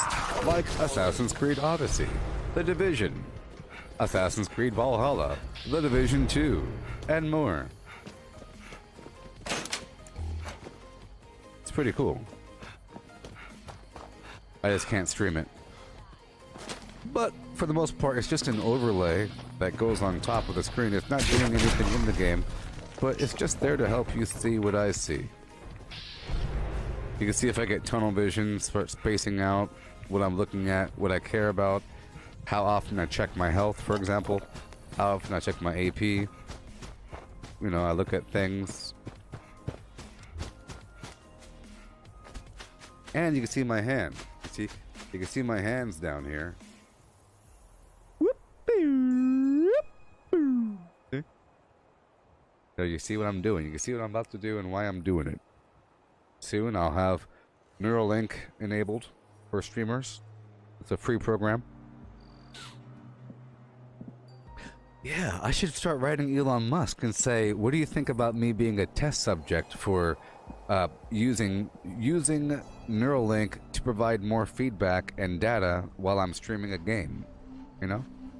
I'm sure there's some way that a streamer can use Neuralink. I'm sure. He has a pig right now. You could use a person. Cut a little hole in my skull and thread some needles in with the big robot. Okay? Let's server hop here. What do you say?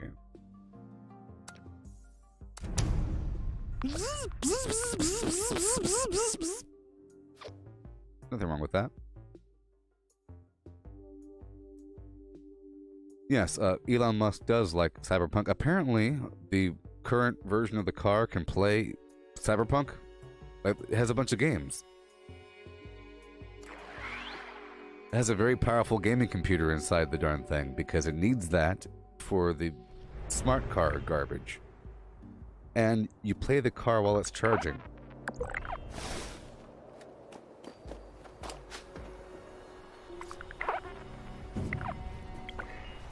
Level 50? You see, that's what happens. If you server hop, the first spot you go to is... This is a tip, everybody. Are you ready for the tip? If you plan on server hopping, don't server hop at this spot, because it's going to end up being level 50. You have to go off into the woods for a while. Basically, wherever you end up at when you server hop, that spot is low level. So you can make all the enemies here in the abandoned bog town level 50 if you server hop there. But if you server hop, let's say at the Creekside Sundew Grove, then they become level 50, and then you just fast travel over here, and they're the appropriate level. So, for example, just this spot here is let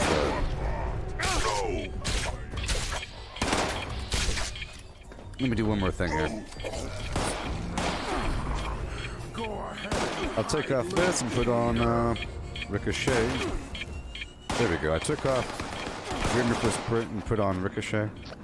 And seeing as I server hop, I have to take off and put back on my jetpack. Alright, here we go.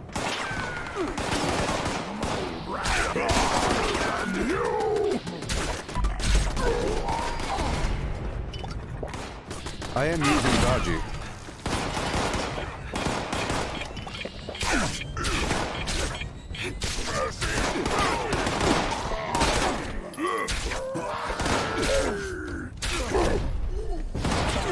Let me lower my life down a bit.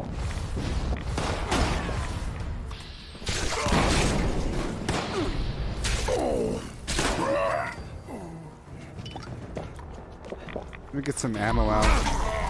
I'll be getting the ammo out once I'm in the back of this building here. But melee is fun. I'm pretty sure once I go inside, they'll be the appropriate level.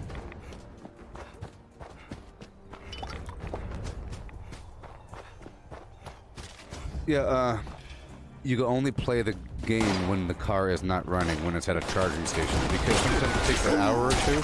For example, I saw someone post what it's like to go from somewhere on the East Coast down to somewhere in Florida, so they went all the way down for like it was like an 8-hour drive or some garbage, and it showed the entire self-driving route and all the stops. And it showed like a bunch of stops, sort of like an airport, where it said you have to stop here for an hour, there for 2 hours, there for 3 hours, there for 1 hour, 45 minutes. Maybe not 3 hours, but you're sitting there for a couple hours while your car is charging. So they want to make it nice and comfy.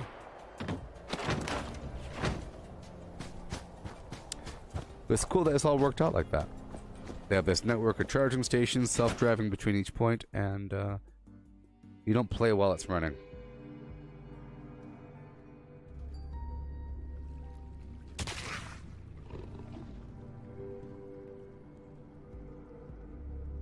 Mike, you're saying that you spend...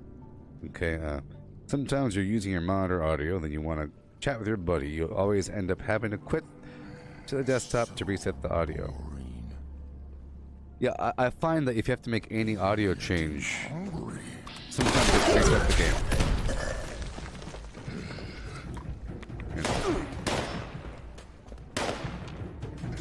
Or whatever. There's somebody in here.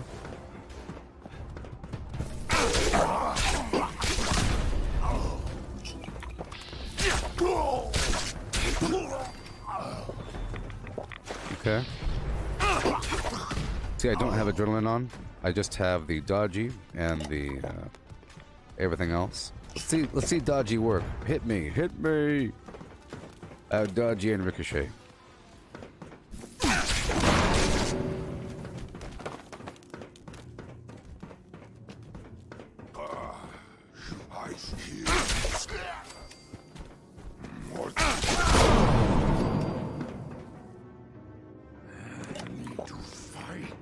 Need to smash. So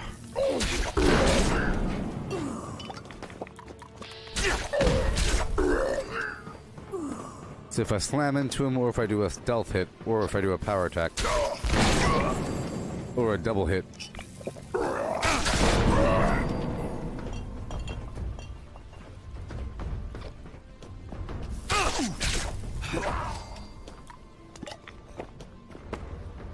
Faster.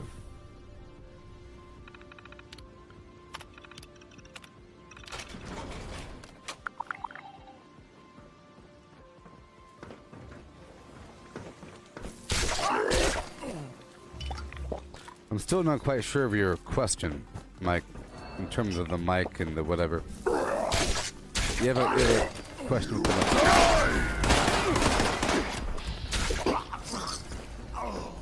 Many times you have to restart the program before it can acknowledge your audio inputs. It's vaguely common for PC games. It depends on the type of input, but sometimes there's no way around it. That's all. Just want to go from one mic, especially for a game that might say, "What is your microphone?" If it's basing it upon the default Windows settings, well, one tip would be if you see, there's probably a workaround. If there's a game that defaults to whatever your current Windows default setting is, then you should set the default to whatever you want to use in the game while chatting with another person. But you're trying to change the output, you just can't. Before you infuriate me.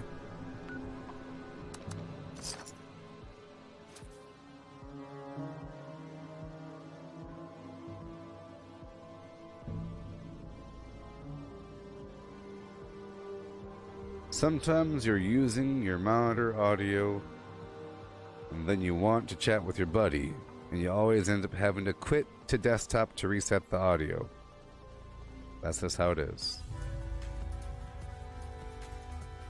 So that means if you want to chat with your buddy, you want to swap to headphone audio because you don't want the feedback, right?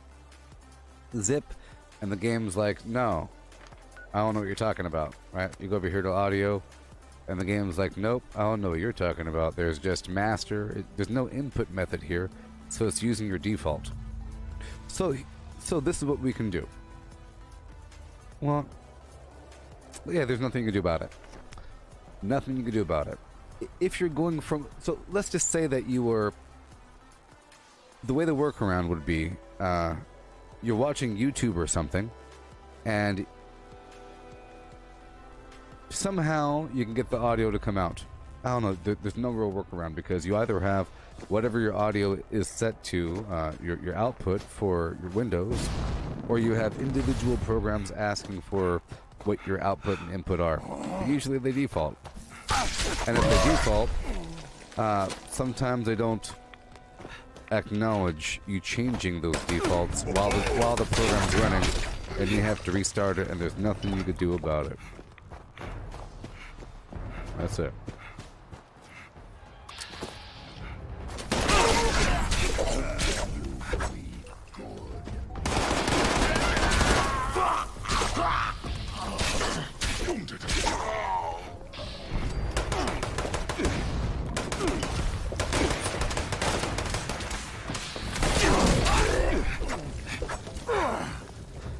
Well, maybe the answer is to just always wear headphones. Just never have an occasion where you start off with the speakers and then you halfway through you change your mind and want to talk to other players, and just don't have that happen. Just say, this session I'm not playing with people, this session I am. Get better headphones, you know? This is kind of the scenario where you start off with speakers and then you want to talk to somebody, so you go from speakers to headphones.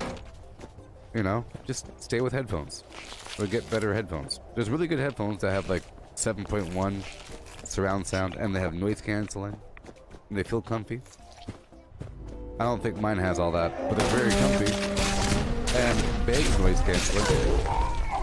I know that sometimes you can't have noise canceling. Maybe. Or you can't have... Sometimes it's important to hear the outside world. I don't like headphones that go into my ear. That gets sort of annoying after a while.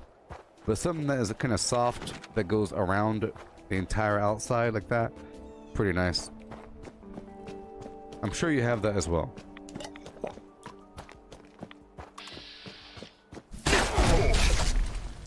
But the answer is just, I don't even have speakers. How about that one? I don't even have speakers. There's no speakers here. I was thinking about getting speakers, but I'm thinking, why? Whatever. Sometimes you want speakers. Whatever. It's nice. It's nice to have speakers sometimes.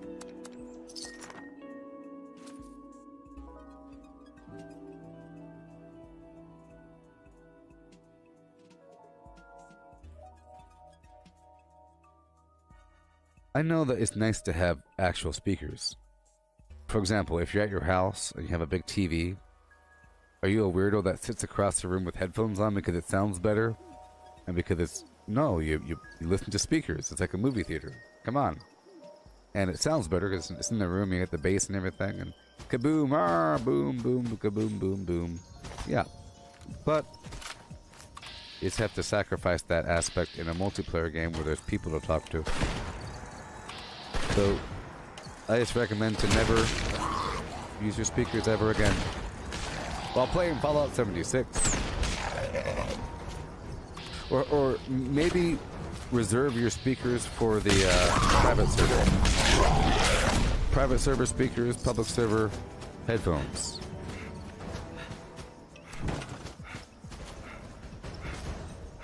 Let's get some ammo out of here.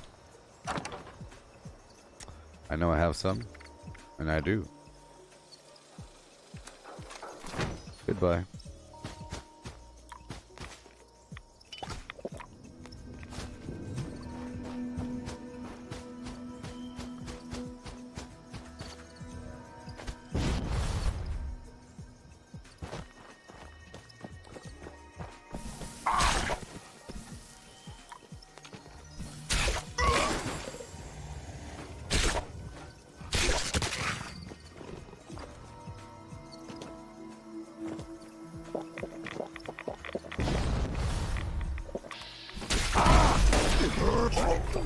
Hurts.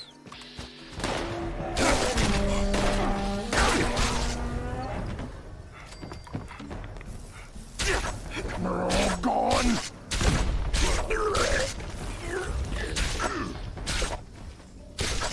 Diet Coke.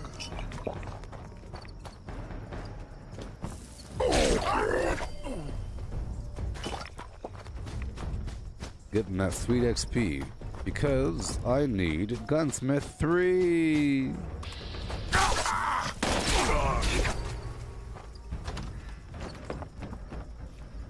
So that dinosaur show is on Disney Plus or something like that. Remember dinosaurs with the Not the Mama?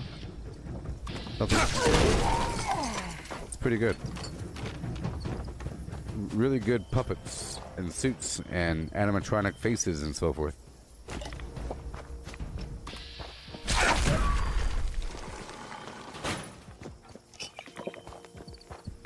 It was kind of weird that they were all sort of different species. Maybe they weren't. Maybe they are a dimorphic species where you know, the males and females look dramatically different, different bone structure and everything. Maybe. Let's hurry up. Let's go straight down to White Spring, home of the golf club. Hey there, Tim.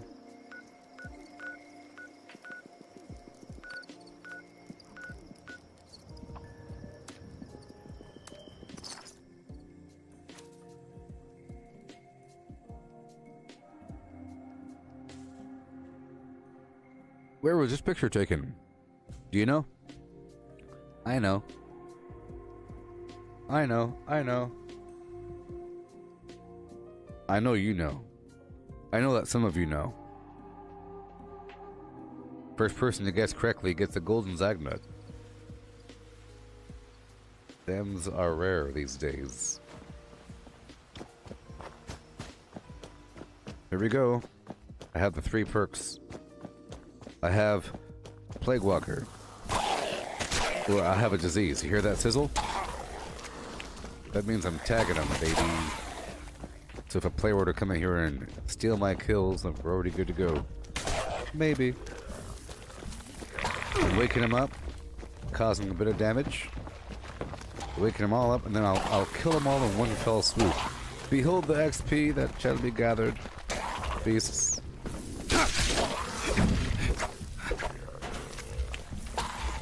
I take care of that Svendingo.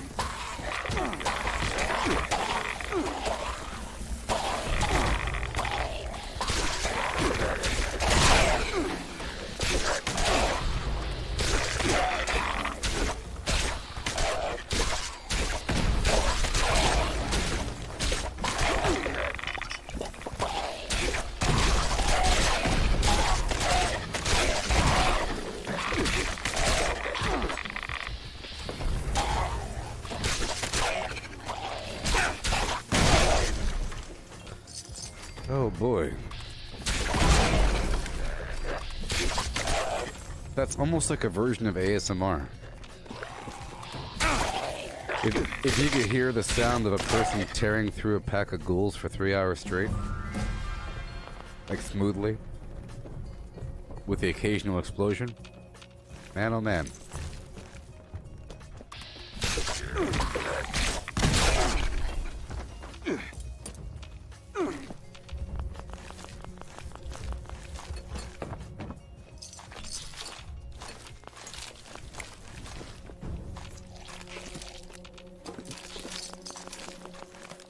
It was legendary. The heck? Yeah, that was 3 legendaries probably. Do the DMV.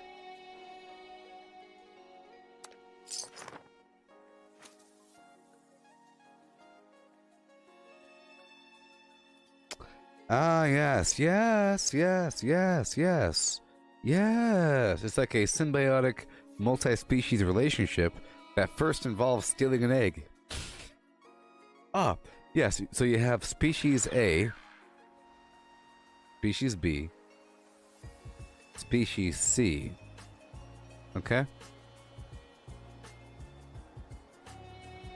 You have A over here. Okay. B is the lady. C is the man. Right? I wish to courtship you, weird species. We shall raise a child together. You better get me the egg, cause I ain't doing nothing. And then, well, how about species B over there? If you get me that egg, you could have me as your wife. You steal the egg, you raise a family. 3 different species in the house. No big deal. Makes sense to me. It's like a whole hierarchy, like a civilization of different species stealing eggs and stuff. I feel it. I feel it.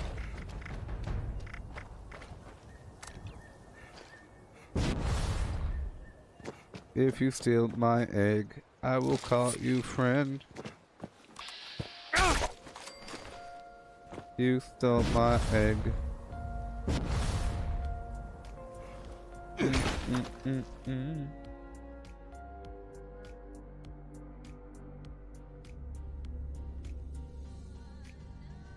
Yes.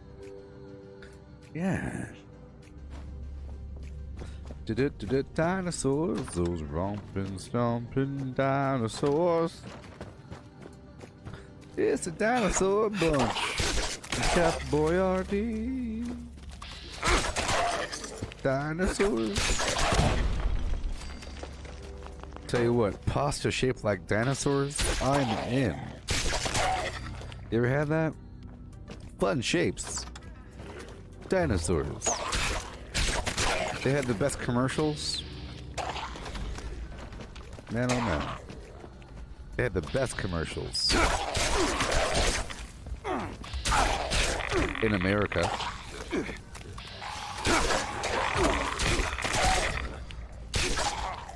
You come with me. Come with me. Let's go. Wake up, wake up, wake up. Call your friends. It's about to go down. Oh yeah. Follow me. Let's go. Lights are on, baby. Follow me.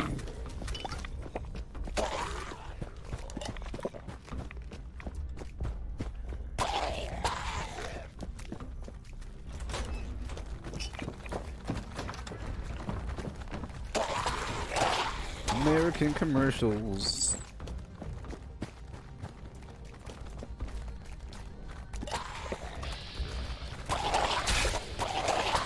Whoa.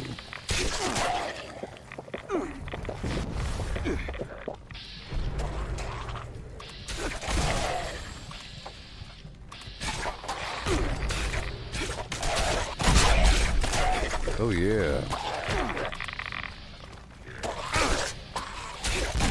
The people come for the tearing of the ghouls. The biannual tearing of the ghouls. Let the ripping commence. Until it's done. You know, there was an expansion to the Doom Eternal game that kind of pushed the story forward a bit. I thought it was interesting, the fact that there's absolutely no hope of salvation because the world's destroyed. Probably the whole universe is terrible. There's no rescue from this problem. There's no hope. Fields of lava and horrible tentacles everywhere. No hope. Excuse me. Out of my way.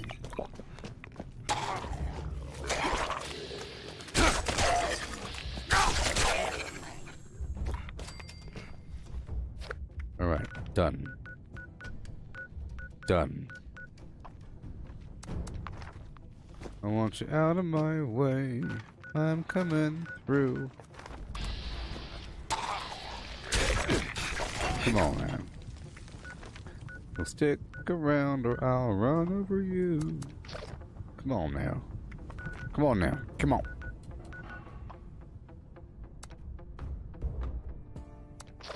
Oh no.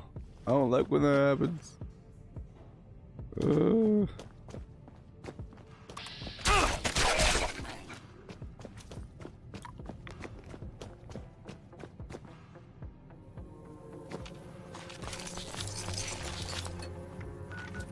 Let me go. Let me go.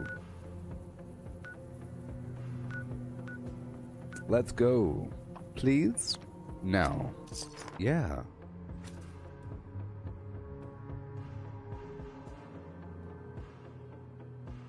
Hey Cortana, where are the aliens? I'm sorry, but I can't help with that yet. Yet?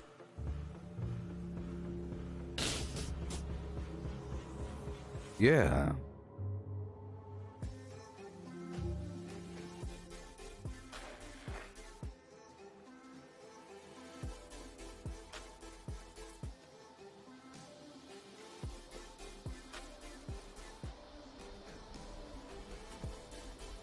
All right. Here we go. Let's not die. That'd be terrible. I'm not here in public now. Boom, boom, bam, boom, yes, bam, what? Yes, bam, yes, no, yes. Done. I'm ready. This summer.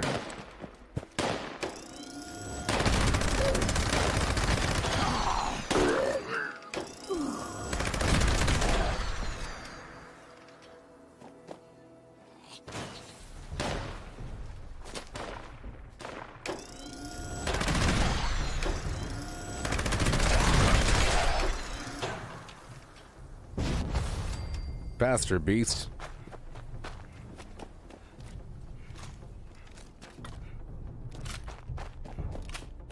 Let me change one thing here. You don't have to go fast. Oh my gosh. If you're not using darn adrenaline. Dang it. There we go. Whoa.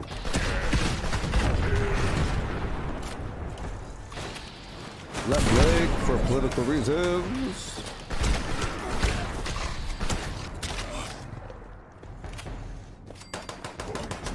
A good fight. Yeah. Excuse me.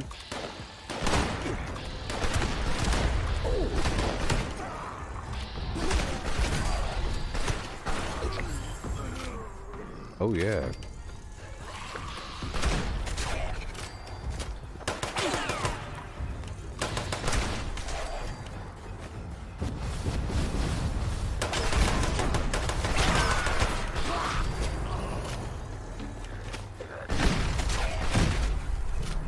Well, I'm watching that health. 3, 2, 1, vampires, faster fire rate, go.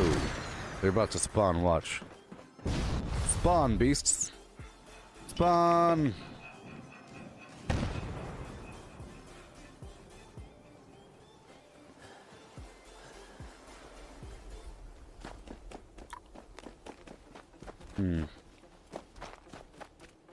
Fair enough.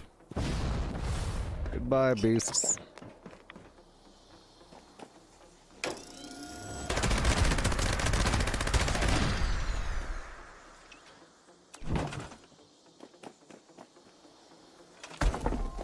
Yeah. Goodbye. I said goodbye.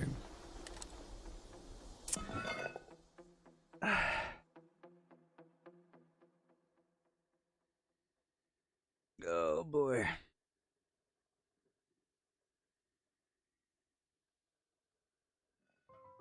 You know, you might say that there's more life in a body after it's been dead for a couple days versus when it's alive. Think about it. More overall life.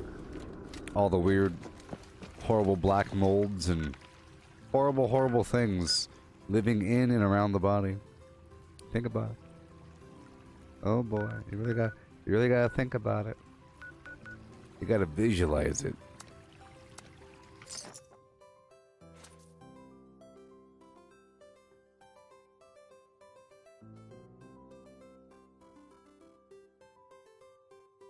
Yeah.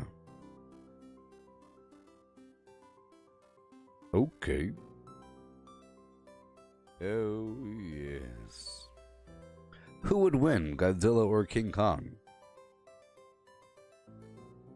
And who will win? Who would win and who will win?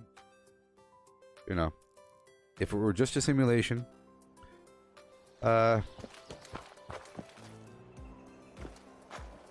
know, you see, I think Kong would lose. But he's gonna win because he's a person. He's a good guy. You know, Kong is basically a good guy. And Godzilla's a mindless green monster. You know? Some stupid animal.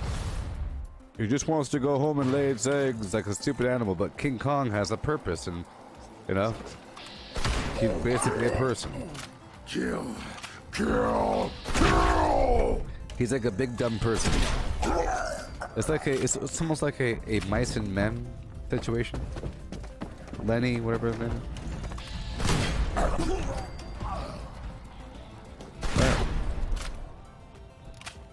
See, the reason why King Kong would lose is because, for one, King Kong is like a person, so he has pride and ego. And he's confident. He's the king with the, whatever, he's walking around. Remember, he was the king of that Skull Island? They worshipped him as a god. And he's walking around all confidently and walking around. Okay? Godzilla would just be eating stuff. Walking around. Leave me alone, I'm territorial. Ah. Okay? But I think King Kong is overconfident. It's a problem. Godzilla doesn't know what confidence means, you see? King Kong is overconfident, and Godzilla doesn't even know what confidence... What is that? Confidence? Words? What? I'm a monster. I'm a monster. Think I know about feelings, values, ego? Doesn't have all that. It's a darn lizard. You see? So, for one, you have that factor. Dumb animal versus whatever. Now, King Kong has encountered dumb animals. Whenever you see King Kong fighting some weird reptile beast on a big island, he's doing that, and it takes him a while. He's like punching it, headlocking it, breaking open the jaw, doing what he usually does. You know? But that stuff won't really work as much versus King Kong, even though they're going to show it versus Godzilla. Godzilla has more armor, more pointy, ouchie points. He can't be attacked from the back. You know, there's no way. He's too wide, too pointy. He'd be punching him. He's punching Godzilla. It's ridiculous. But Godzilla has a big laser breath. King Kong has tools. He could pick up a telephone pole and throw it at you. He could pick up a big truck. He could pick up that entire thing and use it as a baseball bat. Godzilla wouldn't know how to do that. So, but would he? I think he wouldn't be ready for the onslaughts of Godzilla. If King Kong grew up around Godzilla, he could figure it out, and then he could do all kinds of weird stuff. But that's what he's... The movie version is going to be the version where he's going to be using that thing as a baseball bat. He's not going to be just punching him. He's going to be doing all kinds of stuff, using a shield, building stuff. Weird human thing, because he's basically a person, according to the narrative. Let's go clear out these squatters. Okay. Yeah. Yeah, I was talking about bacteria growth and everything. Because this is a pretty clean system. You cut open my arm, it's going to be hopefully a clean chunk of muscle and some connective tissues and whatever. But you let me die for a couple days, it's going to be horrible. You don't know what's in there. Horrible sludge and horrible nonsense. A million different things. A whole ecosystem per square inch. Because you don't have your own system fighting it off. We're constantly fighting things off from invading us and living inside of us. You know? You'll be nothing but parasites. When you're alive, you might have 1 or 2 or 3 or 15 or whatever. If you live out in the woods. How about this? If you lived in the woods your whole life, like Robinson Crusoe, he probably has a bunch of parasites. Don't you think? Willing to bet that Robinson Crusoe has a bunch of parasites? Or at least his children do. You know? Pretty sure. Well, once you die, you're nothing but parasites. Because, you know, it just happens. The parasites have a bunch of babies. All of a sudden. So, oh, hey, it's time, everybody. Let's go. It's time. You know? That's all I gotta say.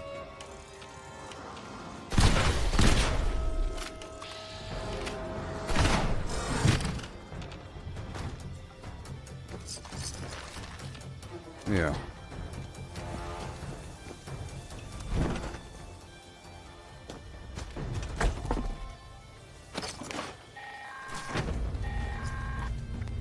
Nice work. Sensors indicate the problem squatters have been removed. check in with me from time to time. I may have additional Dismissed. assignments for you to carry out. Oh boy, let's go down to Blake's offering. Home of Blake. Hey Cortana, who is Blake? I'm working on it.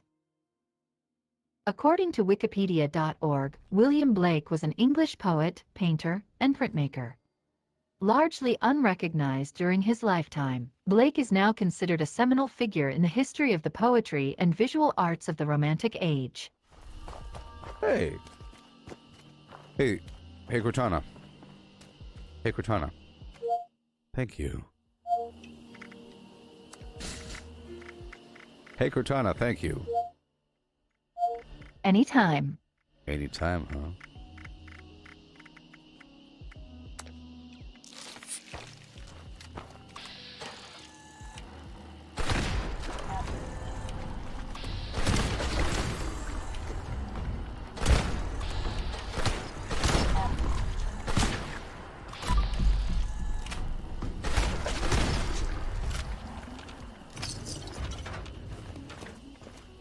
Okay.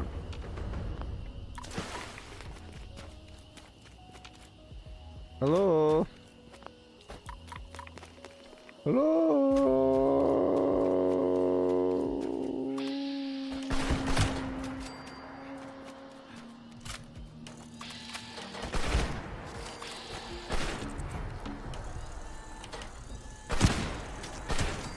You got everything I asked for. Look at all these blood bugs.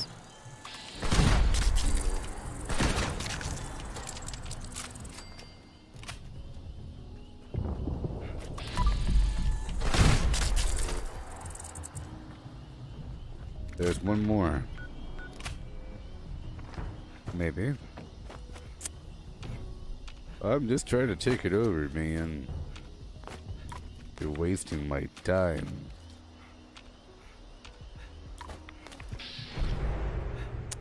Oh well. Let's go. Oh, I know. I'm gonna fast travel. I'm gonna server hop here and then go to West Tech. Yeah. Yes. That's what I'll do. It was meant to be the whole time.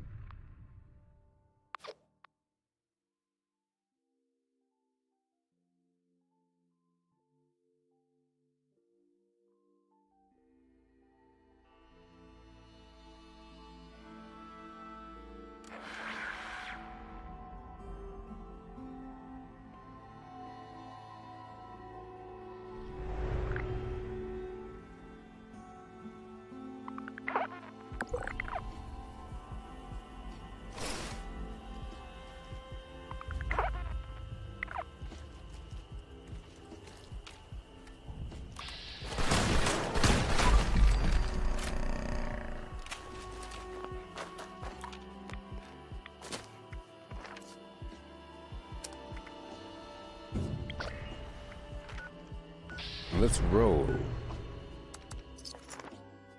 to West Tech, home of West Tech. There's gonna be a Space Jam Part 2 or 3 or whatever.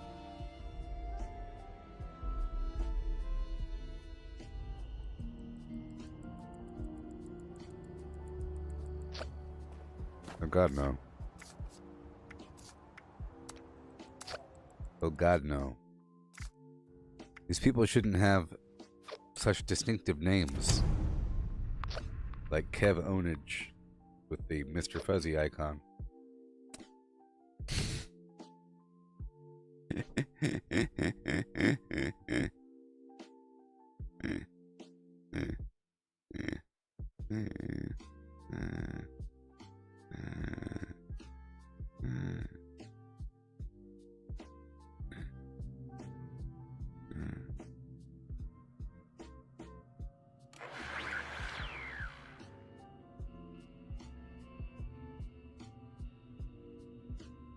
Space Jam, starring Space Jam. It's gonna be a HBO Max movie or something. It's subscription based. Everybody here get the space in the jam. Gonna do the Space Jam. It's the Space Jam. Everybody do the jam. Space, space, it's the Space Jam.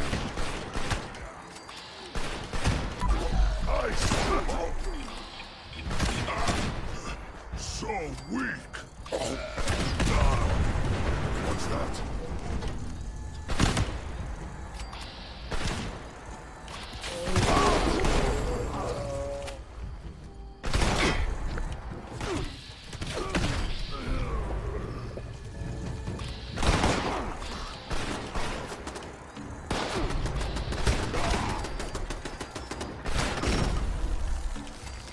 Yeah.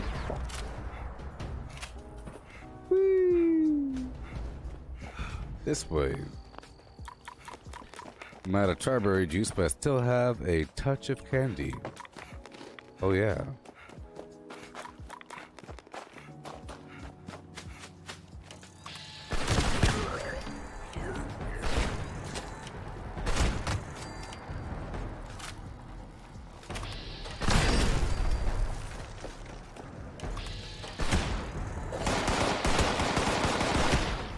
My chest.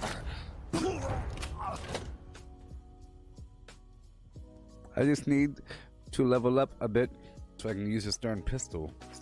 I might be ready right now, but we'll see after this farming run. How much more longer do I have? How much more time?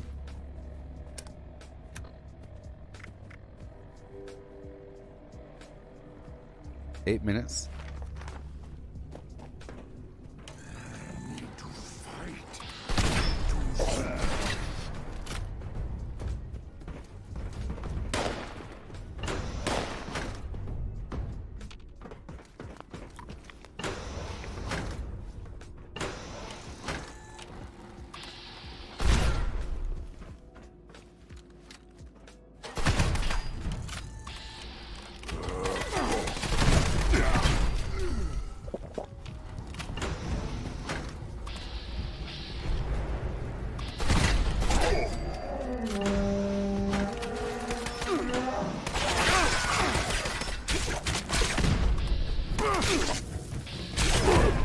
The heat is on. There it goes.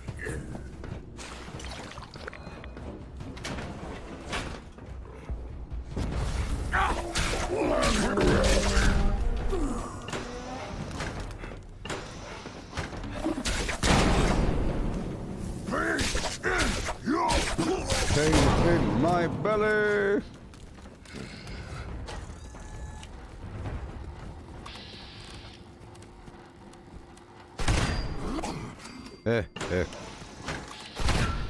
Left leg. Goodbye. Tear down their legs, leg by leg. They shall fall. They can't stand without their legs.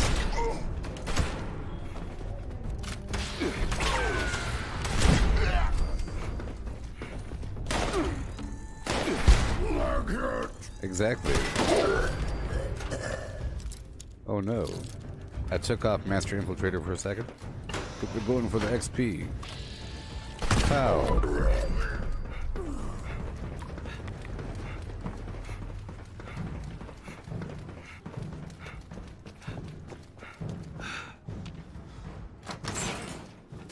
Alright, we're rolling. 5, 4, 3, 2, 1.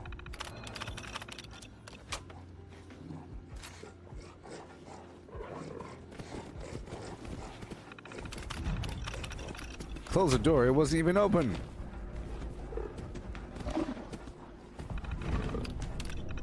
Open the darn door. No.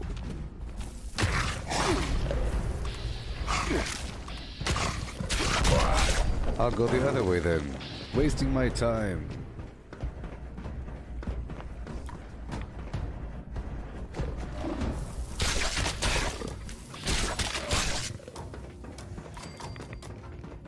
You're wasting my time.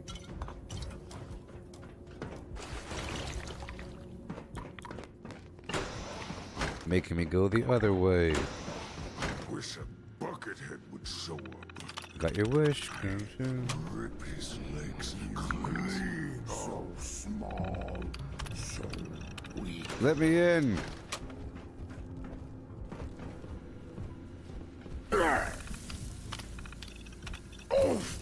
Open the door. Oh no. Okay, moving on.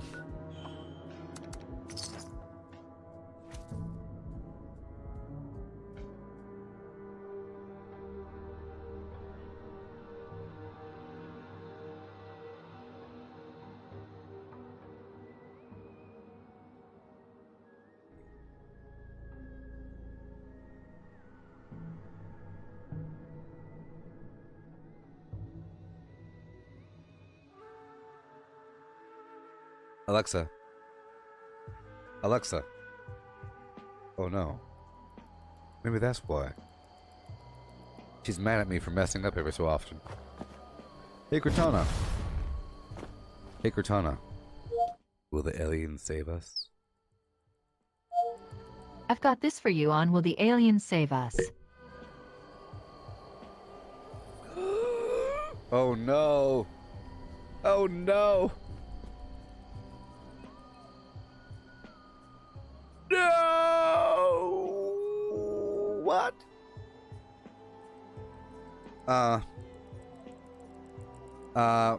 Aliens are here to save the planet. That does not necessarily mean they are here to save humanity. They are interbreeding with humans in order to create a species which can survive the impending disaster that is climate change.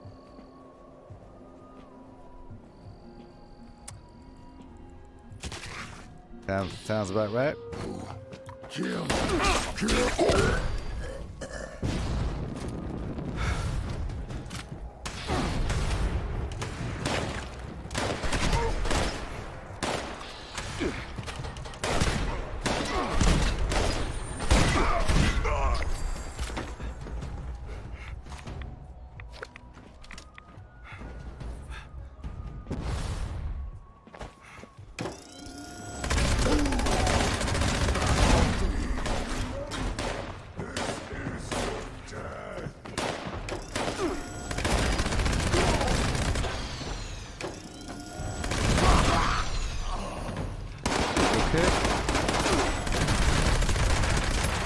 I believe the Flim Flam was worn off. Scared already? You're dead already.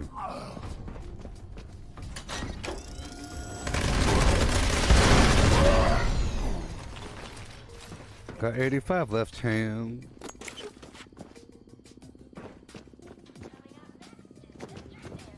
Woo! Bum bum bum bum bum bum bum bum bum bum bum bum bum ding. Mr. Gabahade, doing stuff every day. Bum bum bum bum.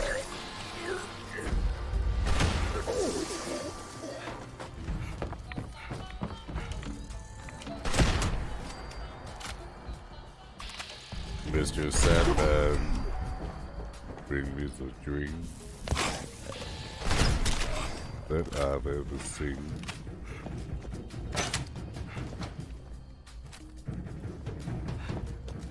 We're moving, we are shaking, people. Oh my god, it's time. Wow, I leveled up. Excelsior, and.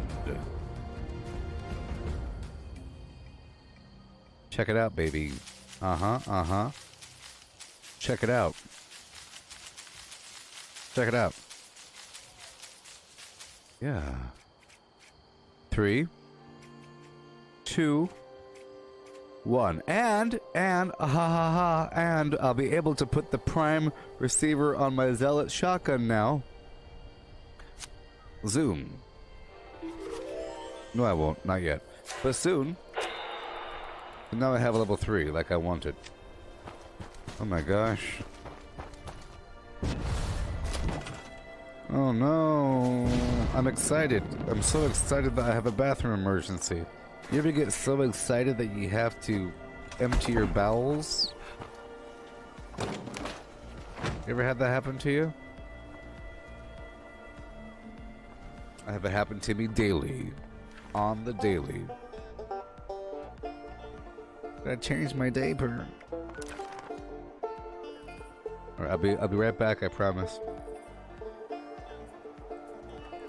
Craft legendaries with modules. Sell to NPC vendors. Daily quests. Workshop conquest.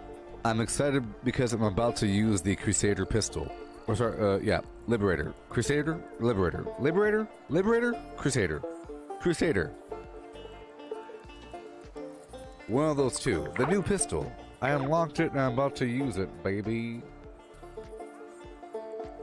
Once I empty my bowels. Mine. Power plants, farm fusion cores, public events, XP run, toxic goo harvest, rebuild camp, move camp, repair armor, repair weapons, craft ammo, lift weights, sleep, play music, stock refrigerators, stock vendors, transfer items between characters, bury mentat run, dump caps at vendor if over 20,000, U.S. requisition holotape, Garahan building farm, reputation root farm, iron or south ash heap, multiply crops at workshop, purified water at workshop, Tanagra Town crickets, faction dailies, spend gold, Razorgrain flower farm, Scorch Beast farm, Grafton monster farm, Sheepsquatch farm, convert ammo at the ammo converter, Deathclaw farm, Snalligaster farm, Tarberry farm, Flatwood silt beam, check keyword status, Nuke Findingo Colossus for a cursed weapon, Sugar Run, Nuka-Cola farm, concrete, laid at monorail, abandoned bog town secret floor, farm mole miners for aluminum, top of the world aluminum farm, ski poles, Enclave code piece, keycard search, Somerville Bookhouse, Watoga High School plastic farm, Chem farm, Enclave events, wood farm, dogwood farm, smelt ore, smelt spoiled vegetables and fruit, cook food close to spoiling, Mirelurk egg farm, Mothman egg farm, Nuka-Cola factory farm, Sunshine Well farm, daily ops. Get a high bounty by picking locks. Lure player to camp with a high bounty to force vendor transactions. Hunt down wanted players. Honey farm. Convert perks into coins. Purchase lunchboxes with gold. Harvest flux from a legitimate nuke. Purchase gold with treasury notes. Purchase gold with caps from Smiley. Stock Nuka-Cola vending machine. Candy bowl and punch bowl. Refine camp and workshop blueprints. Craft legendaries with modules. Sell to NPC vendors. Daily quests. Workshop conquest. Lucky Hole mine. Power plants. Farm fusion cores. Public events. XP run. Toxic goo harvest. Rebuild camp. Move camp. Repair armor. Repair weapons. Craft ammo. Lift weights. Sleep. Play music. Stock refrigerators. Stock vendors. Transfer items between characters. Bury mentat run. Dump caps at vendor if over 20,000. U.S. requisition holotape. Garahan building farm. Reputation root farm. Iron or south ash heap. Multiply crops at workshop. Purified water at workshop. Tanagra Town crickets. Faction dailies. Spend gold. Razorgrain flower farm. Scorch Beast farm. Grafton monster farm. Sheepsquatch farm. Convert ammo at the ammo converter. Deathclaw farm. Snalligaster farm. Tarberry farm. Flatwood silt beam. Check keyword status. Nuke Findingo Colossus for a cursed weapon. Sugar Run. Nuka-Cola farm. Concrete. Laid at monorail. Abandoned bog town secret floor. Farm mole miners for aluminum. Top of the world aluminum farm. Ski poles. Enclave code piece. Keycard search. Somerville Bookhouse. Watoga High School plastic farm. Chem farm. Enclave events. Wood farm. Dogwood farm. Smelt ore. Smelt spoiled vegetables and fruit. Cook food close to spoiling. Mirelurk egg farm. Mothman egg farm. Nuka-Cola factory farm. Sunshine Well farm. Daily ops. Get a high bounty by picking locks. Lure player to camp with a high bounty to force vendor transactions. Hunt down wanted players. Honey farm. Convert perks into coins. Purchase lunchboxes with gold. Harvest flux from a legitimate nuke. Purchase gold with treasury notes. Purchase gold with caps from Smiley. Stock Nuka-Cola vending machine. Candy bowl and punch bowl. Refine camp and workshop blueprints. Craft legendaries with modules. Sell to NPC vendors. Daily quests. Workshop conquest. Lucky Hole mine. Power plants. Farm fusion cores. Public events. XP run. Toxic goo harvest. Rebuild camp. Move camp. Repair armor. Repair weapons. Craft ammo. Lift weights. Sleep. Play music. Stock refrigerators. Stock vendors. Transfer items between characters. Bury mentat run. Dump caps at vendor if over 20,000. U.S. requisition holotape. Garahan building farm. Reputation root farm. Iron or south ash heap. Multiply crops at workshop. Purified water at workshop. Tanagra Town crickets. Faction dailies. Spend Gold, Razorgrain Flower Farm, Scorch Beast Farm, Grafton Monster Farm, Sheep's Watch Farm, Convert Ammo at the Ammo Converter, Deathclaw Farm, Snalligaster Farm, Tarberry Farm, Flatwood Siltbeam. Check keyword status. Nuke Findingo Colossus for a cursed weapon. Sugar Run, Nuka-Cola Farm, Concrete, Late at Monorail, Abandoned Bogtown Secret Floor, Farm Mole Miners for Aluminum, Top of the World Aluminum Farm. Step 1. Head to the Purvey Ore and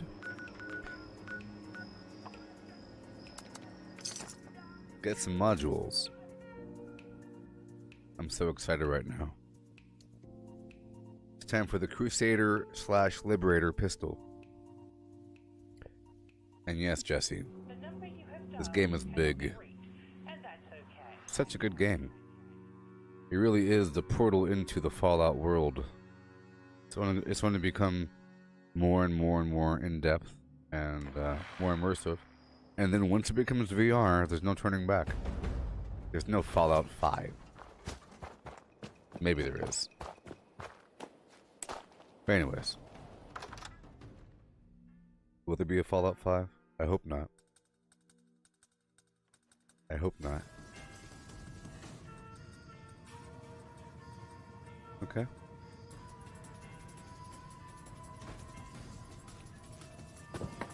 Alright, what do we got? Look at all these legendaries I picked up. Okay, garbage, garbage, garbage. Wait. Yeah, all garbage. Wait. Yep, garbage. Okay, all those weapons are garbage. The armor. Unyielding. I'll sell the unyielding at my vendor. Everything else is trash. Maybe. Meh.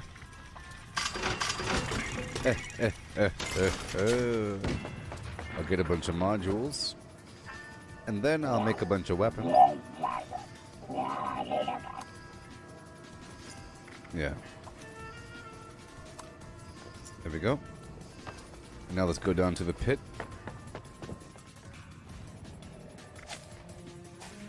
Yes, the Crusader/Liberator Crusader pistol. Earlier today. I have Gunsmith. 3. Which is what I was waiting for, which is awesome. That might be all I need. We'll find out.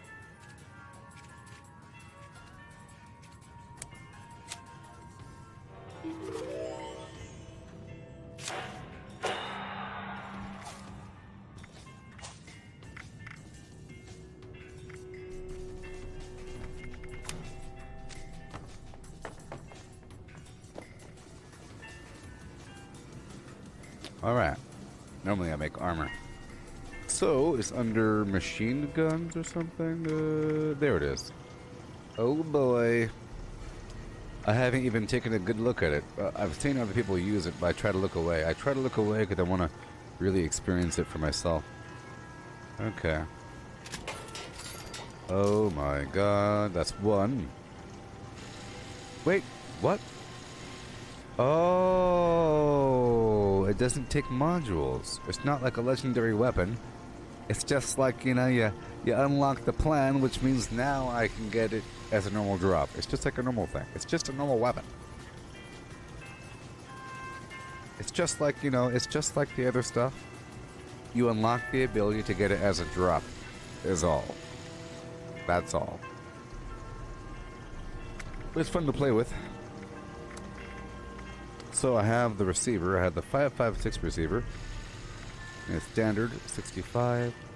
Is it really that much better? 10mm cryo. I mean, why wouldn't you do cryo? See, I figured that the 5.56 would do more damage, and it does a little bit, but that little bit probably, you know, multiplies. Right? Every little bit counts when you're multiplying. For example, if you find a way to get that 60 to 1000, then that 5 becomes pretty darn large, right? So let's go with cryo. Have it serve a function purpose. barrel, I got the long barrel. I got the extended magazine, large one. I got the short scope. Yeah. I got the suppressor. You see, I got everything, baby. I got everything. But now we just have to wait for a better version, huh? It fires 10mm? Really? It's kind of weird. Let's replace number 12 here with the Crusader pistol. 10mm, huh?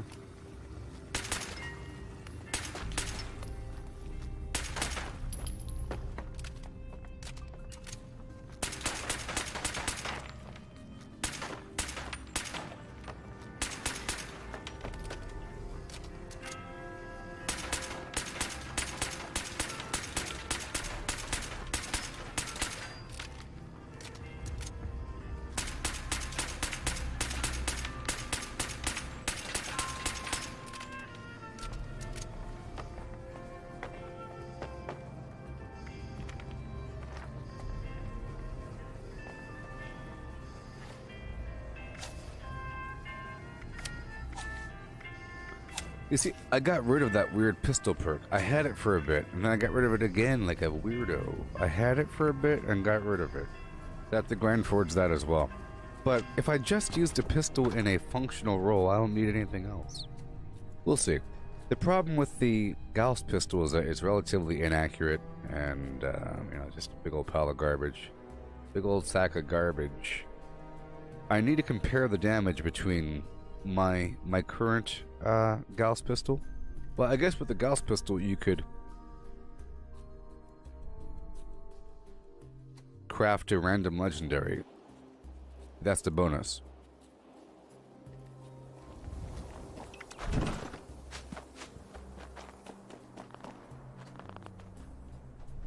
You heard New Vegas 2? It's probably guaranteed to be fan-made. Is it fan-made? Ridiculous. Well, the reason why you can't have both is because clearly you have a division of limb flaps. I don't know. You're gonna have another story 3,000 years in the future? Well, it would have to be so far removed. 3,000 years in the future of this world, you know? Maybe. Because you could still just... We don't have an infinite number of people, you know, and you're splitting your labor between two projects. So you just add more to this game. You could add another state to this game. Would you rather them add a whole new state to this game or make Fallout 5? That is what, single player in the year 2027? So in about 3 years, they're going to crank out a game. Let's just imagine that VR is really, really popular in the future. You know, you'll have some other game come out that ain't VR. And if it is VR, it's single player. And if it ain't single player, what kind of game is it? It's like a single player with one other person, maybe like a Doom or something like that. It'll be played and beaten and then modded and then whatever the heck it is. I don't know. Maybe if they did that, it'll be just to get rid of the people that don't belong here in this game. You know, get rid of them. Maybe.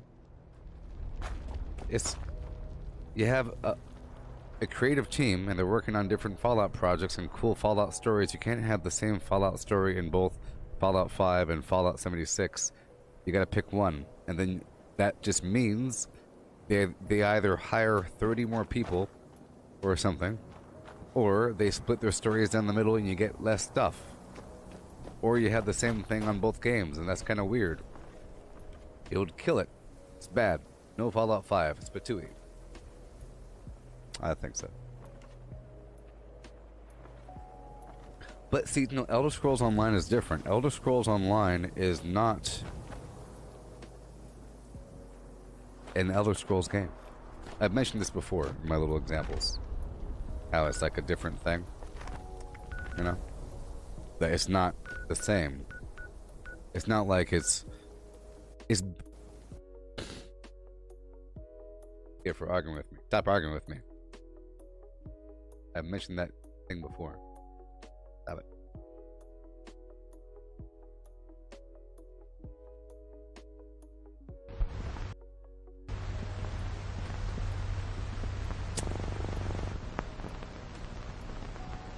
Well, fine. They could do the little narrative thing. Little thing, you beat it and it's over. Yay. Have fun with that. It just doesn't make sense. You know? There's never a World of Warcraft 2, you just have 85 million expansions. Because any improvement to the story can be added within this game. I don't know. I just think it's a bad thing.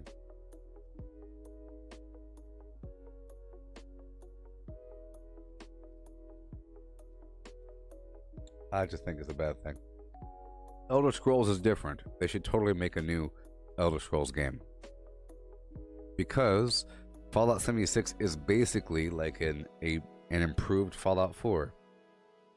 I feel like this is the end state. Anything else is a regression. You know, you can improve the graphics in this game. The brand new models are state-of-the-art models. You know? And they have high definition texture packs. There just happens to be a bunch of old models, and then they eventually have new models within the game. You know? I feel like this is the end state of Fallout, because it's just like Fallout 4, which is a refinement of Fallout New Vegas, which was a refinement of Fallout 3, and so on. It's all a refinement, and then you want to step backwards. See, Fallout 4 isn't a sidestep from New Vegas, it's a step forward. It's taking all the knowledge, then making a quote-unquote better game, which is what their goal is. People think it's worse because it's by a different company or whatever the heck it is. It's still the same overall company. And they own all the stuff. They own all the intellectual property, and they work with it, and they try to improve it, and they did. Fallout 4, you know, doing its thing. This is an improvement of that, and then just more content comes here. If they made, you know, Fallout : insert Fallout Miami or some weird thing, you know? Fallout Florida. Fallout End Times. Fallout Space. You could have the space expansion. Wouldn't you rather? I think that'd be terrible. It'd be a terrible thing. Because, in my opinion, if I ever see that happen, I would see it as, oh, someone walked into a room where they're talking about a future expansion for Fallout 76, and they said, hey, make that a separate game. We'll get more money. Make it a separate game. Why make it a separate game? It's a part of a universe, I guess. I know the model has shifted. In the past, you have a new Fallout game come out, and it's a story within this universe at some different time chunk and some different place. But now, here we are. And we're growing from here. The time is moving forward. They reset the clock. And then kaboom. Elder Scrolls Online is just Elder Scrolls Online. And they have world events that happen in it and everything. It is similar. It's similar, but Elder Scrolls Online is more of an MMO. It just is like a bunch of people. There's a hub and the thing, get the quests, and go over there. But I guess it is. I'm thinking about it. It's very similar. Okay, similar. And because they, so let's just say, if they, so fine, they are. I take it back. I take it back. Because if they are making a new Elder Scrolls game, even though Elder Scrolls Online is different than Fallout 76, it's still similar enough. Similar enough to be considered like this online game that tells a story. Because they've been telling the story for a while, and now they're deciding to make a new game to tell another story. You know. They could do it. So, basically, if they make this new Elder Scrolls game and it looks really good and it has a new model, you can consider that to be the alpha test model game of Fallout. Because they're going to use the same sort of architecture for their game engine. It's going to be the same thing. Okay? if there is, which there probably is, some brand new Elder Scrolls game that is single player and it has a brand new game engine, they will use that same game engine for Fallout. And then half the work will be done. This basically the same game. A different theme. You know? They're gonna get all the kinks worked out. The targeting, the aiming, the hitboxes, all this weird nonsense will be worked out through Elder Scrolls. And that could be the strategy that they're using. But, just sad. I think they're doing it with Elder Scrolls because that game's been out for a while, the Elder Scrolls Online. You know? No longer. But once they do it with one, they have to do it with the other. It'll be demanded.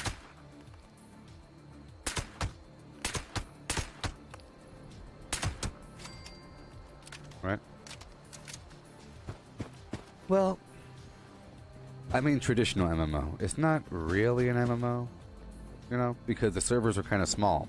It doesn't quite fit the massive. It's only massive in the sense of the world economy and usually, see, it doesn't quite, in my opinion. I think it's that's why I never refer to it as an MMO. I always refer to it as a online survival role-playing game or something like that, you know.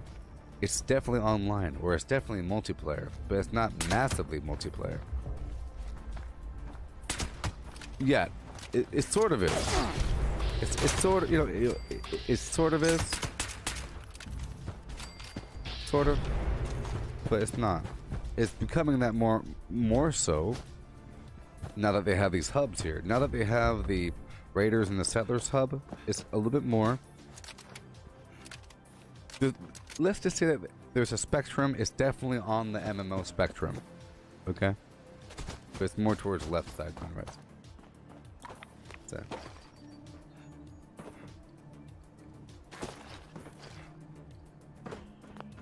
Well, you know, I would imagine that they should have some sort of communication between people making one game or another. If it's just the same darn world, the Elder Scrolls people are going to be talking to the online people every single day,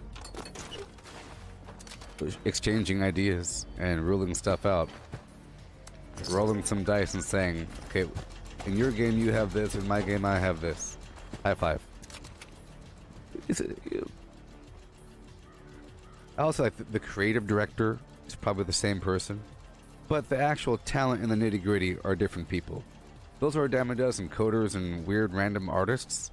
Weird random artists and coders are a dime a dozen, and you hire them and they're in your... We got different people, but you got like the same kind of higher VP person that says, yes, no, I like that one. Jungle, lava, no more lava. What do you guys say? A-okay. There's like somebody up there that they're like the same person. And you can't have both games have the same thing. Which means they get the lava level and we get the ice level. Maybe. Eventually you start to have the same thing. But that's, you know, emergency, in my opinion. Maybe. But now I have this pistol. I'm trying to see how well it freezes things. Okay. We're trying to identify the freezing capabilities of this garbage pistol. Okay.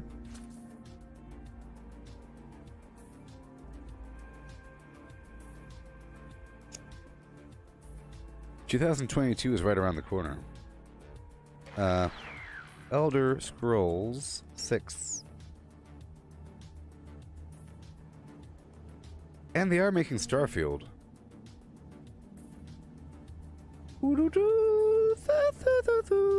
They did reveal it as well in 2018 or something like that. They revealed it. They had like this flyover of the whatever. Sure. Sure. Well, then there's going to be another Fallout. Let's just hope that they're... sure. Sure. Sure.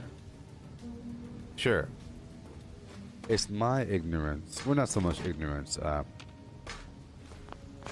I shouldn't discredit this as an MMO, because it is. It's just a different way that... It's a different multiplayer model where you have servers and they're all connected together. Otherwise, it'll be different. So it is MMO, but it's not the traditional sense. By traditional, like Lord of the Rings Online, The Matrix Online, the City of Heroes, or it's like this thing, you log in, you got the thing, oh, welcome to the world, choose your server, boom, you're in the thing with 85,000 players, and they're all running around doing bunny hops. And then you go there for the quests, and big question marks over their heads, you turn the quests in. But see, not every MMO has quests with question marks. At Guild Wars, I guess, you had random things happening, you run up, you get credit, and you run away. Ark, you see, ain't an MMO. And I was talking about this game like it's Ark or something like that, you know. Or Minecraft, I wouldn't consider an MMO, even though you could play on multiplayer servers. But this is, because it has... I think I just wasn't thinking when I made that declaration. I think I was going based upon something I've said before, and I wasn't really thinking. It is an MMO. Because, like, for the arguments that I state, the fact that it's a living world, it's better than being single player. The reasons why I don't like freeze, like Ark, whatever, it doesn't feel like it's a living universe. You know, but it is a living world, and that makes it an MMO. It's just the servers are smaller, but it doesn't really matter. You wouldn't want them to be bigger. For example, if this game consisted of every state in the U.S. and we happen to be playing on the West Virginia server, and it happens to have 20 people on it, it'll be definitely an MMO. But since you log into a world and you can server hop, you know, but the economy is a living thing. It's all real. You know, you have an atomic shop with money involved. It starts to become an MMO. Now, Fortnite Save the World. Would you consider Fortnite Save the World to be an MMO? From what you saw of it, that game not so much. Even though it's a multiplayer game, and you have a living economy in this world, but see, there is no world.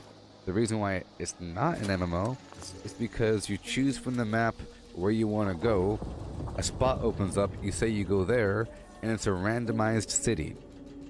Okay? Diablo is not an MMO, even though you could hop into multiplayer sessions and have 4 people playing with you. Because you don't really have the traditional town hub where everybody gathers and everything. And this game used to be not so much an MMO until Wastelanders. It brought it more into that world because now you have a bunch of NPCs everywhere. And there's reputation and there's town hubs. And so now, see, initially not so much, but now, sure. Because you have all these darn NPCs. Just imagine having World of Warcraft without NPCs, or for the most part, no NPCs, and vague guidance, and it's small server based where you join a server and you could explore around with like 20 other people randomly on the map, and then you could server hop. It wouldn't feel as much as but even though the whole time it was. Think about this. They have a bunch of different servers where they're all connected together with the map joining. The game in World of Warcraft is very, very large. You'll have one zone, very large, with a bunch of people on it connected to another zone, and another zone, and another zone, on this continent, and another continent, and another continent, and another planet, and another continent with 1 million places to go. And it feels like you're in a living world, that there's no way to cheat here, and if you do cheat, you're a bad person. That's how this game feels like to me.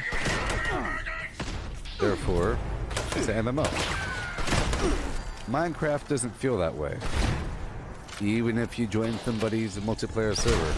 Same thing with Ark or Rust or any of those that don't have this overall guidance, this purpose. You know, like a real structure with the servers.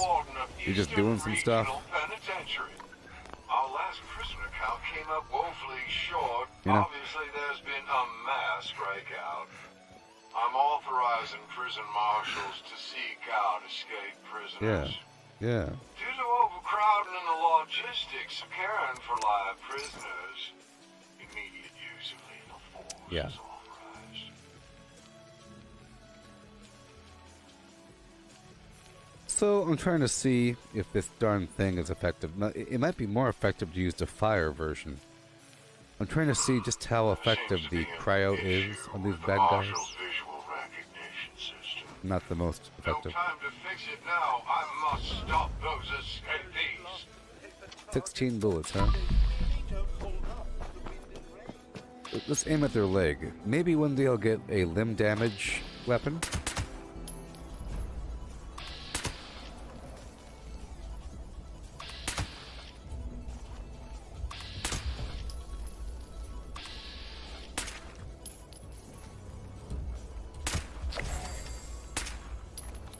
It's really accurate, though. It's really accurate. Why aren't you slow? Are you slow? Be slow. Slower. Slower. What are you guys doing? Are you slow or just not trying? I'm testing things.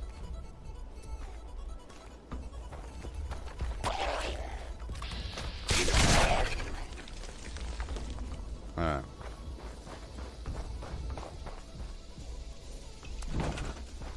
Oh, yeah. So, whenever I increase the damage of this weapon, it'll probably be pretty good. Let's try it out right now. I'll just use a psycho or something, and I'll try to kill things. I don't have all the proper perks for killing things right now. But,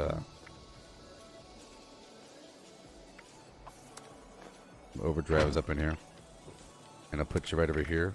I'll replace my shotgun for a while. Yeah, I'll put away the shotgun for a while, and we'll use this pistol for a bit. Yeah.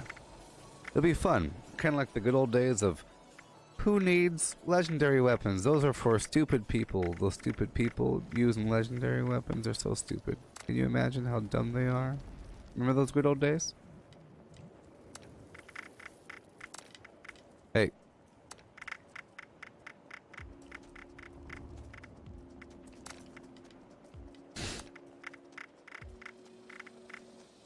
Man. Can you show me the things I want to see? Do I have 10mm? Show me the 10mm beast. I have 41. That's all I need. Aha! Behold, 41 bullets. Beast, go slower. Slower. I'm testing out your flim-flams. Let's go. Slower. I'm over here. Slow down. Stop it. No! Slower. Yeah. What you gonna do about it? Stop being so coy. Slow down. Slow down, slow down, slow down. Slow down! How many times do I gotta shoot ya? Slow down. I'm just testing the speedy slow. The slowy speedy. Useless.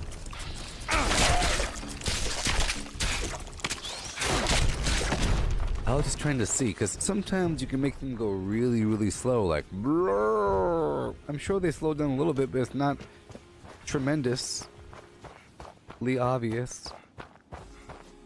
Am I supposed to unload the entire clip? They'll be dead by then. So I think the fire version's better. Let's go get the fire version. Or the electric version. Or the 5.56.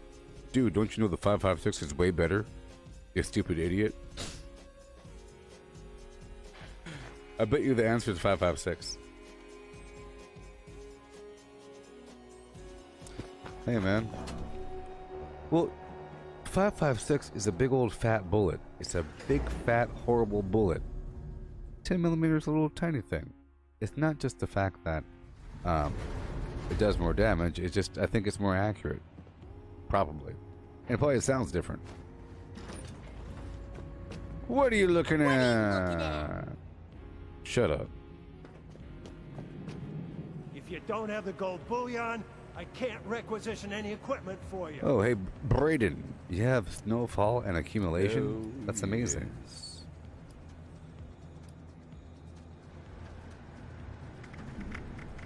Agent Stern should never have had a child. That little brat is a pain in the ass. But we just call her Peter for short. Is it fluffy snow? Can you tell me? Is it fluffy snow? Yeah. Yeah. Yeah. Yeah. Yeah. Yeah. Yeah. Yeah. With the yeah. Yeah. Okay. If AC reduces the paperwork anymore, I'll be out of a frickin' job. Well, but he's the agent in charge, so... Okay. Well, I'm buying up all this garbage. You see how much gold I'm spending? Let's go back down to my camp. I'm trying out this Crusader pistol. So far, I like how accurate it is. I like how it sounds. I like how it looks. And, the damage can be worked with.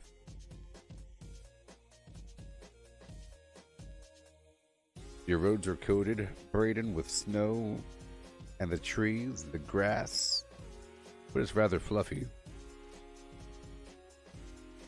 Thank you.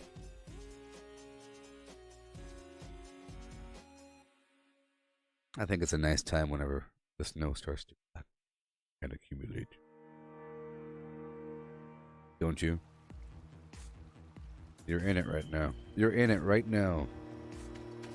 It's a mystical time full of ethereal flims. You know? Think about all the spirits of the ground that are getting all frozen up trying to escape. They go right into your nose and mouth and eye sockets when you're outside during this time of year. Okay, let's go make some ammo.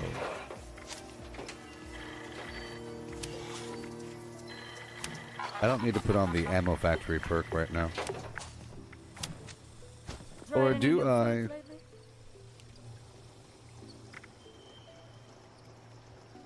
Yeah.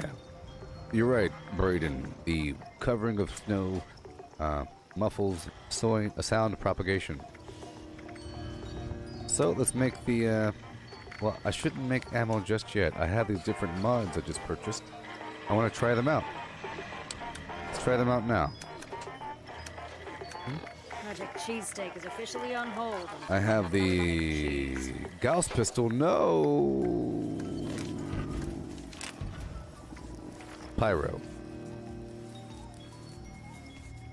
I'm sure the fire will be fine. Right.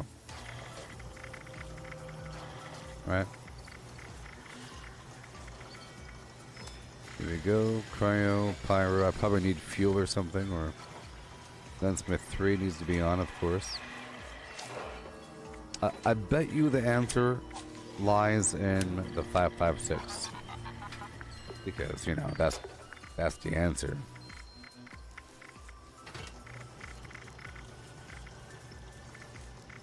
I'm kind of curious how it's going to sound. But first, I'm doing the,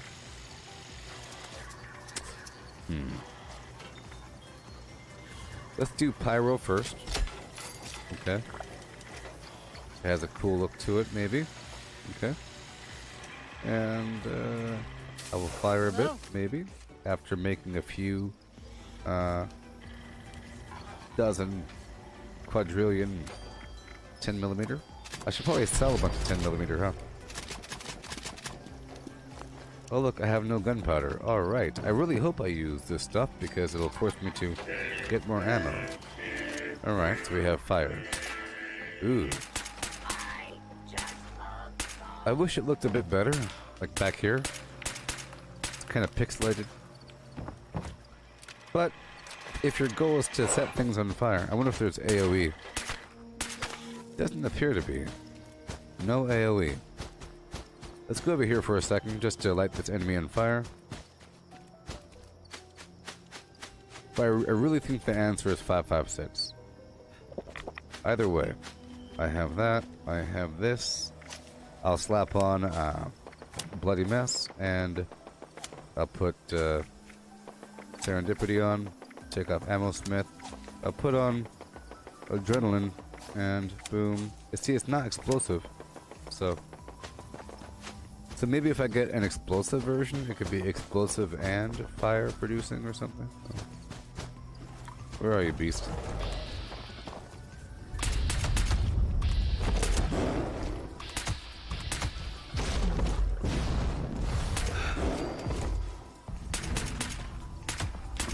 Well, it's definitely not AoE.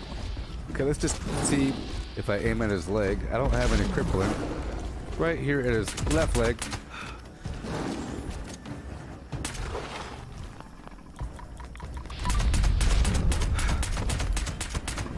Yowza.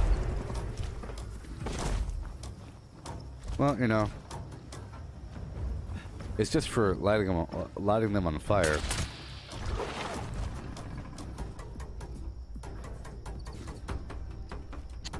For tenderizer purposes.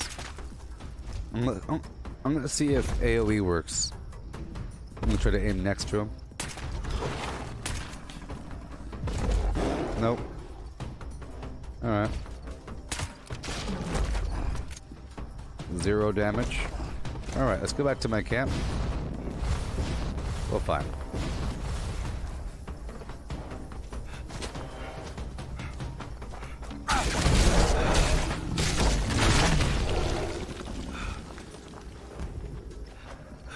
Okay, well, fire is not the answer. I have my bow for that. I'll keep my bow fire, and then... Well, cryo might be the answer. I never froze that guy. I think freezing something like that might be the answer. I think freezing something very large might be the answer. So, I'm going to try out 556 for a second, and if that doesn't work out, if it's not, like, obviously really, really amazing, then I'll use cryo. And I think versus a sheep squatch or a glowing deathclaw or a hermit crab or a scorch beast, the cryo effect will build up. Otherwise, like I mentioned before, what's the point if you're killing them? Well, what if you're not killing them? Then I think the cryo effect will build up and be obviously awesome. What the heck?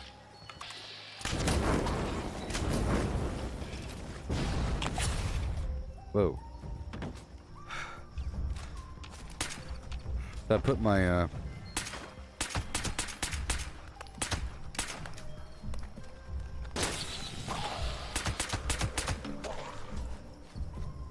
see, the fire doesn't really stun them or stagger them.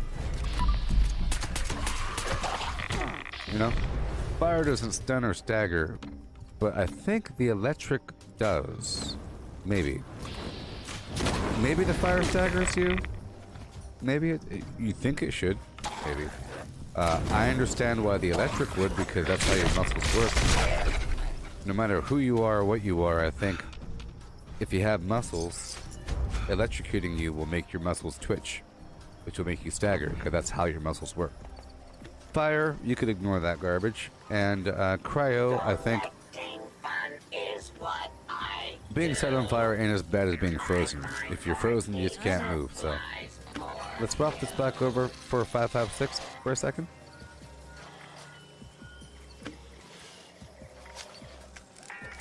Here we go. Ken Smith.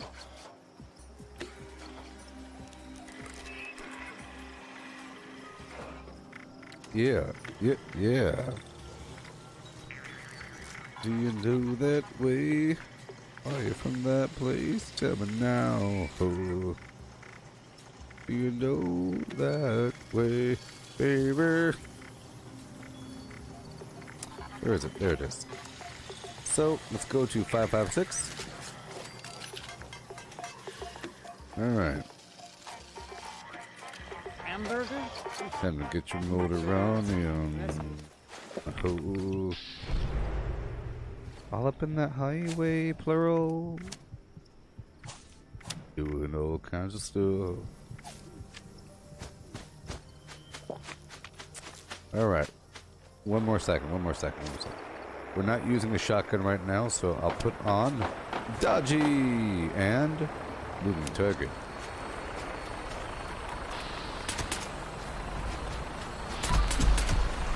Can I freeze you?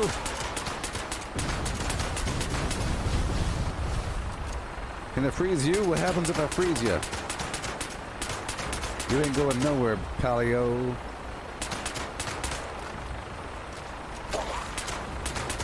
I don't think I could freeze them, but I bet you the electric, of course, not I bet you, but it does more damage versus, robots.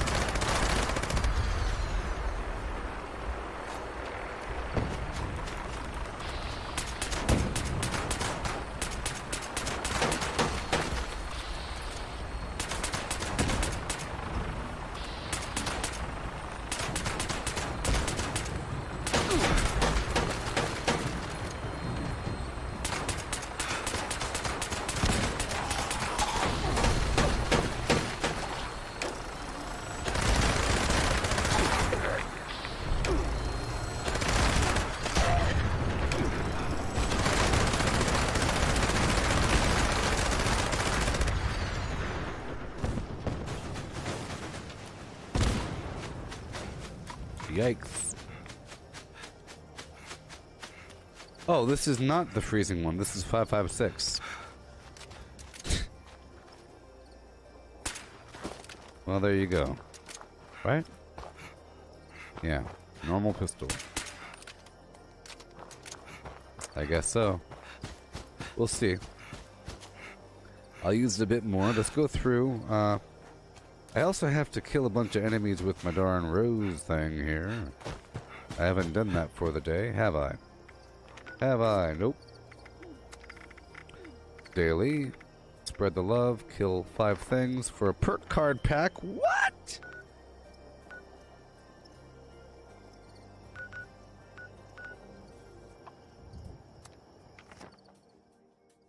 If you leave me now. Oh my.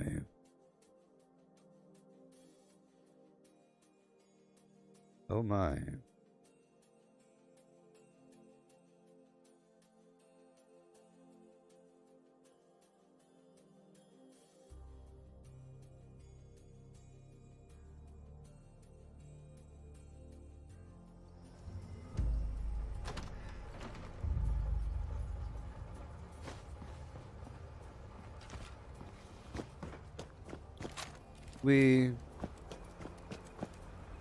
Okay. Pleasant greetings. I do have. Please I do. Gather at the Tranquility Sanctum for today's guided meditation, taking you on a Here we go. journey. We'll see what happens. How about if I aim at your head? Well, the damage will increase in time. And remember, your generous enrollment donations make this spiritual journey possible. After 5 kills, 6 kills. Close your eyes. Take We'll see. Yeah.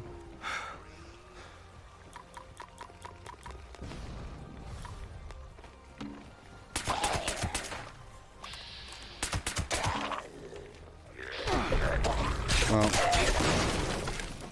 if I had an explosive version, or a 2-shot explosive version would be nice, or something. Imagine your transcendent rising toward the sky.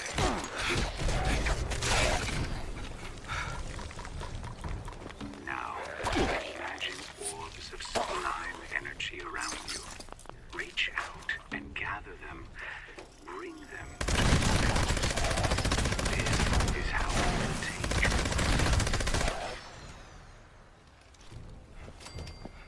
Alright. As you build your pillars of transcendence, you may find yourself surrounded by discordant forces that seek I need more to AP. hinder your spiritual enlightenment. Using whatever positive affirmations you wish. Yeah, I think the cryo is better. You know? You are strong. You can Maybe. overcome this and any other negativity. But actually, it's pretty good. Once I probably once I have some perks going on for it.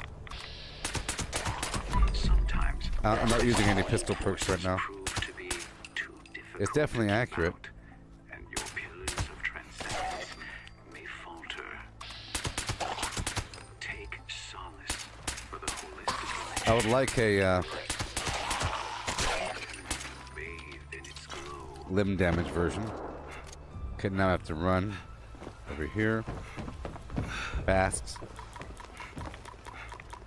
You guys are ruthless. Alright, reload. Head to the courtyard.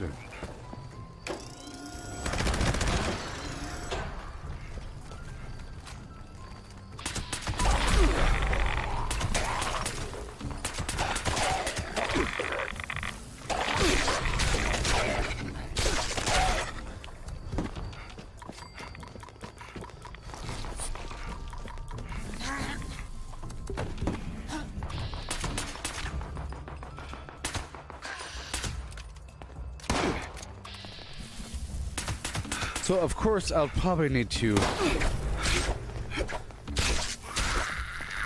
breathe in deeply get through your nose. Hold it blight soup and let it out through your mouth. for a bit more damage. You know, a bit more damage.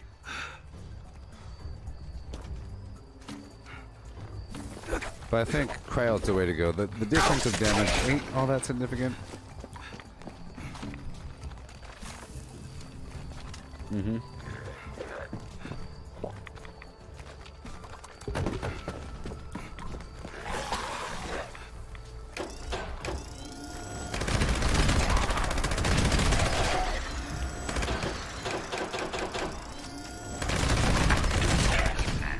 Okay. It is completely normal to feel a need to abandon your material wealth. You hear that? Seek one of our gurus if you wish for Yeah. help with that. Yes, I got the plan today. You see, these bullets ain't fat, right between his legs.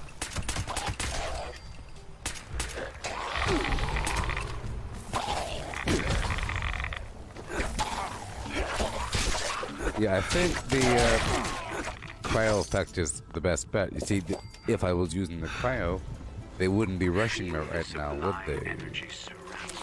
Ain't no rushing when they're frozen. And allow it to lead you along your path to transcendental bliss.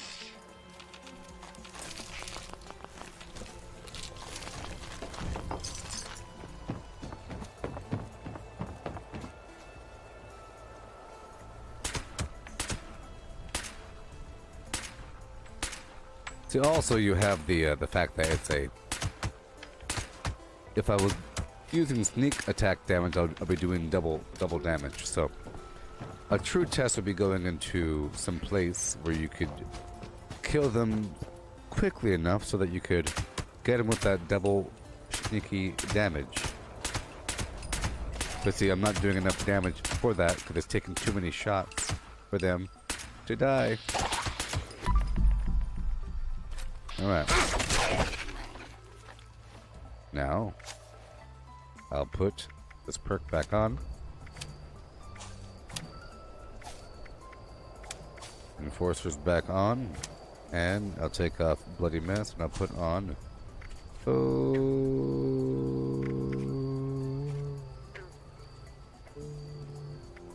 on that army for fun.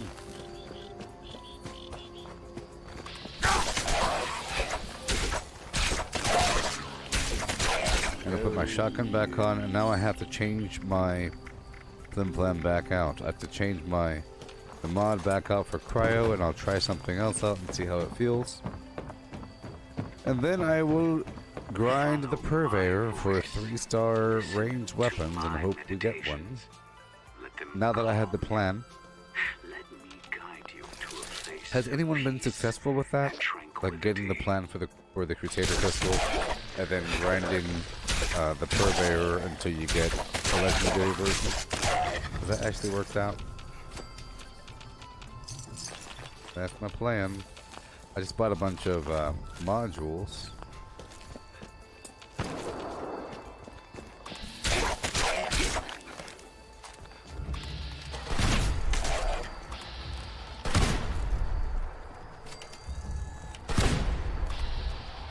See, The shotgun's nice. You could be a little bit off and it still hits them. You don't have to get them dead on, necessarily. You know? It like definitely hits them. But with the pistol, I can shoot between their darn legs. It's really, like, once you have your damage all ramped up, is to kill them quickly, back to back to back from stealth. With Covert Operative, it helps, and a couple other perks here and there. It'll be nice whenever I work that out. So I have a bunch of leveling to go to enhance this pistol and so forth.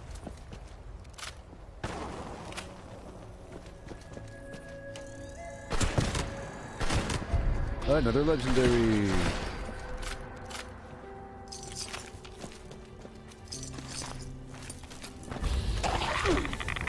One violent night. Okay, now I have to go back to my camp and modify my weapon. Put cryo on. Put cryo on.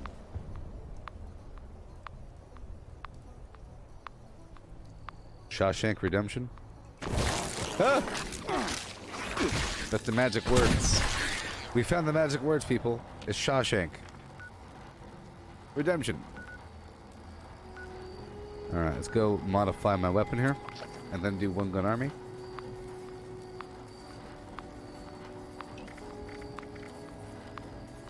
No, and then go do one violent night. Is Shawshank Redemption the one with that one dude? Narrated by Morgan Freeman?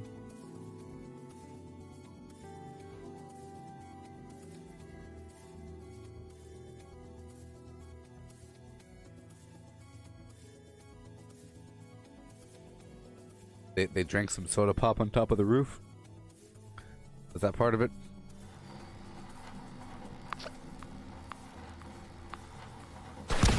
Mr. Dupree was a good man. He was a smart man.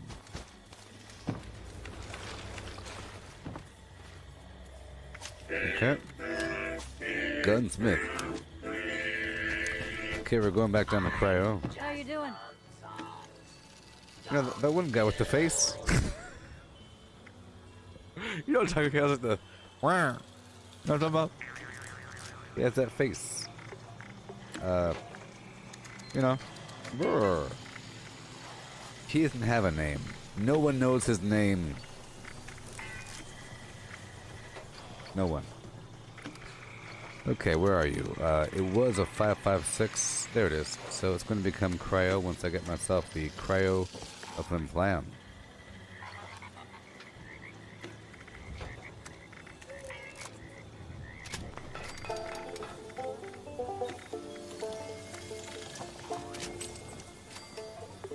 He was in... Oh, Jacob's Ladder. You seen that movie, Jacob's Ladder? He was in that thing. But besides that, he wasn't really in any other movie. Besides that one. He made his money and left. Found some recipes at a place called Toxic Larry's Meat and Go. You know what I'm talking about? He wrapped it up. He said, I'm done with this acting garbage. Alright. Just love songs, don't you? Was an army. Serendipity. Not Ricochet. Bloody Myths. Yep. Boom bam beam. Done. Right now. Hey, for tomorrow. Right now. Tim Robbins.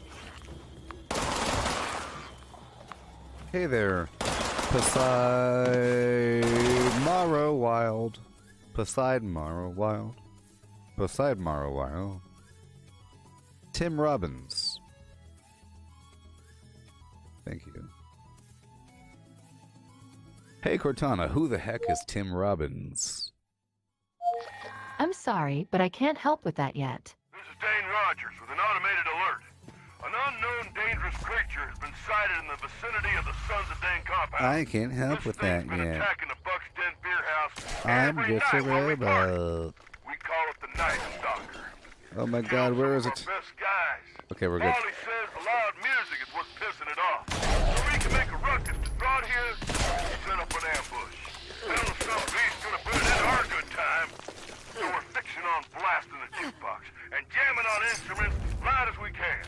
Oh, Even yeah. rigged up some old busted instruments to shake around. I will help you. Beat on some of them ferals we caught. That ought to make a proper ruckus. Something about all them particular sounds seems to send that son of a bitch into a blind rage. Any good hunters out there want to stop by and help us kill the Night Stalker tonight? Yeah.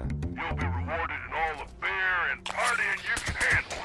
Message is set to repeat.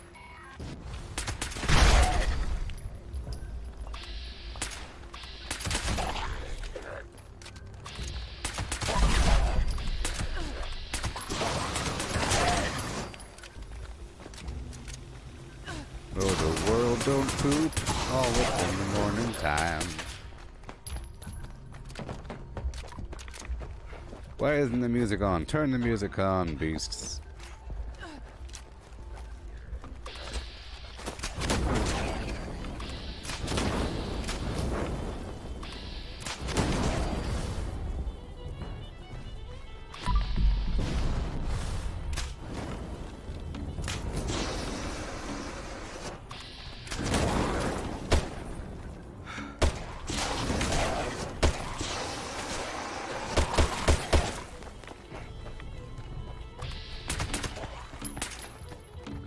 Oh, most people don't have the suppressor on their weapon.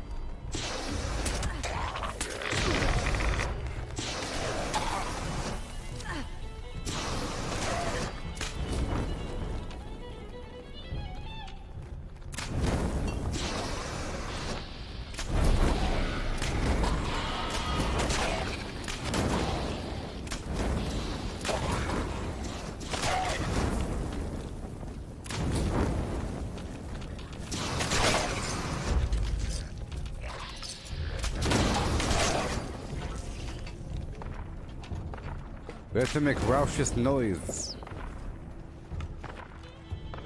Protect me. I'm playing the drums.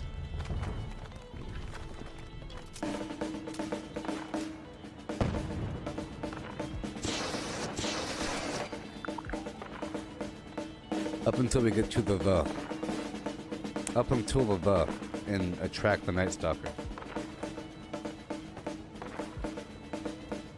I really hate to fail events after trying for a while, you know? Yeah. Cool. Cool. Cool. Cool. Cool. Cool. Cool. Cool. Okay.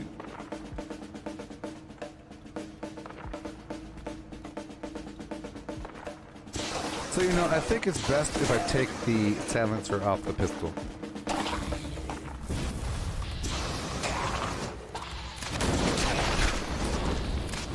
Because people have to hear that it's a Crusader pistol. If I'm not using it in a stealth role, it's not good to have the flam on there. You know? It has reduced accuracy and all that.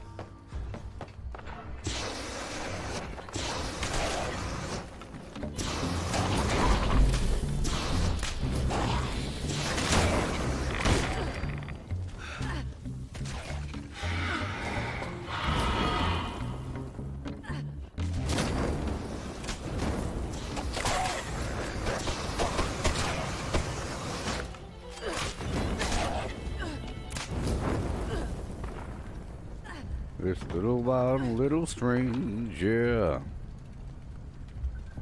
When you make your home out on the range, what? Start your horse and come along. Yep, yep, yep, yep. Can't get it right, we can't hold on. Whoa, I'm singing. Yippee-ki-yay, yippee-ki-yay, what? Like a cowboy, say, sing the tune there. Yippee-ki-yay, get along, little doggy. Till the break of day.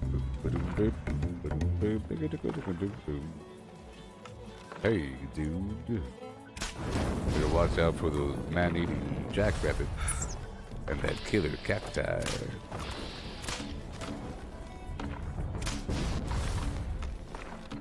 Yeah, baby. Out of my way.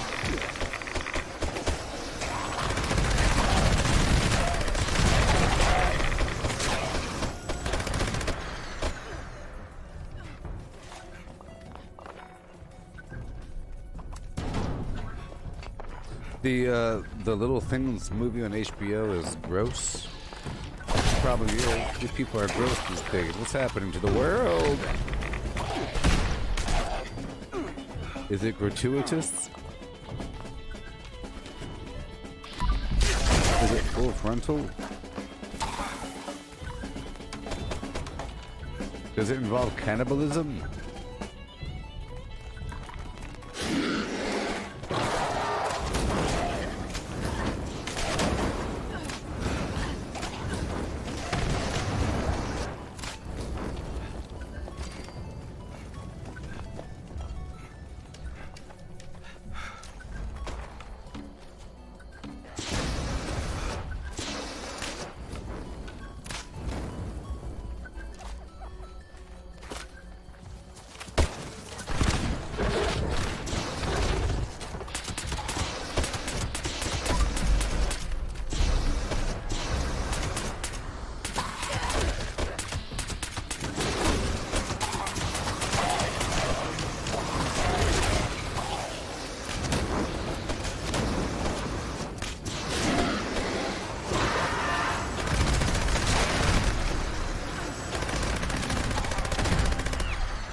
That was exciting.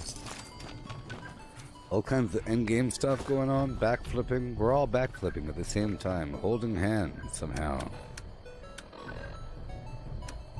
Yeah. Oh yeah. Good job, everybody. Way good. Yeah.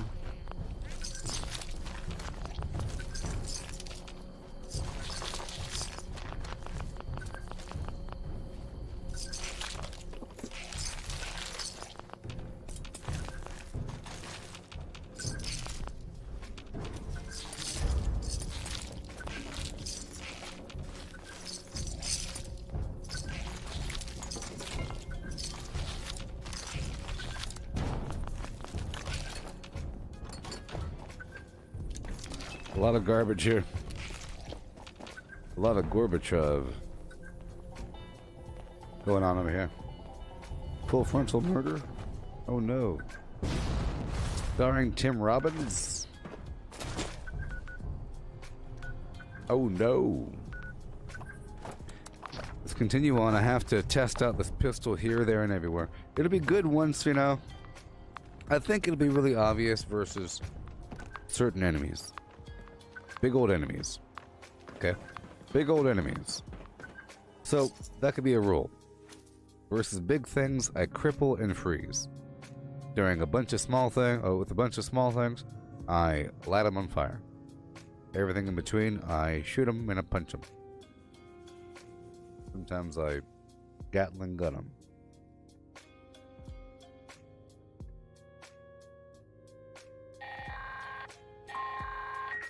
Greetings, members. We're detecting a collection of vermin that appear to be more than just an eyesore. Report to the extermination site and see the lures we've deployed there are taken care of. That is all. Sure. Signal detected. Activate additional signal sources to initiate extermination protocol. So I'm gonna kill 6 things first, and then I'll swap over to my pistol. Okay? And now it's pistol time. And, oh man. And now it's pistol time. It certainly is. Behold. Yeah. Oh, great. I have no more dirty water magically. Huh?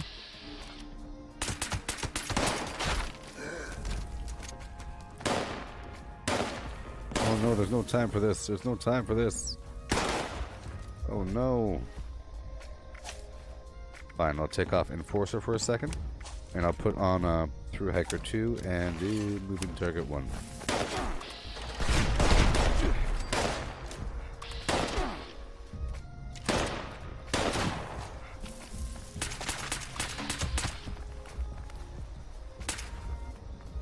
This sucks. Okay, now I'm good to go. I just became over-encumbered magically.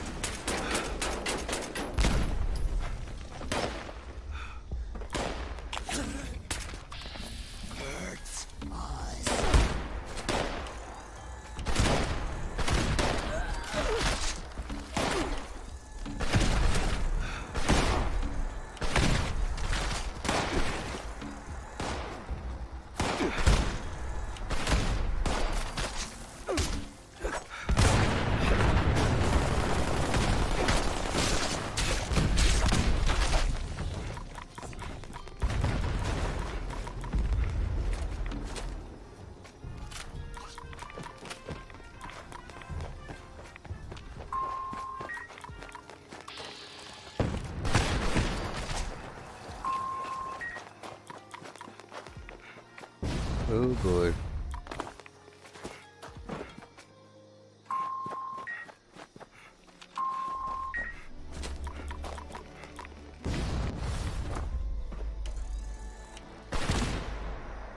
I can't do the such experimentation here. Let me hop over here really quick.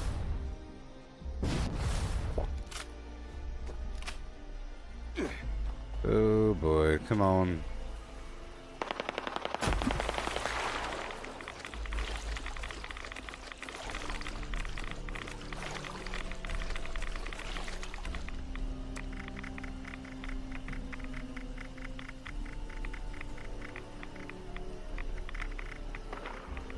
Okay. All array components engaged. Activating targeting protocols. Please stand by. Really? I'm that over-encumbered, Notice to huh? all users. Gear jam detected. Mechanical support ticket issued. Okay, that should be good enough. Let's go.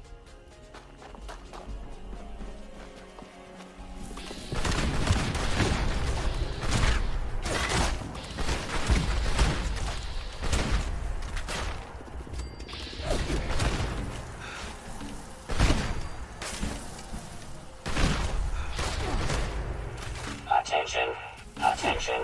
Temperature spike detected. User support requested.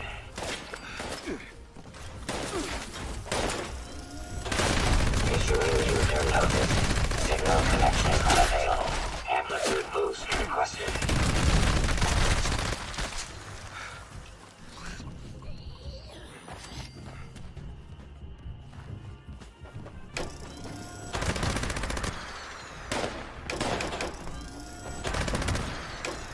Component bypass detected. Resuming function. Oh boy.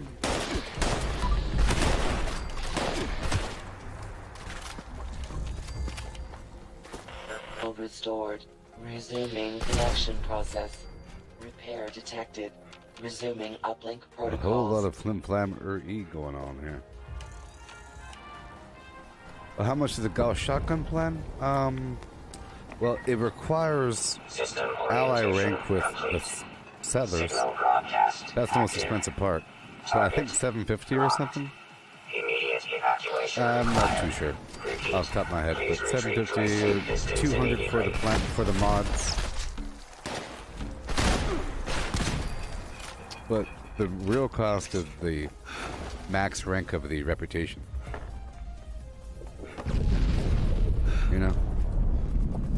Takes a long time.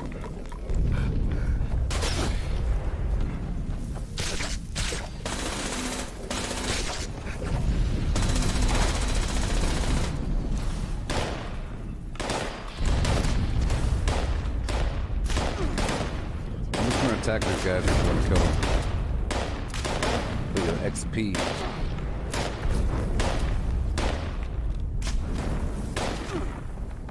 No? Oh well.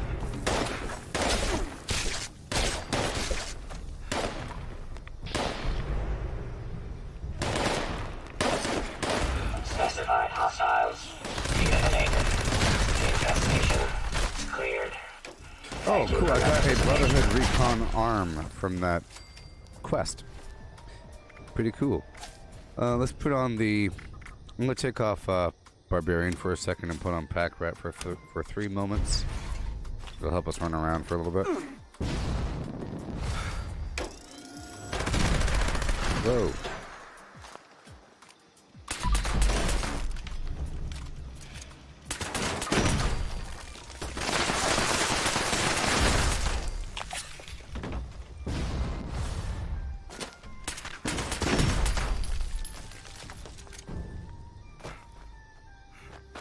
Alright.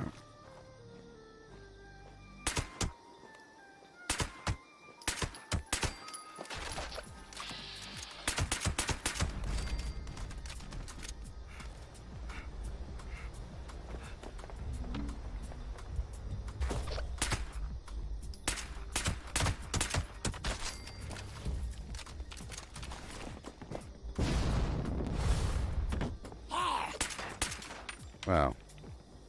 I was trying to shoot his little kneecap.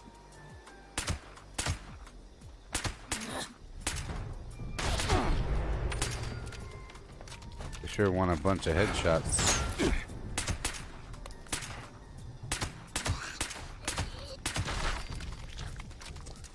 I just need to be able to kill the guy in 1 or 2 shots. And that'll come in time. Let's increase my life, jump through the window, and kill the bad guys. We're not doing the XP farm, I'll just doing the event, you know. I'll do another public event in just a bit.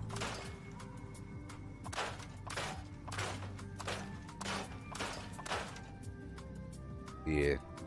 We'll ally rank for the shotgun with them, and then they ally rank for the raiders for the Gauss minigun. Either way is good. The Gauss minigun's great, right? You eventually have to be allied with both.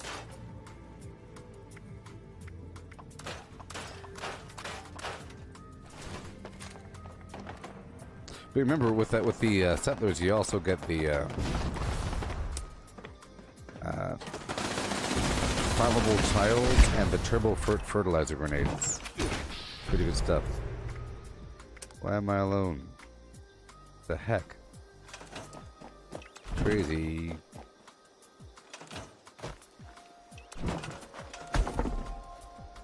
Oh no. So I guess I will have that pistol ready whenever it's time. That's all I'm going to do. And then I'll operate off of Halloween candy alone.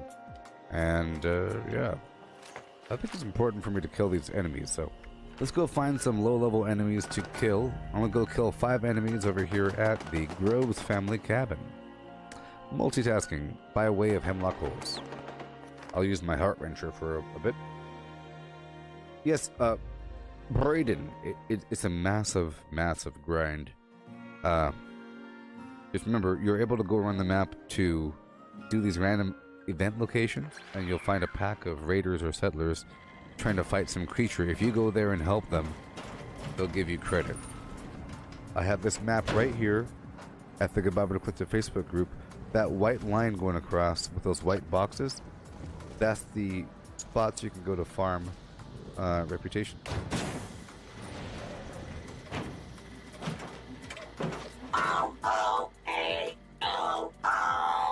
Hello. Yeah. Wow. I just love songs. Don't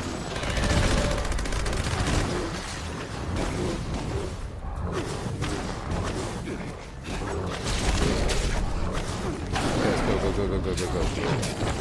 Okay, I'm using the special thing.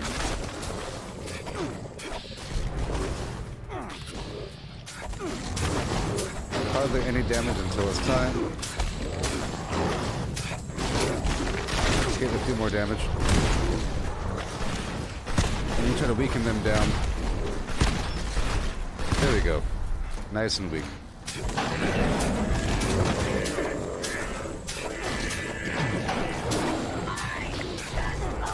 Yay! A pack of perk cards is awesome. That's a wonderful daily reward, right?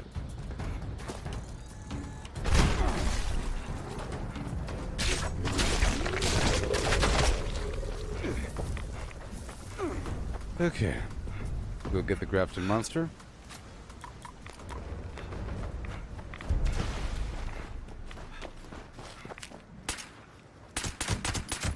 This is a good case study for the for the cryo.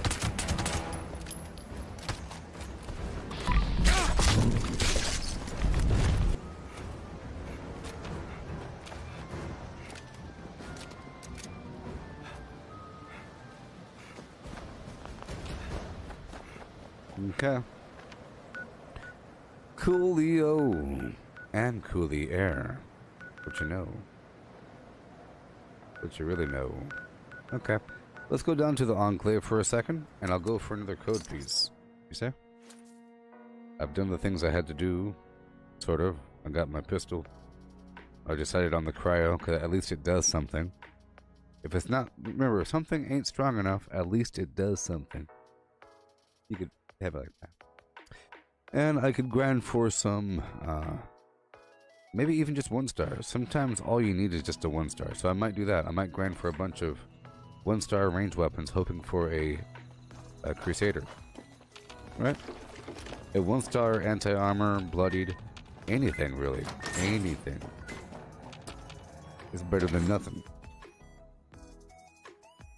Even ghoul slang, because then you say, this is my pistol for killing ghouls. Anything.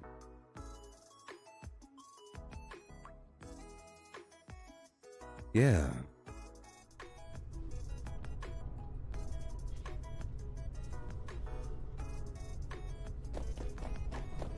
Yeah. I'm sensitive.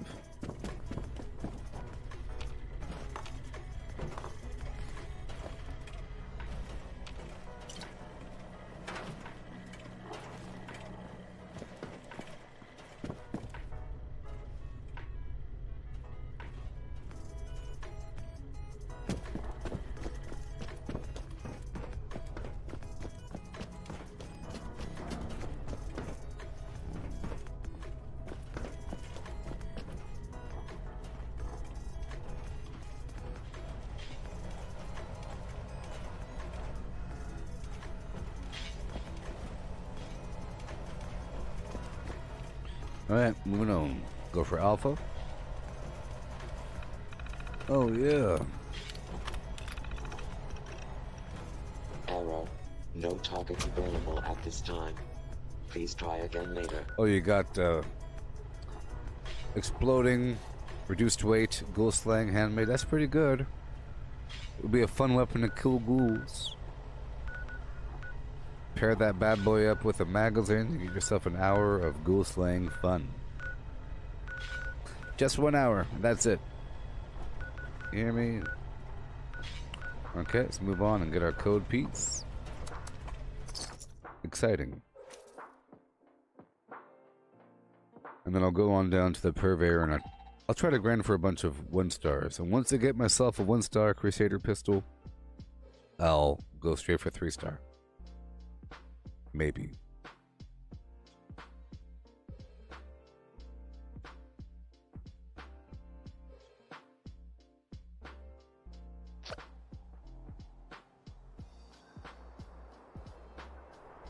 Well, you hope that they have a... Oh, I got you, Matthew. They should have a reward for every playstyle. Yeah. Yep.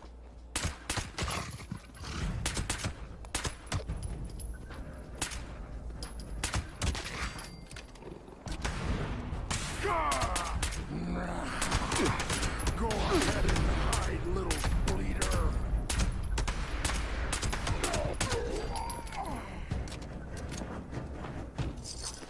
See, if he killed him one shot, I'd be aiming at the head. I'm just trying to slow the guy down. Okay.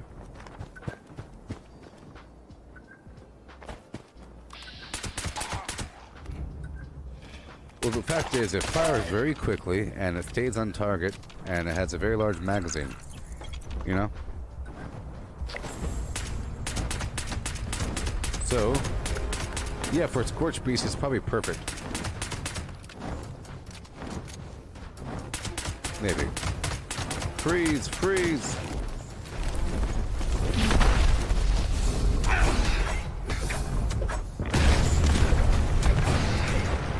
Yeah, that worked. I think he was still slow. I think he was still a little slow. There you go. For Scorch Beasts. It's pretty darn accurate, you know? And it has a very large magazine. So if I had like a Zealots, you know, I don't think there's a Prime mod for it. Limb damage would be nice, but you don't need that. You just gotta freeze them. But yeah, if I could cripple them with that. But there's perks for that as well. So we'll see. We shall see.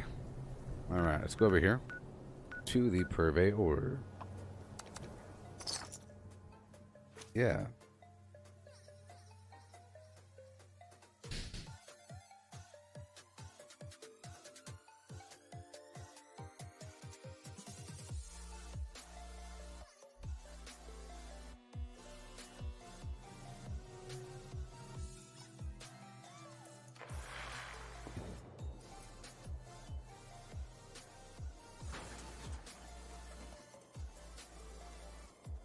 All right.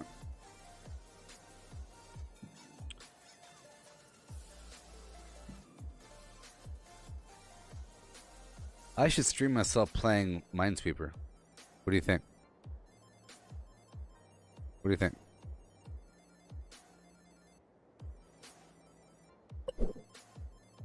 Huh? Yeah. I should stream Minesweeper.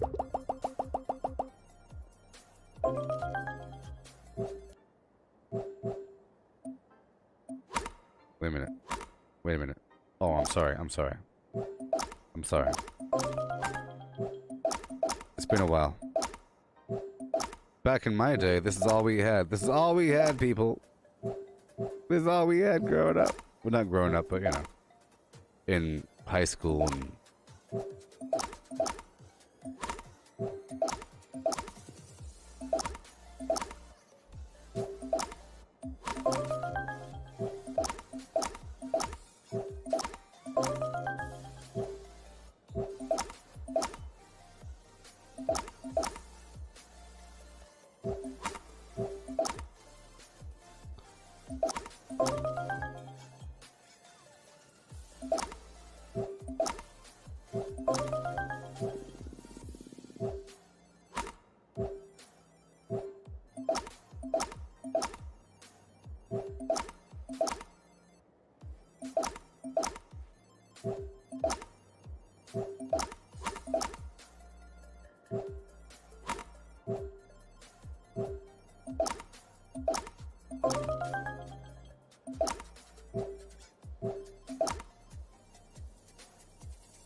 Decisions. Closing time. Oh, there it is.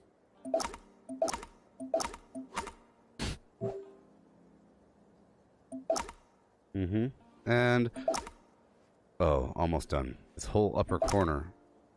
Oh, no. Oh, yes. Ho, ho, ho, ho!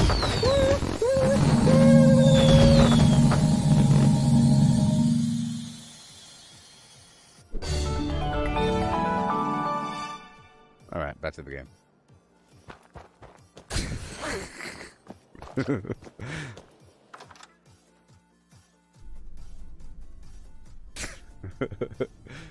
On my day, it's been good. I was experimenting with the Crusader pistol for a bit. But now I'm here to grind the Purveyor for 1 stars. Maybe.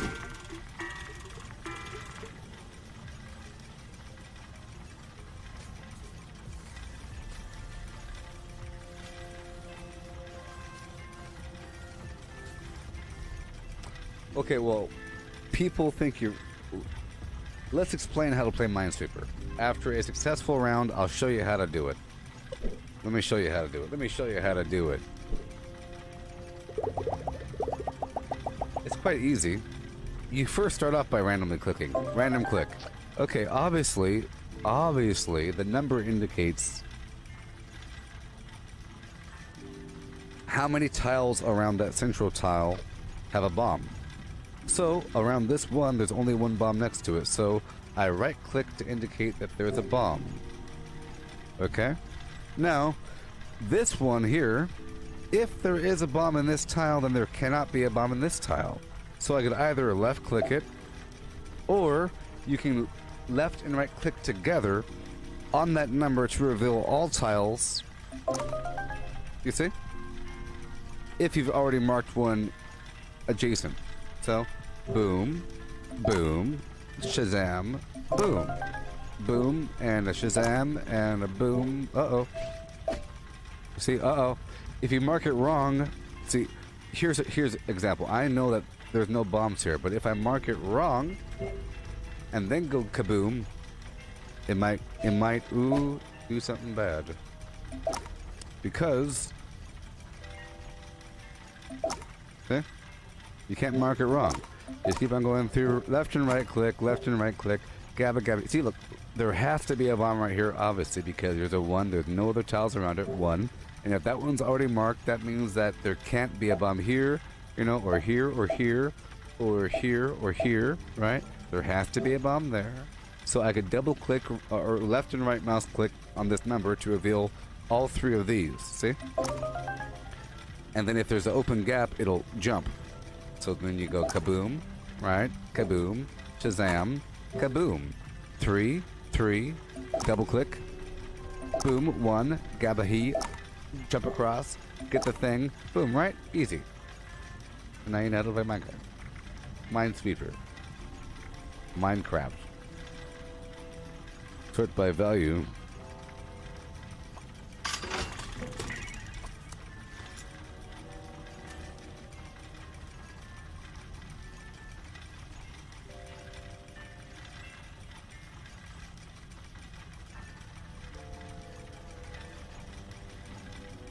Yeah, so if you... Let's do it one more time, okay? One more time. Now that you've absorbed the knowledge and we took a break, let's return really quick and go to Expert. Ooh. Ah. It's even harder to see. Let's go back down to easy mode so it's really easy to see. Yeah, there we go. Now, we start off by just clicking someplace random. Okay? Now, obviously, that's a bomb, because it's a 1, there's nothing around it. So I could click this, bloop, or I could left and right mouse click this. See, right now I can click, click, click, click, click, or you left and right mouse click at the same time on the number if there's a bomb already marked. So, boom.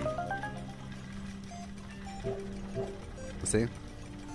But you have to have all the bombs marked. See, it doesn't do it. It won't do it until I mark one of these. And right there it's a guess because we're not confident enough. It could be any one of these. Let's go back over to this other corner, you see? You have to make decisions. See? See, 1, 2, 3, boom. Right? Boom. Boom. 1, 2, 3. But there is no 1, 2, 3 up there. 1, 2. It could be here or there. It could be here or there. Oh my gosh, it's a roll of the dice. Roll the dice, baby. It could be any one of those. It could be here or here. You see? Or if it's there, but it can't be there. Haha!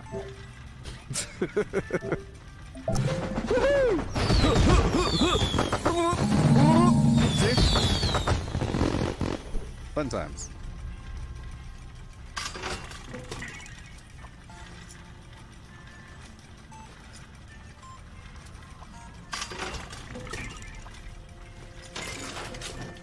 Alright.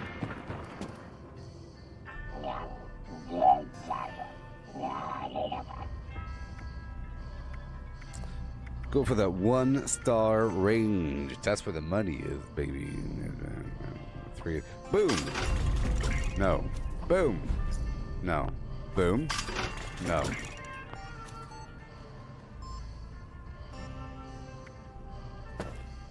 Alright, let's go make that right leg.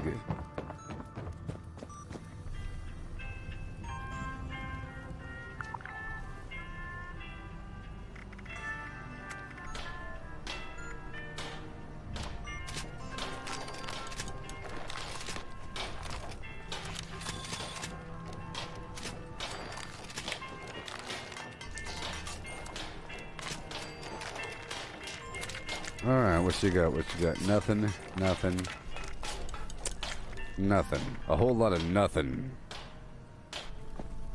Okay. Go break those bad boys down.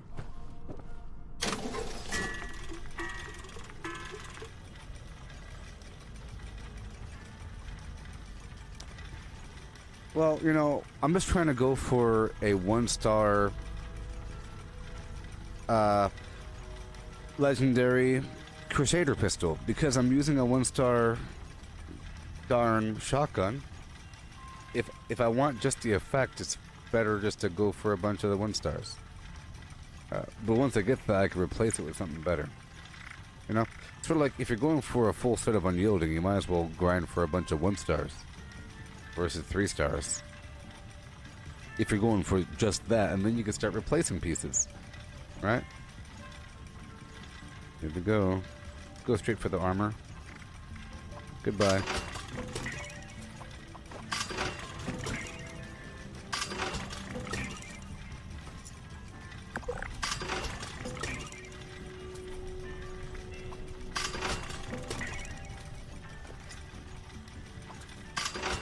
Alright, let's go for 4 more.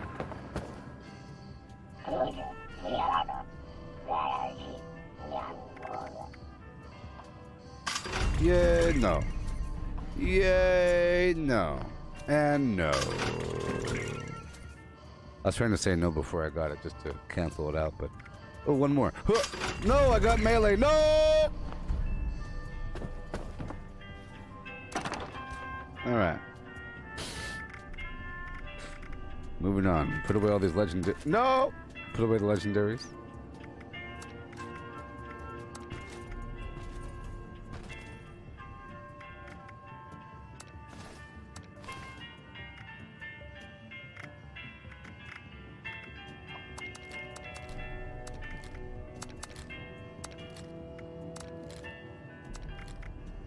Yoo-hoo! Shoot, shoot, shoot, bullet, bullet, gun, baby. I need 10 millimeter, I need 2 millimeter, and I need arrows. Con pollo. You ever had arrows con pollo?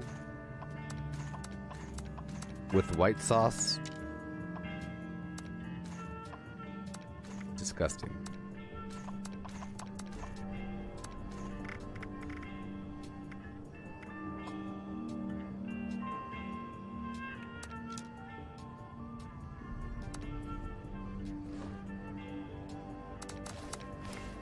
Alright, so we're good to go. Nothing new. So I have my flam. Uh-oh. Uh-oh. Uh-oh. You see that? That's what we're checking before we're walking out the front door. Vampires, faster fire rate. A thing. I'm blind. There you are. Okay, so we got the flam. Wait, flam. Yep, flam. Uh-huh. Boom. Yep.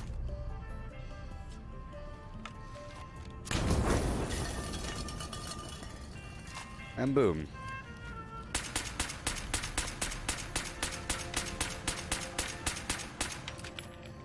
Oh yeah, and it looks kind of cool. Let's not forget about that one. I think the cryo one... I bet you the energy one will look cool as well. But the cryo one has this cool blue circle. And the cryo effect. And it kind of matches my red and blue motif. You know what I mean? I got the red and blue thing going on. Cone frijoles.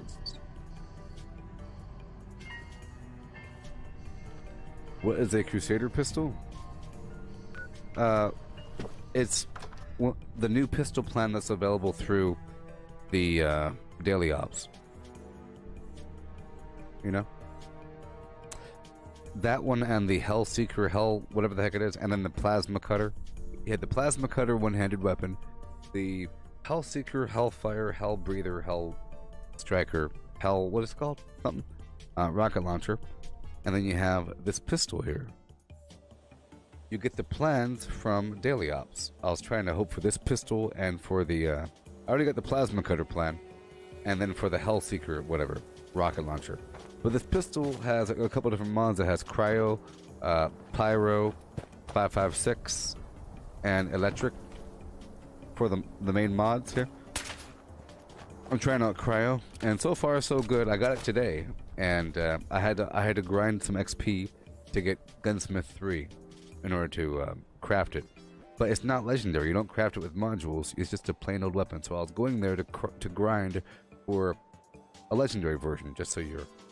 That's what I was doing. I got the plan, so I was trying to grind to see if I can get a legendary version of it. But so far so good. It only has this scope and the other scope, but it's pretty darn accurate, you know, and large magazine. I was trying to see if it's worth it with the cryo effect. It appears to be worth it for a little bit, especially for a Scorch Beast. Let's try it one more time versus a Scorch Beast right now. Okay, I'll be using a combination of different things. Okay, I'll be using a combination of different stuff right now. Let's go there versus the Scorch Beast ASAP right now.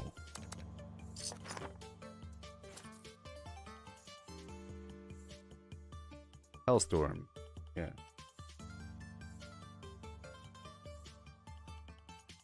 Well, it's just like I would say it's just like a bow, where you can make a bow, and then you can have a fire bow or whatever kind of bow, and you just have different elemental effects. But the base weapon itself is sort of like an elemental weapon.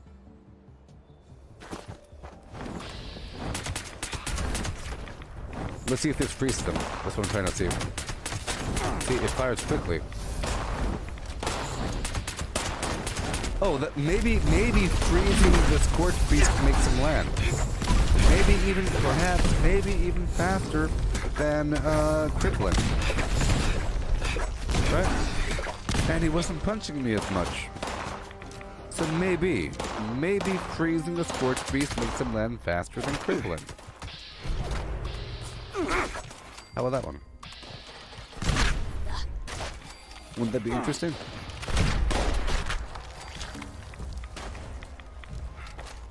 Maybe. Yeah, so it's almost perfect versus the Scorch Beast. Let's try it.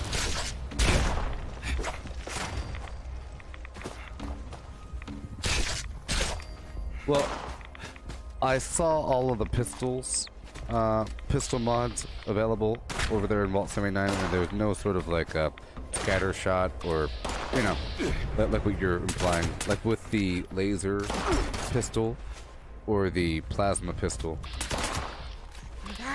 It just has cryo, pyro, electric, 5.56, and a couple other things. I tested all of them out earlier. The 5.56, the pyro. I didn't like the pyro effect because it doesn't really hurt them. If anything, it's just the way to set them on fire quickly.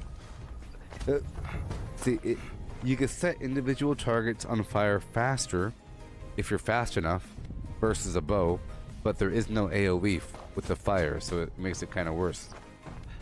Let's go do this again, just to see if it's consistent. Let's go kill another Scorch Beast by shooting them with the cryo pistol. Okay, that was effective. That was effective.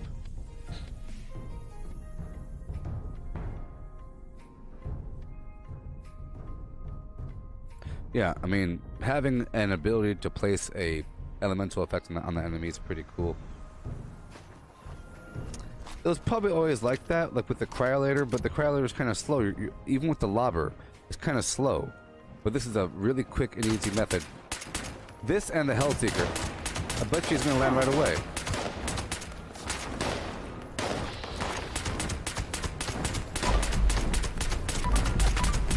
See?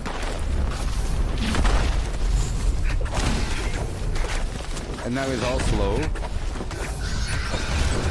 See? Not doing it. Yes, perfect. Woo! We found the purpose. Yay!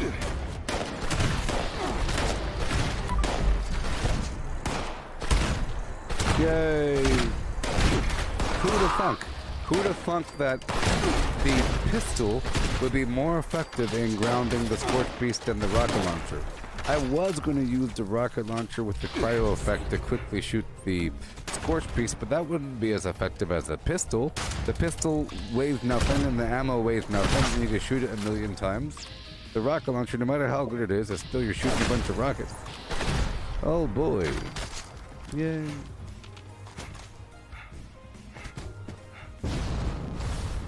Yeah. Let's do it again. Let's see how the durability is holding up. So far, so good.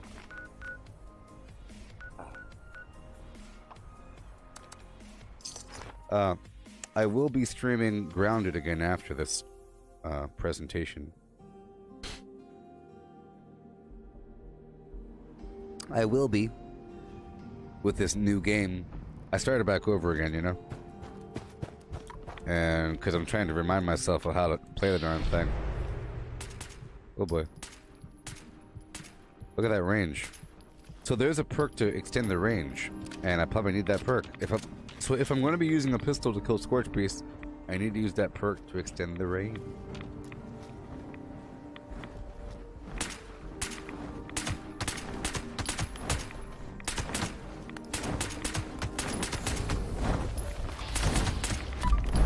Good landing. Yep, it makes him land right away. So once he's down, it doesn't punch me. And once he's down, he's really slow with the punching. Yes! It's awesome. It's the best thing ever. So, you shoot him a bunch of times. Right? He lands. He's really slow. I was saying before that there's a problem with using melee against the Scorch Beast because they punch you in the face with their wing. But not if they're slow. Cool. Yes. Let's go do it again. Let's go do it again. Let's kill another Scorch Beast. Those dudes I avoid all day. Yes, yes, Ken. Grounded feels like Ark, but Honey, I Shrunk the Kids. With the whole, oh, look, all these crazy monsters around. Oh, no. But the monsters are like birds and stuff.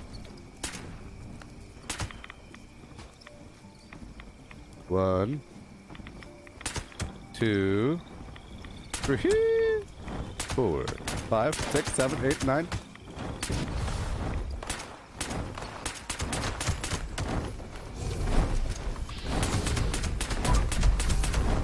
Eight. See, I shot him in the leg.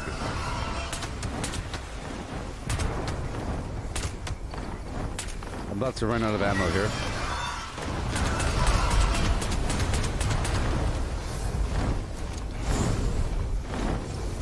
Just testing out my little theory here. I think he wants to land. Yep. Okay, it works. The theory works.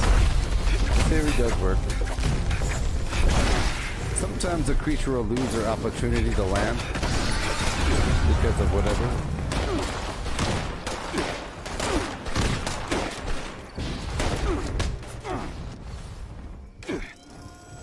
Vampires.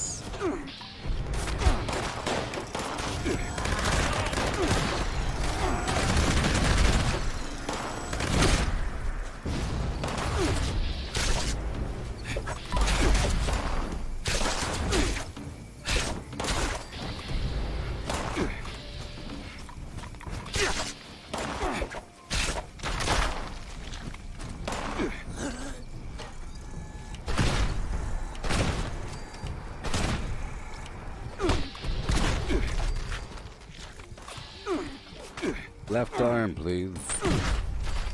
Yeah, so if I had a limb damage cryo pistol, that'd be a bit better. Because then it'll really achieve my goals.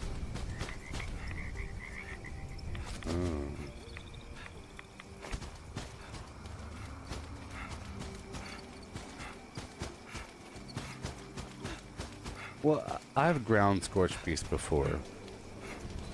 Depending on my weaponry. Sometimes I have weaponry that allows me to do it, but this is very, very, very effective. In theory, it's effective. For example, that's why I have my shotgun here with the Enforcer perk, is to target their wing with the Zealots. The whole point of me doing that weird prime shotgun thing was to ground a Scorch Beast. Because if I use the Zealots, limb damage, primed shotgun, and then target their wing, they should land quickly. But this is doing the trick. I just need a bit more ammo to really test it out. You see, there is always the occasion where they miss the opportunity to land because there's something in the way, or there's like a tree, and then it resets their entire cycle. It's true. So let's go back way down here by Watoga Station, and I'll make some, well, let's go back to my camp to make some gunpowder.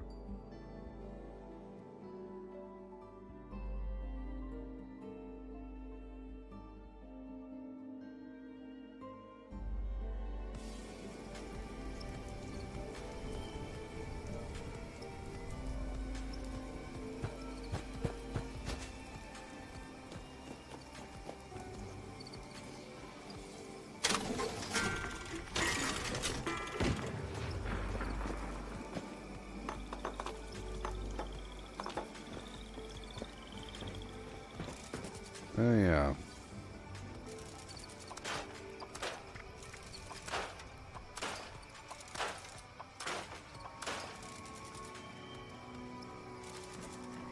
Like, you shouldn't only grind Scorch Beast, but you should kill Scorch Beasts, because the Scorch Beast will be there, and they have a big chunk of XP, and they're often legendary enemies, and they come with a bunch of other bad guys. You should do it along with everything else, but sometimes I'm unable to really kill Scorch Beast because of my build. So I have to avoid it. So it's just, you know, items. Everybody should be grinding Scorch Beast, but it shouldn't be all that you do, I guess. Let's get these grenades out of here and sell them. Sell them. This stream is almost over. I'll be doing the grounded thing after this. I should post these legendaries up in my vendor as well. I'll sell these grenades here. Yep. And sell some cosmetics.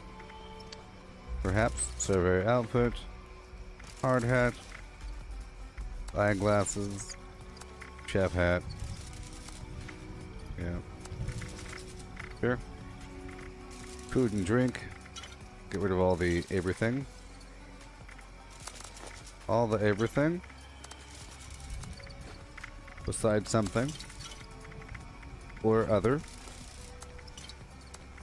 Some minor maintenance. We've had a good, vaguely productive day.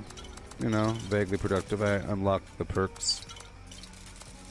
I still want to prime that shotgun. Once I prime it, I'll have to grind a bunch of lux.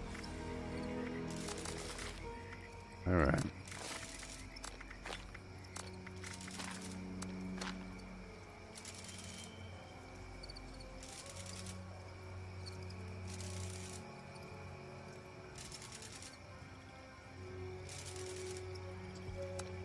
Yeah.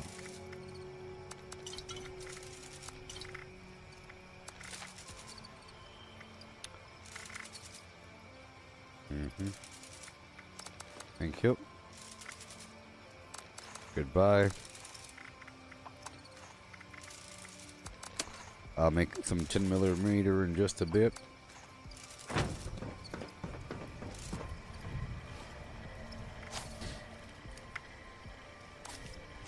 Oh yes, I got the perk pack because of that daily challenge. Displaying Awesome. current Stop. Give me your money. Thank you. Apparel.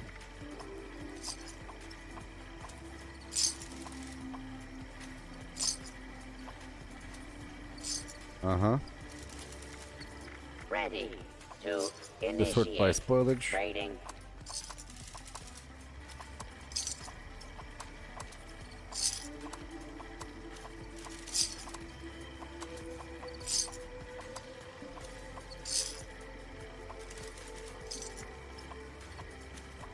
Save that How can gumdrop. I assist you Save the Nuka today? Colas. The pork and beans.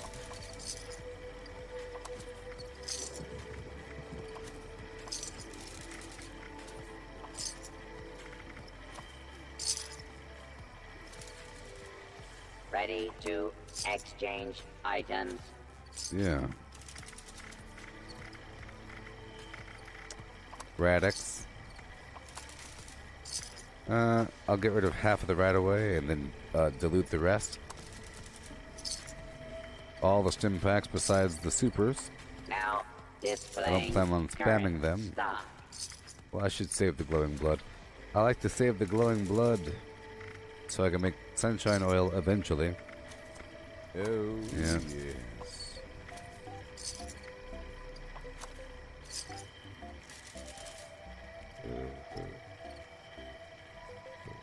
Ready to initiate trading.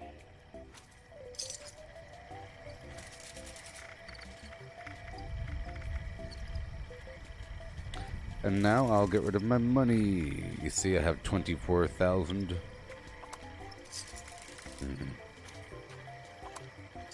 How can I Okay. assist you today? I'll get rid of these plans.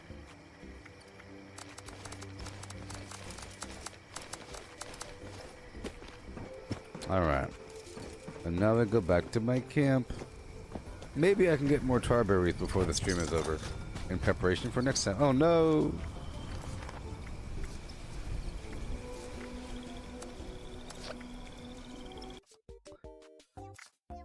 Well, I'm at max now. I'm at max now.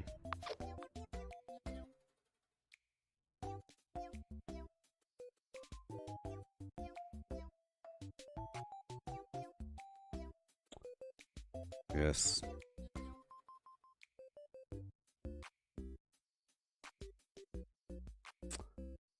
That's the whole point.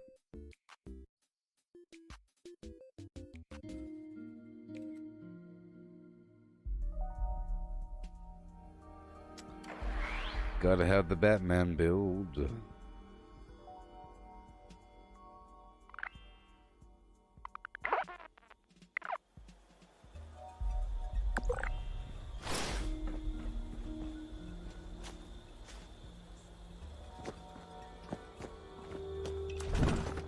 The goal is to not, you know, struggle with anything. But the goal is to really avoid being too overpowered in any one category to balance it out. If you find yourself easily wrecking it, then you should probably hybrid it up. You gotta have some form of hybridization for your build. No matter what the game. No matter what the game. So, let's go down to here because I'm at 30,000 caps, so I have to sort of process that right away. Right away. We have an hour, so I'll do that. Yeah.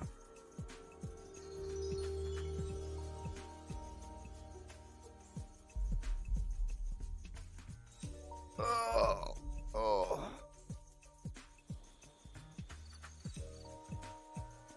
Okay, let's go in here.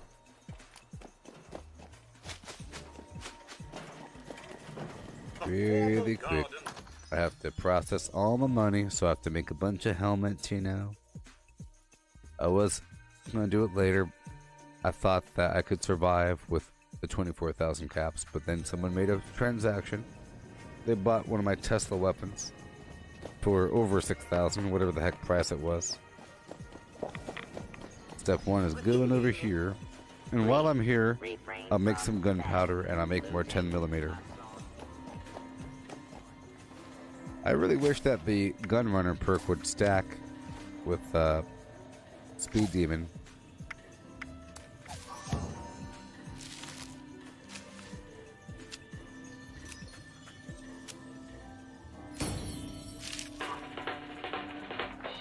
How do you call a shark to dinner? Man overboard. Sure. Super duper. And before I forget, I'll put on can do a bunch of trash cans. Probably won't activate though. Put on ammo smith while we're here. And I'll do some chemistry. And how are my weapons looking? Minor maintenance for a second. Okay, so step 1, let's break down everything. We have nothing to break down.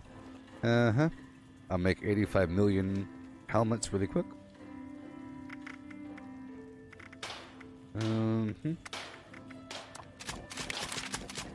Let's make a lot. It's not registering. Oh no! I hate when it does this.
Okay, so here we are.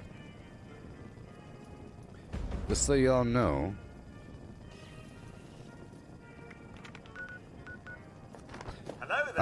there's a limit to how much money you could have in the game, and that forces you to do certain things. If there was no limit, you wouldn't have to do anything. You just keep on collecting. Because you have a limit of 30,000 caps, which is the currency in Fallout 76, you're forced to dump it. So I dump it. The way I dump it, please exit the area at your earliest convenience. The way I dump it is by buying a bunch of stuff from the vendor. So, if I went over here to go buy a bunch of stuff, and let's just imagine I took all the buffs, okay? If I went over here to go buy some stuff, and I went after buying all the plans in the world, which I've already done, if I go here to buy stuff, if I go over 1,400 caps with the vendor, it's lost. It's lost money. Okay, the vendor can only hold up to 1,400 caps. So, and I can only hold up to, 30,000. You have to make a fair compromise. So if I buy one here, boom, right? I spent money. Cool. I could buy another. Let's buy 2 more, 3 more. Boom, boom. And now if I buy anything else, I'd be losing potential money because the vendor can't hold more than that. So it'll let me, for example, I'll do one more. Boom. I did it, right? And then I'll lose all my money and it's done. And that'll stay at 1,400. But what you're supposed to do is every so often you rinse the vendor of the money by selling a bunch of stuff to the vendor. So you find a bunch of stuff to sell. Eventually you have nothing else to sell. So you have to figure out what to sell, and in this case, I find that these marine tactical helmets give you a lot of money. There's probably something else. I've never looked it up, but if you look at the default price here, basically there's a ratio. If the item sells for example, 125 value, it sells for 31 caps, and it only costs, in this case for this helmet, 1 glass, 1 plastic, and 3 rubber. So 1 glass, 1 plastic, 3 rubber for 31 caps, and I make a ton of them. So this is 30 caps per helmet, and the goal is to get rid of my money by buying stuff from the vendor, stopping once the vendor hits their max caps, which is 1400 caps. All the vendors share the same cap capacity. They all share 1400 caps. Okay. Once I get close, I have to stop and I have to sell a bunch of helmets. And then, once the vendor has no more money, the vendor's going to run out of money, okay? Because I sold him a bunch of helmets. And then, I buy more stuff from the vendor. And back and forth, back and forth, back and forth, back and forth, until both of us has no more money. That's how it's going to work. Yeah, 1 glass, 1 plastic, 3 rubber. Amazing. And we are done.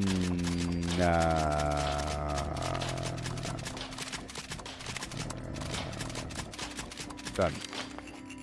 Okay, let's go over here, and I'll start doing it again. Vendor has 1400 caps, so 4. I start selling until the vendor runs out of money. But see, I have to stop once I hit 30,000, so I'll keep going until I get closer, closer, closer, closer, and then I'll stop. Remember, the vendor... stopping. See, the vendor has to have room so that I can then buy stuff from the vendor. So I'll buy the adhesive, fiber optics. I slow down because we're getting close. 1200. Let's do more. Okay. Artisan's Corner has everything you need to make your next survival project a success. All the way down. See, I'm at 2800. All the way down, and I go back over here, and I do it again, and I buy the junk. Boom, boom, boom. Prepare for danger. Yep. Prepare for adventure. Prepare for survival.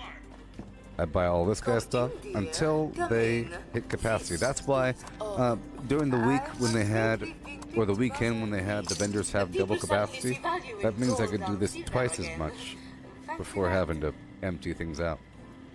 I like to see what they got. If they have Nuka-Cola, I buy that as well. No, I'm trying to get rid of my money here. And I do this again here until the vendor has 1400 caps. 1335, then I sell more helmets.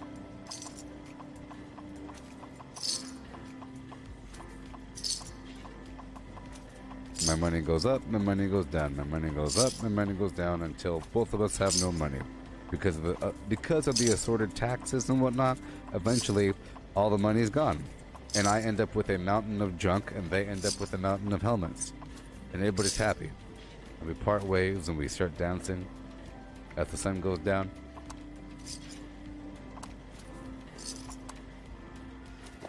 Okay, moving on. Welcome to the White Springs Spa. Please take any of the spa suites in the back. Go. Someone should be with you eventually. Let's go. 3, 2, go. Alright, food and drink first. Nuka cherry. Oh no. Okay, let's exhaust your money. Our highly trained massage therapists should be back shortly. Eventually. Junk, concrete, aluminium, gears, spring, rubber, rubiers. We offer a wide variety of hydrotherapy and aromatherapy treatments. Aromatherapy. Faster, faster, faster.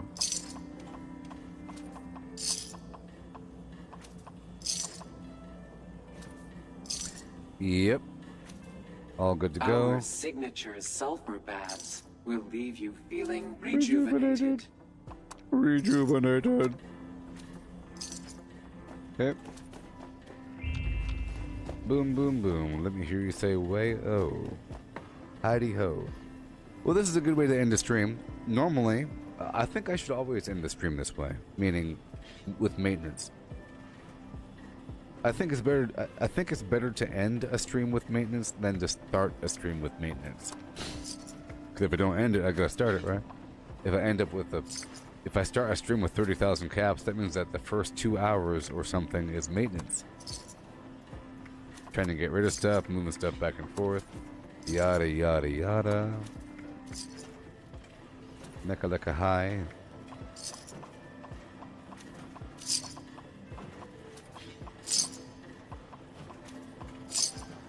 Until all the money's gone. Until it's done. Okay. Rubber. Spring. Steel. Even steel, people. Even steel. I'm buying steel. Like a chump. Hey, like a chump. Like that one song. Security status is red. Please take appropriate precautions.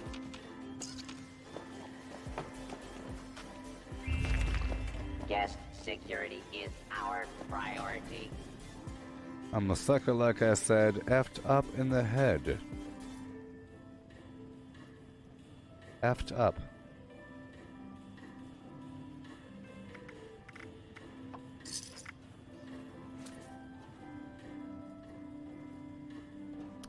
Alright. Aluminium. Okay. I'll sell you more helmets, baby. Until it is done.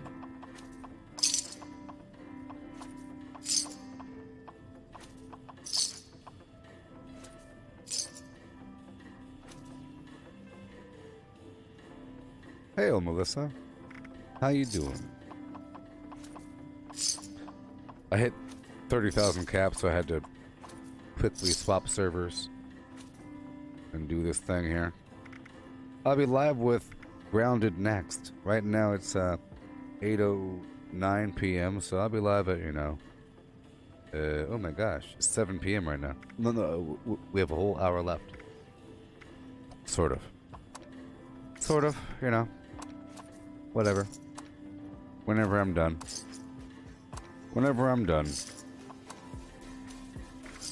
I would like to actually make some progress again in Grounded. Last time I played, I was kind of tired, so I didn't play for too long before stopping.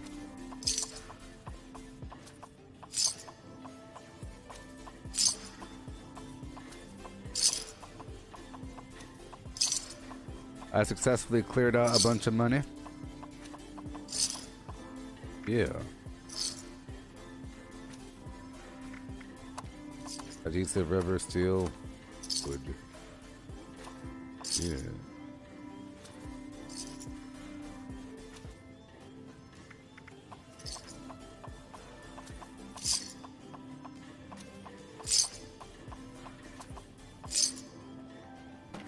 Gotta do the thing, gotta do that thing.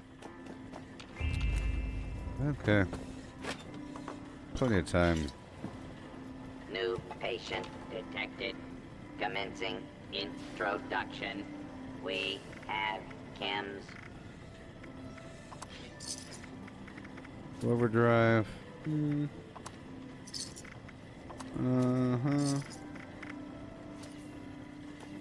Okay, let's go down to the Enclave. I'll go down to the Enclave and I'll do some more transacting. Collect some stuff along the way.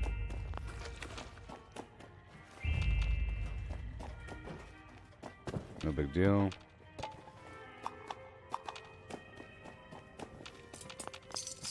No big deal. White Spring is fabulous this time.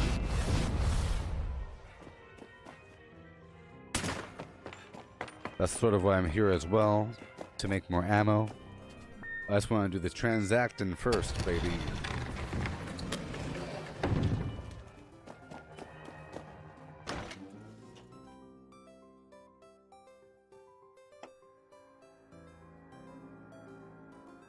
Do the chicken wing. The chicken wing dance. Put your thumbs in your armpits, give it a twist. Okay. Ooh.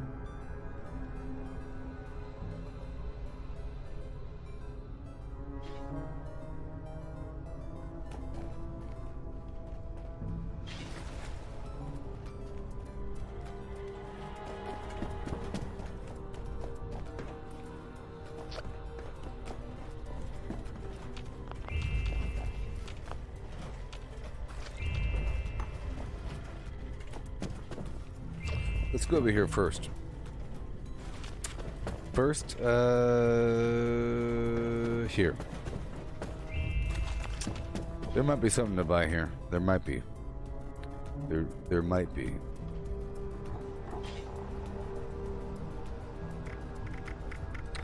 Bunch of stupid plans. Oh, you got some steel. You got some gold. Interesting. Whoa.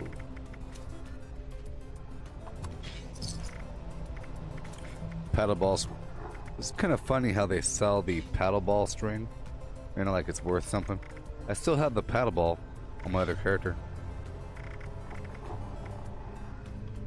Boom, boom, boom, boom, boom, with the boom and boom, boom, and boom, boom, with the boom, boom, boom, boom. Let's go. The helmets, I say. We must sell the helmets. Yay, we've run out. I was hoping I'd run out of helmets here. I like when it's just about perfect like this. Sweet. Yay. And now, well, before I turn that corner, let's just make a bunch of 2mm. I feel like this weapon doesn't break all that often. So, now that we're here, chemist, super duper, ammo smith.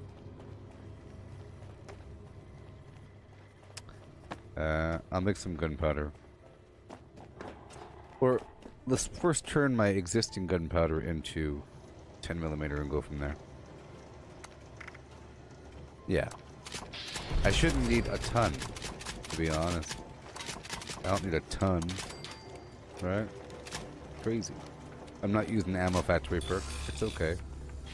See, now I have how much ammo? A lot? Yeah, 913. That's more than enough. Okay, let's make sure we have the weapon artisan and repair my other weapons.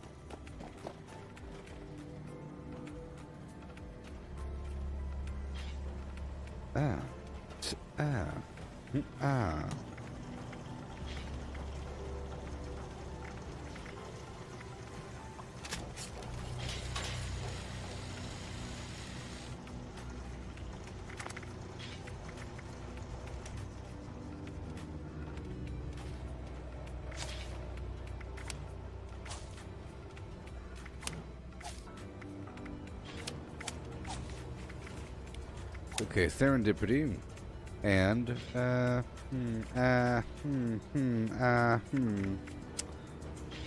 ricochet. Sure.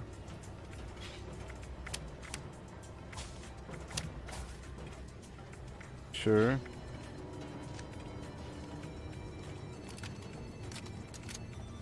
Sure. Cool. Super fun. Well, folks. I think. Let's go do this daily over here. Yep. Yep. What'd you say?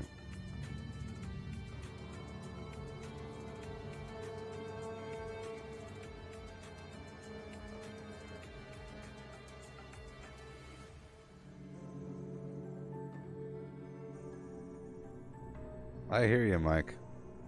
Stop it.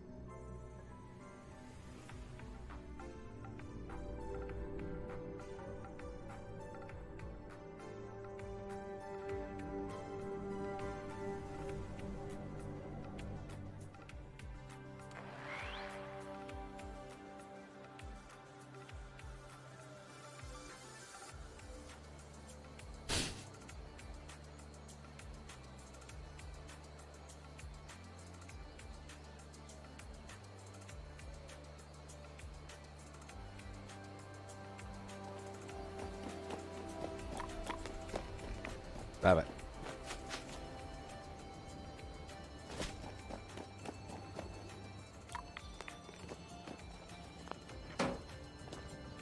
Yep.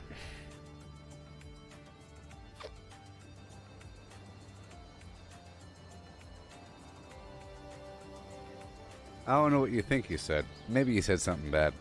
I don't know. You probably did. But it's no big deal. It goes away. It goes away quite quickly. Unless you make it stay, which you have been. Hovering around. Flimming around. Making it stay. Oh no.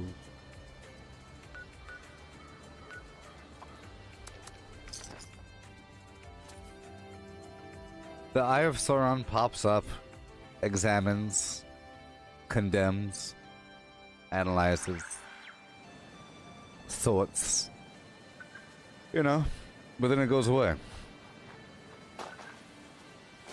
Unless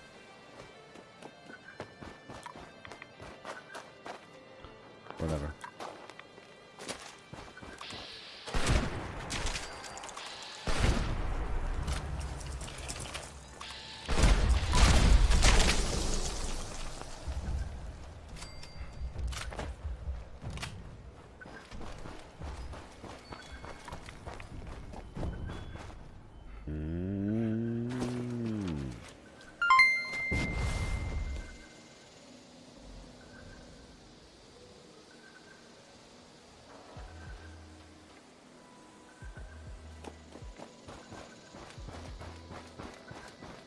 Hey, oh my gosh, thank you so well, thank you, Mike. Thank you.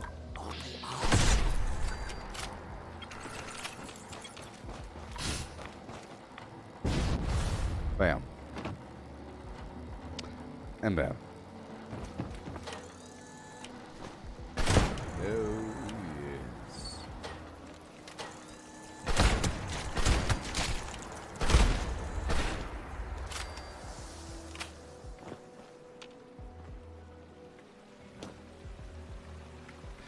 And thank you.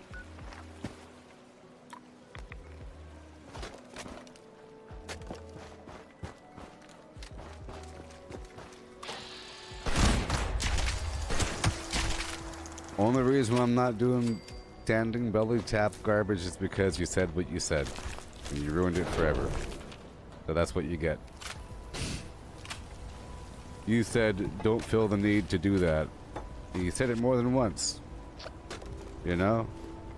So now you've ruined it. Can't do it ever again with you. I can do it with other people, not you. It's the thing. The mental thing. Mental belly tap. Can't do it now. Made it all weird.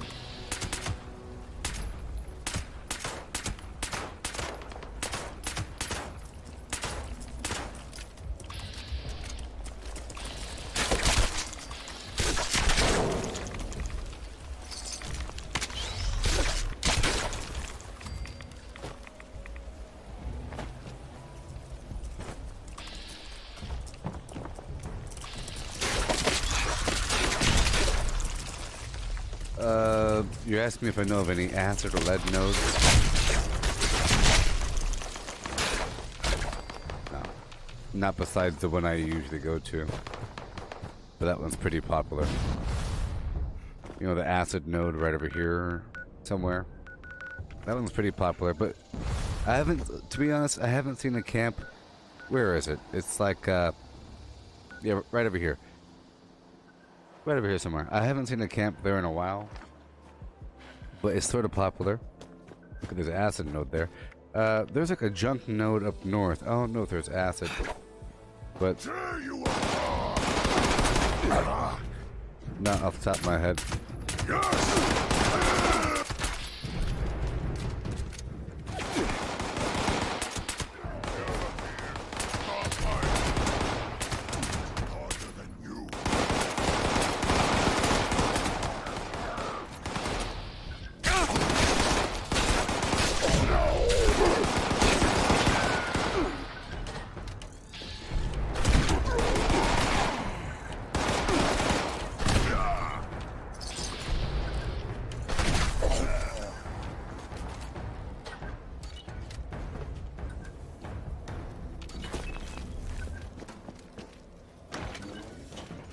Okay, well, I think we're close to being done here. I'm not really farming through here. I was just sort of in the area.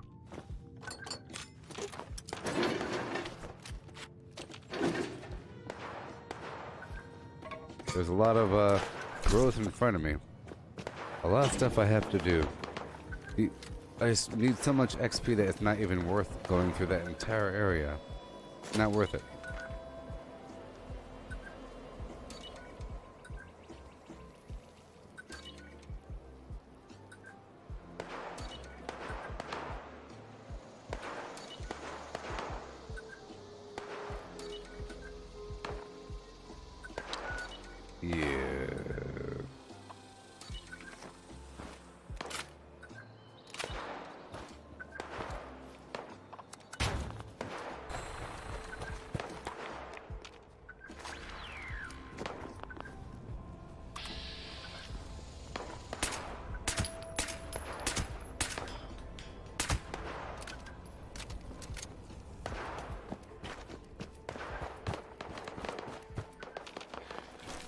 Just so you know, the reason why I was quiet when you were talking is because you're taking the words out of my mouth.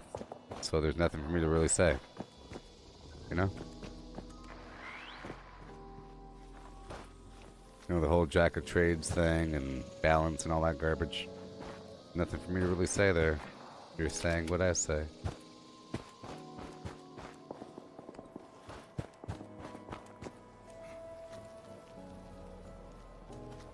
All I gotta say is, yep.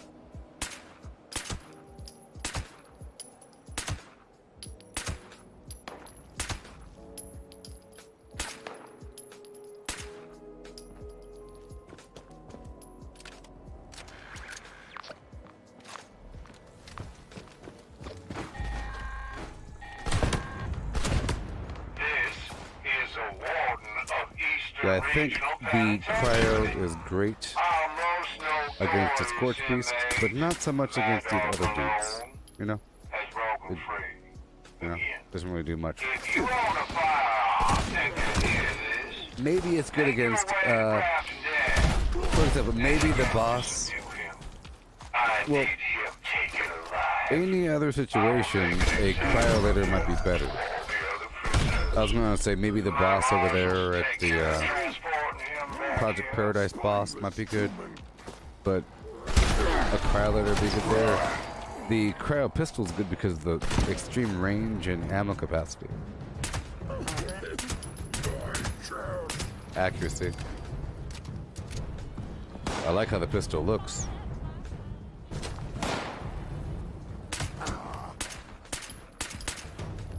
My head!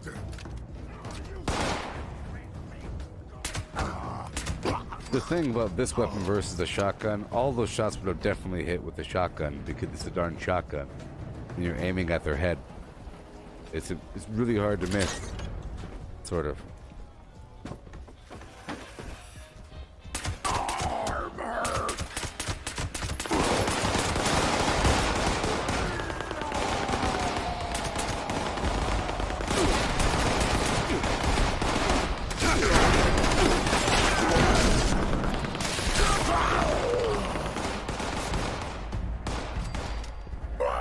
Oh boy.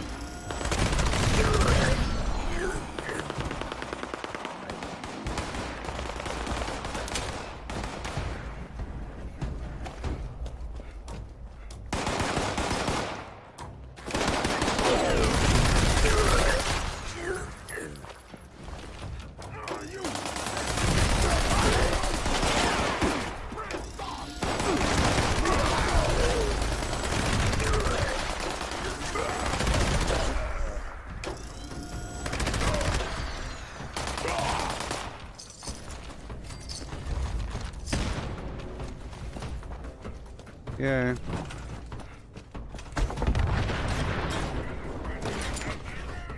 Look all this junk I have on me. Good thing I didn't die. I never empty it out.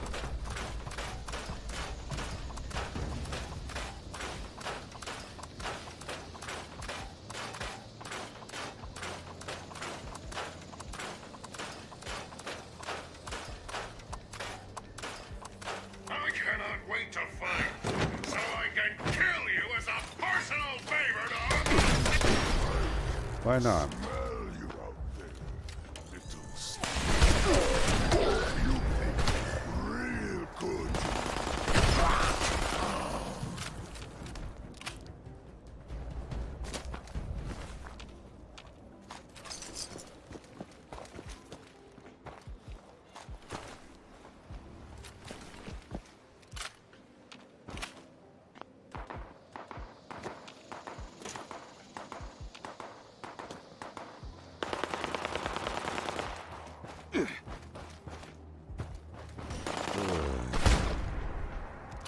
Oh no.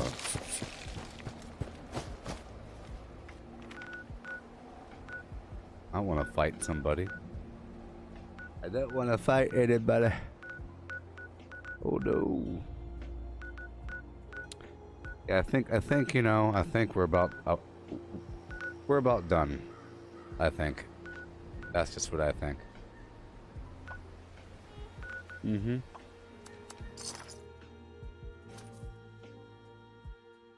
This is definitely the right spot for the mole rat horde.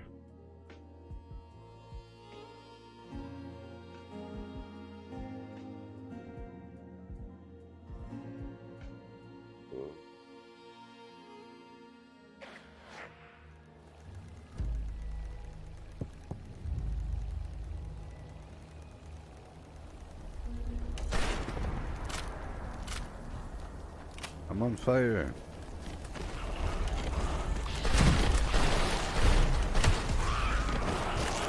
Mission accomplished. I'm about to level up.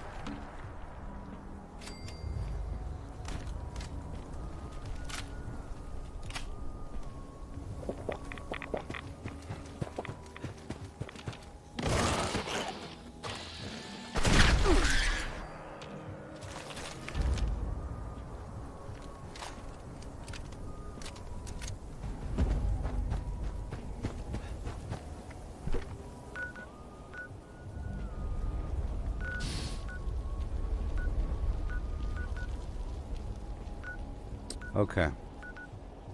I want to sort of kill 3 more enemies and then level up. I think if I kill like 2 more dudes, I'll be just fine. Let's go take care of these guys right over here, and I'll be done. I'll come back with some grounded. Yes. Yes. Yes. Yes. Yes. Yes. Yes. Yes. Yes. Yes. Yes. Yes. Yes.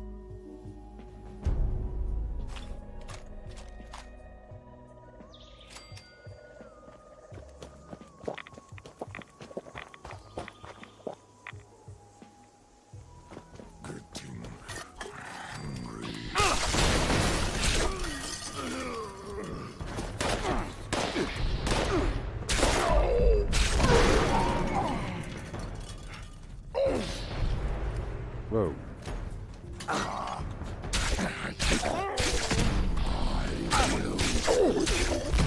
I'm not using the perks or anything. I'm not eating cranberry relish or brain bombs or any of that. But I am using inspirational right now. I just gotta kill like 1 more dude and we'll be done, baby. That's it. Let's just go in there and get 1 more guy and we'll be done, done, done. Let's go say hello to these dudes. Remind them that I exist.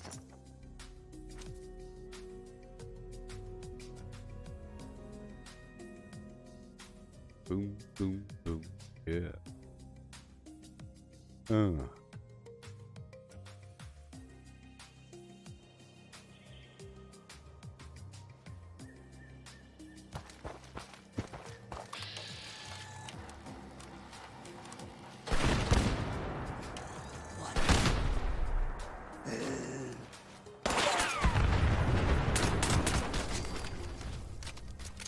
So versus these guys, they should take more damage.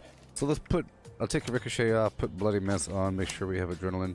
Okay, bring my life all the way down to nerd rage zone and kill the bad guys.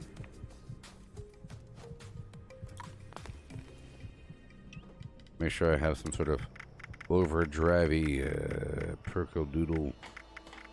There we go. Make sure we go pow. Oh, pow. Hey. I think it's based upon their personal defenses, resistances.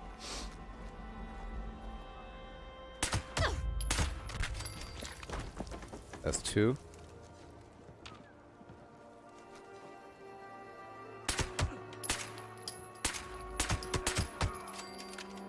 Right.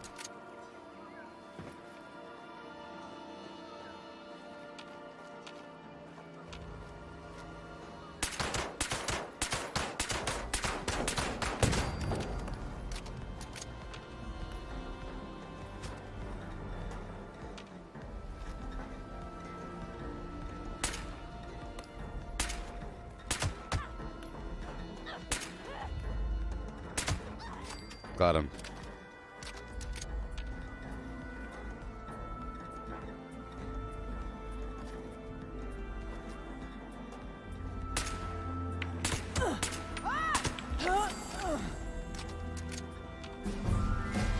Yay.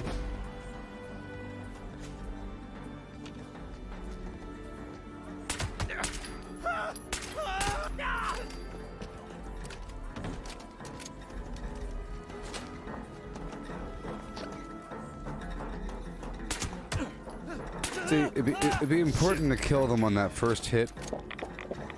Let's lower my life down a little bit more, a tiny bit more. They really gotta die in that first hit. But they're almost dead, you know?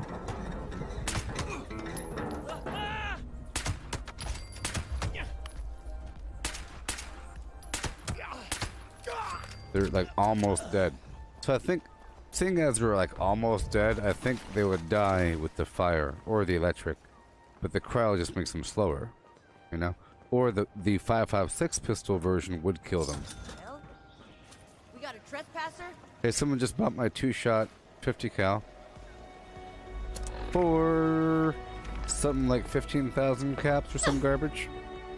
14,000 caps. See that?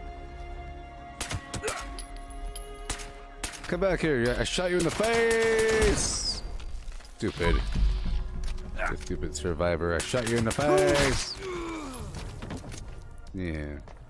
Want to see what happens to trespassers, huh? Well, it's very accurate from like a sniper rifle perspective. It's basically a sniper rifle. So let's see if I could change this thing over to, well, I think the 5.56 might be a little better. It all depends. Of course, you know, this is great for killing them scorch beasts. Go for that head there.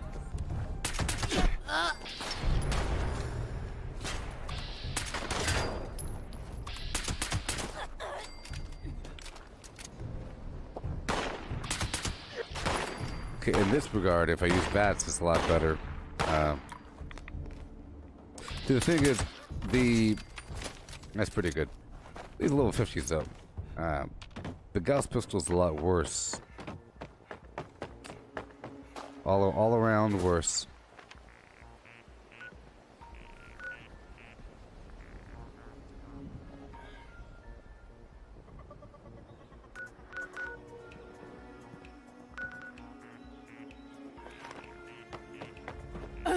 Hey, good night there, Mike.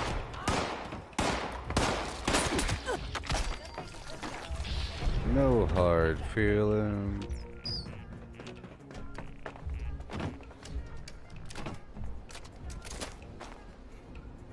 Yeah.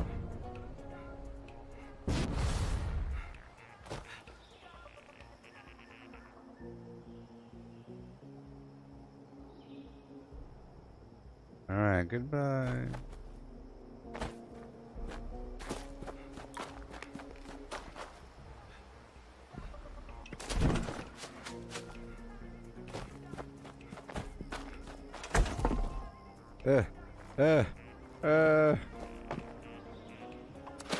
The weird green haze in the screen. I see it.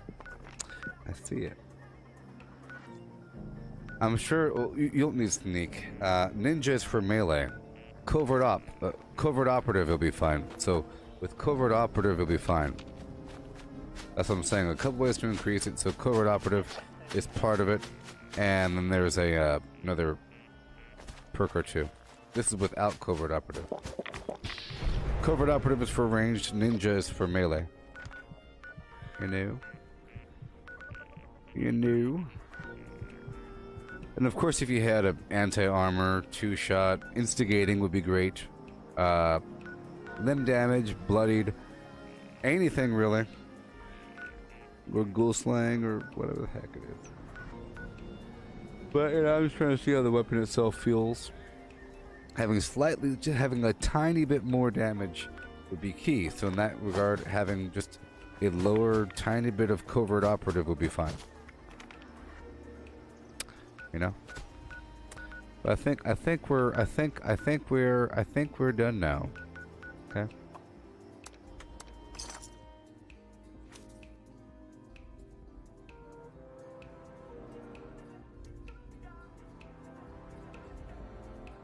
I don't have a lot of the perks here that I might need to enhance the situation, but that gives us growth for the future. We have plenty of growth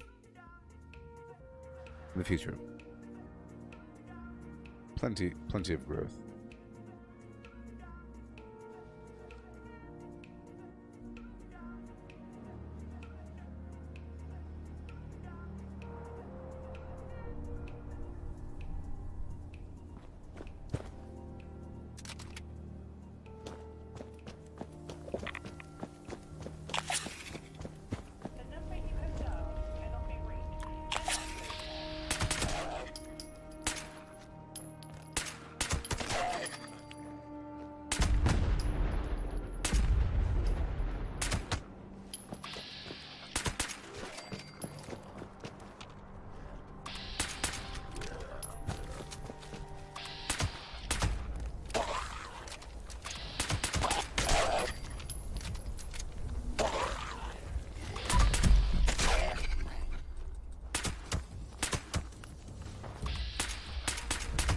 And of course, Blight Soup would be fine if I'm aiming at their head, of course. In stealth. I'm not in stealth right now, but it should be fine. Because if I needed just a tiny bit, I think the Blight Soup would do it. At the very least. See how he's almost dead? Almost dead! Kind of funny. Even with the adrenaline perk here. These are for level 50s. I think level 75s and all that garbage would take more. But level 50s are almost dying. To the point where I'm pretty sure the fire would kill them afterwards. Yeah. Depending on how much damage you do with the fire.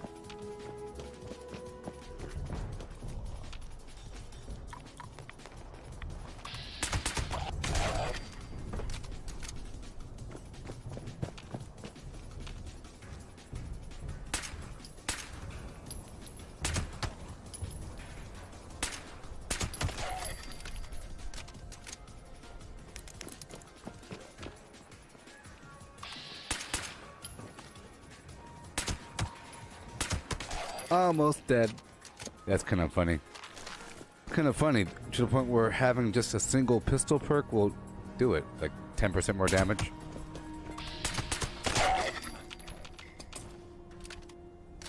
Yeah, so, yep. Sure.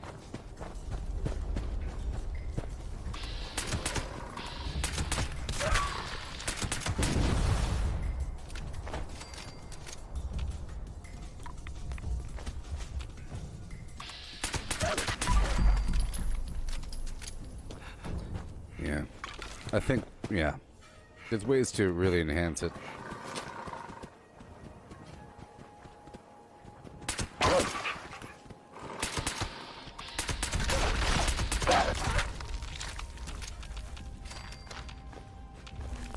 And it's not all loud and crazy. Hey, there it is. Okay, well, I guess I'm done now. That was nice. We got the Crusader pistol. Yay! And I added one more weapon to my wheel of flimflam. Everything still vaguely serves a purpose. You know, the cold thing ain't for limb shots, it's for grounding Scorch Beast, and so is my shotgun, but you know, different options is nice. Nice. Also, well, yeah. I was gonna say, taking one for the team, you do more damage versus the target if they already hit you, which eliminates the whole stealth factor. But yeah, I'll be back with some, you know, good old grounded in just a bit, okay?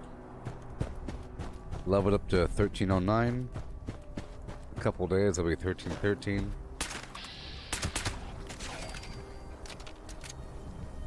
I like the pistol. I'm sure I'll get the rocket launcher coming up. Making some money. Doing some garbage. Alright, everybody, goodbye. I'll be back. Oh. Oh no. Oh no. Oh no. Oh no. Okay, it's 8:43. So let's just say 10 p.m. Be back with some grounded Dr. Terry talk.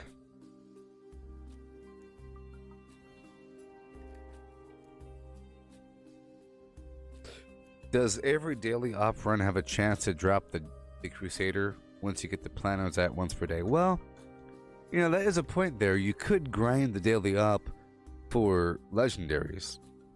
So it probably does give you a chance of getting the Crusader weapon. I've never done it for that purpose, and I guess that people could do that all day long pretty quickly. Bam, bam, bam, bam, do it back to back to back.